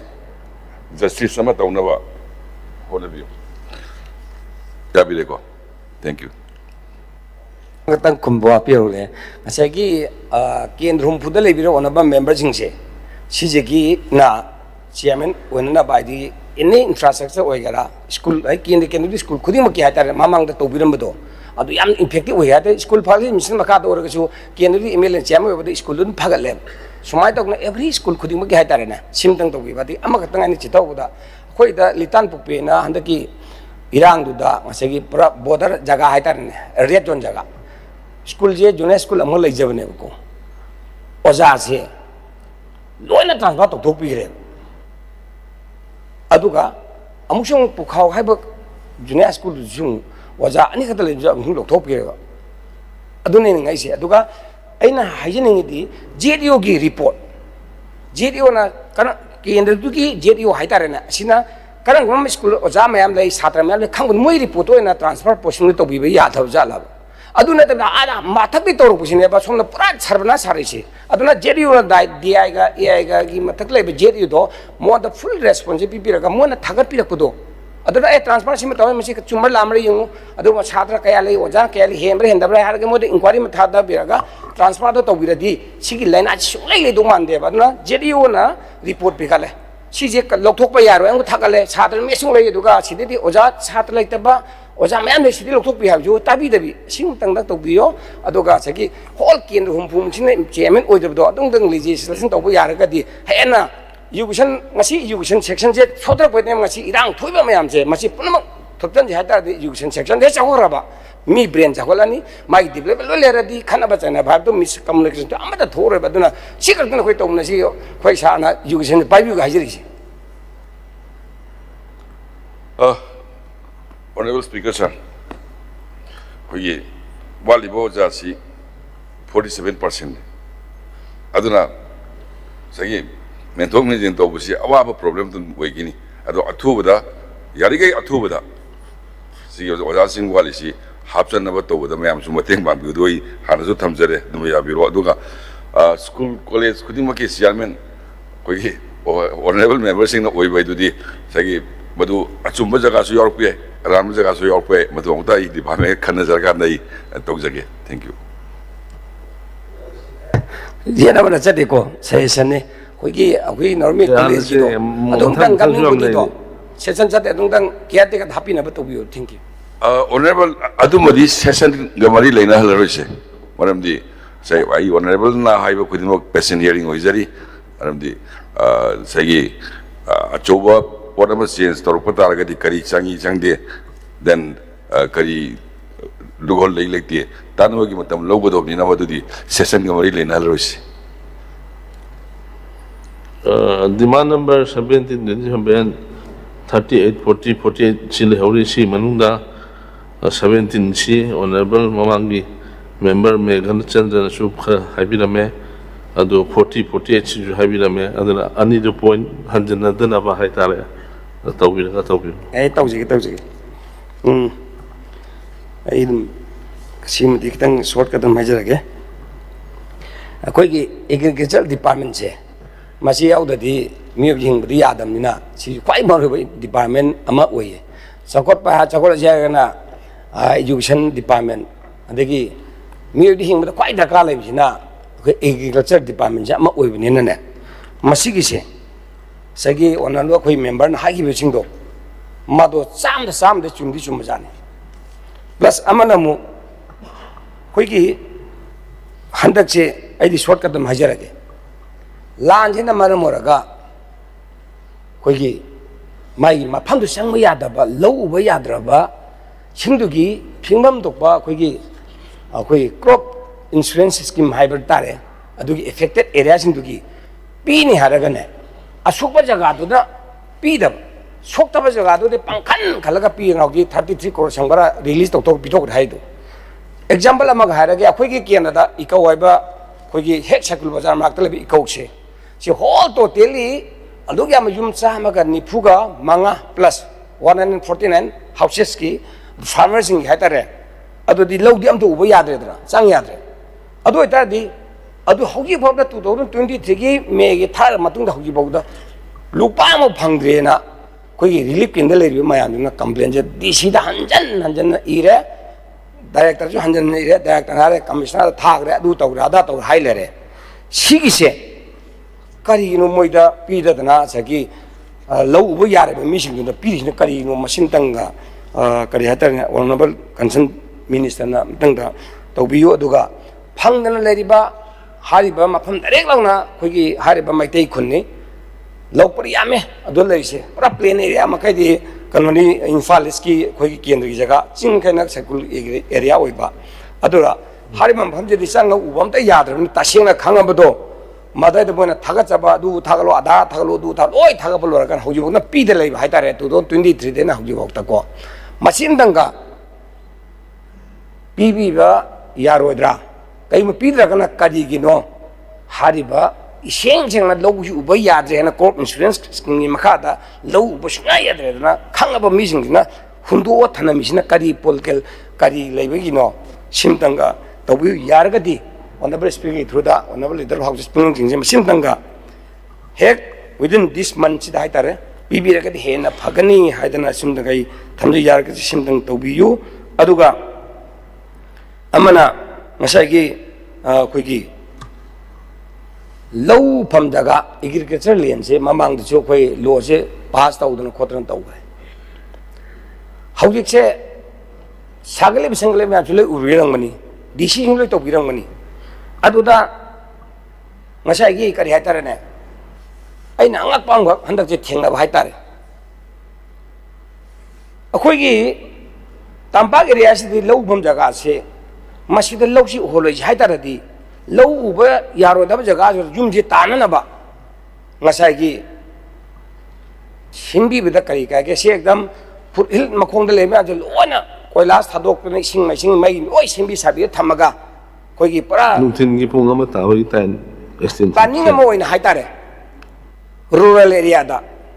planning mo ina chingkhong da le ma ji gi chingda singi koi gi theme oiba mayam ji phatana akoi bisda lambi sembiraba isingi sembiraba everything beneficiary mayam se mogi phangon toba tawudoba mayam se benefit mayam se phangan hona biraba aduga labukta tawudo mayam se na chinghong na changaga koi yam lamna ji jiro mile ngatani asuna tawna ba planning to biba yabra aduga hariba agriculture land sida acha mira naraga sanga khara chaw saga he uraga na moi amta phabidaba se example amatang aina hajini khogi brick hill sungiba maya brick sungiba mayam se labuk te ngatane makhoina lowse degi layar ma lokthop katana phab se amta ta de aduga lowbu ujeri baduna lowse sing tungdre adu do sing je tungna ba level thi low pari khoi lowri फाइदोम मरी मासा फाइदोम अमी तो ओंथोकेना कोई take थोका सेंदोकपा अदगी इसिंग संगदना इसिंग योखला तौनरबना ब्रिंगबने खागे तौजुरबा असिंगना कोई तान तानरे ता फाबा अदुदी बिग फिल्म मणिपुर ले बिग फिल्म जे यामवनेबा मखोइदि फारगा जेल द बिग फिल्म लॉकअप तमदि तादि अदुगा फरमर मना तक लेबा खितंग थोगना फारे अदु तौरे दा तौदि मैम ताबक सिबु जस्टिस ओइबा जाना खंगदि मसिंग तंगदि जस्टिस तो व्यू honourable leader of house and पुलिंग जिनजे अदुगा मसगी लौता सेंदगे सी लेबा से तोंगे अदुगा सिंग सेंदोगा लौजि उजगे अदुगा फाम जे बा लौखत खोगी ngaidi sing thum lere masi masiga pura ding akoi tawjarage masi ayaba pibiu haiba matamda laudu sep tongna ba digi nga yokhna ba ising sep tongna ba tawjaba singse masing dang through aga house do na leader house na sing dang masing dang ayaba pibi na ba request tawjari aduga big field de tabja da leibini na makhona lobu matam da su masi lauju shokta na ba miyam du shokta na ba asida फजना curriculum सिमबिरगा सिमतंग तौबिबे याब्रा honourable speaker through the honourable leader house के पुंग चिंजरी से सिमतंग तौबियो अदो यारिंग खैदि कोई लैता लायरा सिंगा यमम त थोनजगे हाइदना चिंगदिसु कोपा यारे दोगा कंपनी अचौलों चिंग मैम को तो फॉरेस्ट हाइरखिनी अदुगा मसी लैता लायरा यमम गिदा थोनगे लौ खितंग तोंगे मफुंदे लौ चलोना हता पुलिस न कोई तान तानरगा फारगा ने मसै पैसा पंगलो लुबिसु मैम थेंगरे असिगुमबसिसु पुलिस तौदुसिना डीसीना लरुंग संगी डिपार्टमेंट मोय ऑर्डर में पीबीरगा मसी कंप्लेन दे डीसी दे लागा तौरी फबा पुलिस लागा हता दंग अदु पीदि फाने फजन बी दु तो गदा तौरगा है पुलिस कनदा डीसी दे सबमिट तौसन बी खुपसी याम थेंगरा हाइतारेने लैतला युमम दि थोंदे यादम थोनो होन कला दे लेबाक तो लौरुनी लौदि लेवल येंगा लौजबनिना सुमसिजु यारंगिदि लौदुबु सोइदबु ओरगदि मात्र बाफम जान थेंगोपियम ओइन ता रिक्शा मा डीसीना परमिशन लौबो कादा नंगान लौफम जे फजन तेमंगने amna एश्योरेंस पिरमु अदुगा लोरा का नंग वीडियो थागलौ लाइव तौरौ अदुदि या हेबमा तौबिरगा असे लैतलार सिंग जिमम थोननाबा अदगी लौता सेमना लौबु लेवल तौननाबा अदगी प्लस अमंग सुंग चिगी लौजे कोइखलगदि ngaजु फंगबा अदगी लौजु याबा सिंग योखनबा तौरुंजे मसिन दंगदा खोगी मदुम तंगदा honourable speaker through the honourable leader house मदुम तंगदा अयाब पीबी नबा इना रिक्वेस्ट ऑफ द सिंदंग हाजेगी thank you honourable speaker sir सही क्रॉप कंपेंसेशन की खरांग बिगी मालेको कोई बैलेंस न थोन बिसिंगी बैलेंस की मतुंगी 2023-24 की more than exact figure the honorable mega the higher more than 30 crore in a sanction tower in toto ek tarak pake but quite the live he say aduki matungda 2023-24 than 30 crore got something done 24-25 the me say lising manga the lising tra lopum lising tra ikale so ajana check तौद्रगदी होजिकती Google map अदोदा लोई लेनरबिना आधे एदी लोई कलकदो माली अदना just कनोगी सरकार की वेबा प्रोसेस हम सक्सेसरी है न खुमजगे दुगा होजिकी लबु की थोनबा थिंगबा खोरपा ताबा द नुंगसुनो आइडिया हम को ऑनरेबल की दुदा मैं तो खोले दुदा the Noma I the लेंथोक paper करी गागे फमिन लगा कंसर्न ऑफिसर सिंग दुम फोन तोरसे याई को थैंक यू खाला सी हाइजरगा कट मोशन सिंह तो हंदोक पिना भाई आई रिक्वेस्ट हो जदी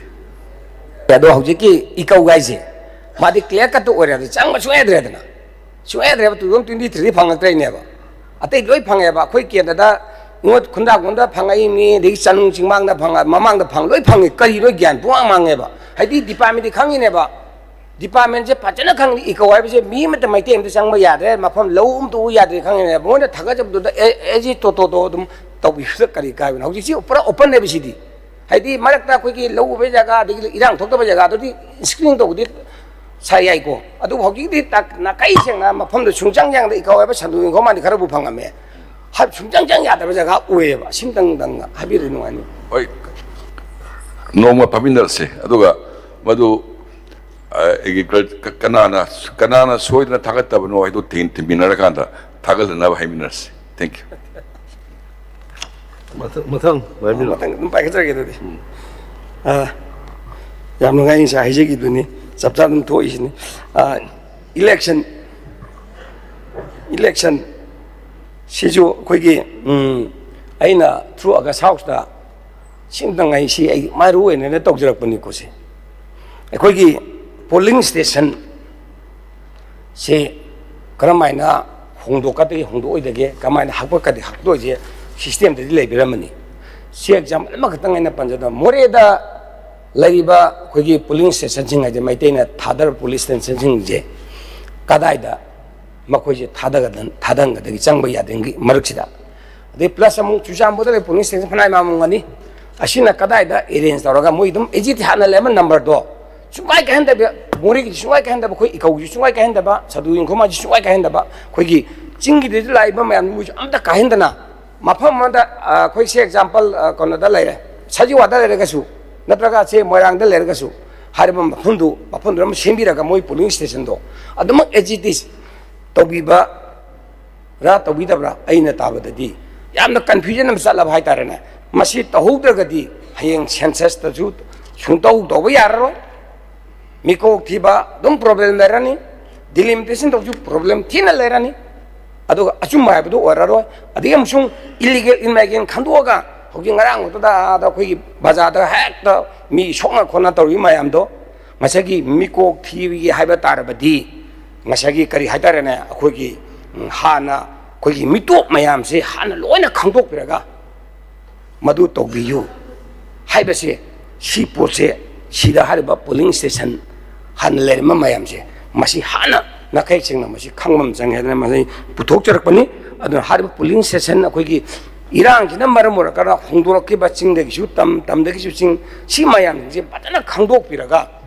सेशन जाथरि मनुंगसिदने मसिंग बकिंग प्रजा म्यान कन्फ्यूजन चालिबा ए मोरे दी लेत्रे ये चुजामुसु लेत्रे इकौसु लेत्रे ये दिया मोरा कनुगी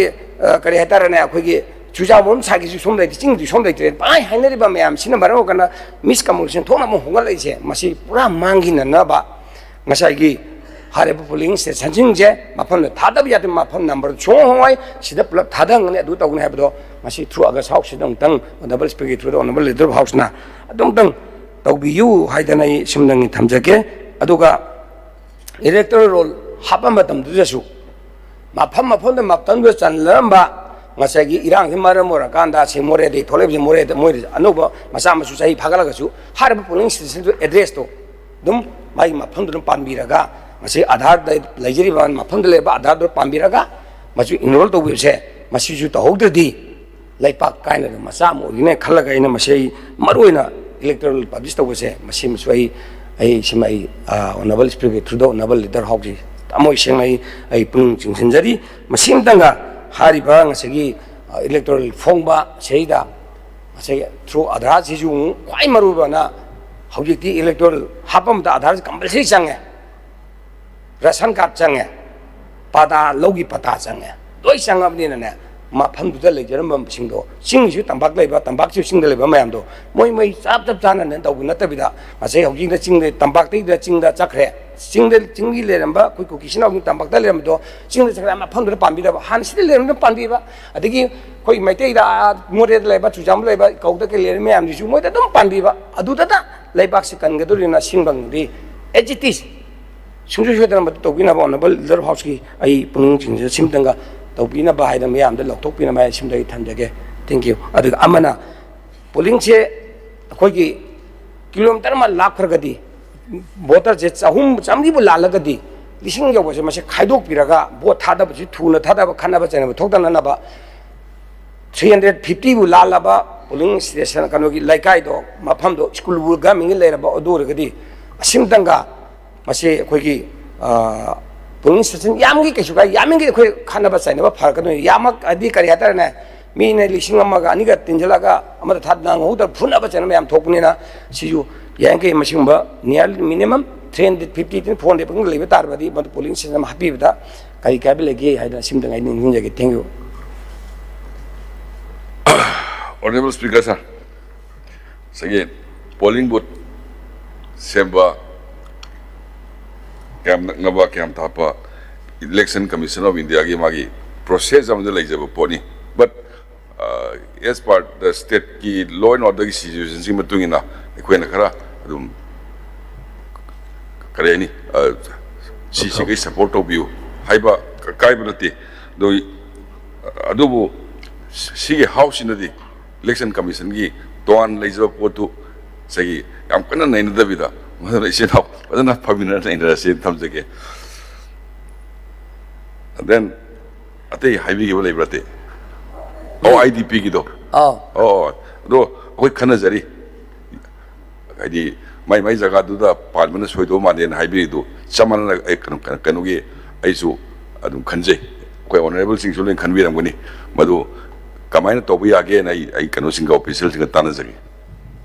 ado sa madu mo dang di dum akhoi man law thok bin par ne adun hena answer da praja dang kan provoke to in chakrani ja in kajab di hana le jam dum le la se how ta le bra kashu election su yaro ha yaro wai polling station ma phone pull thada dum thada jara sinu kashu kai ge du dum dang to bina ba to bi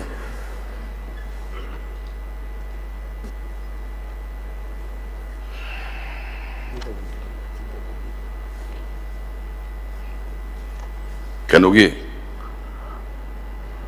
jaga kuding da leiba IDP singi wakal manada basulan bayai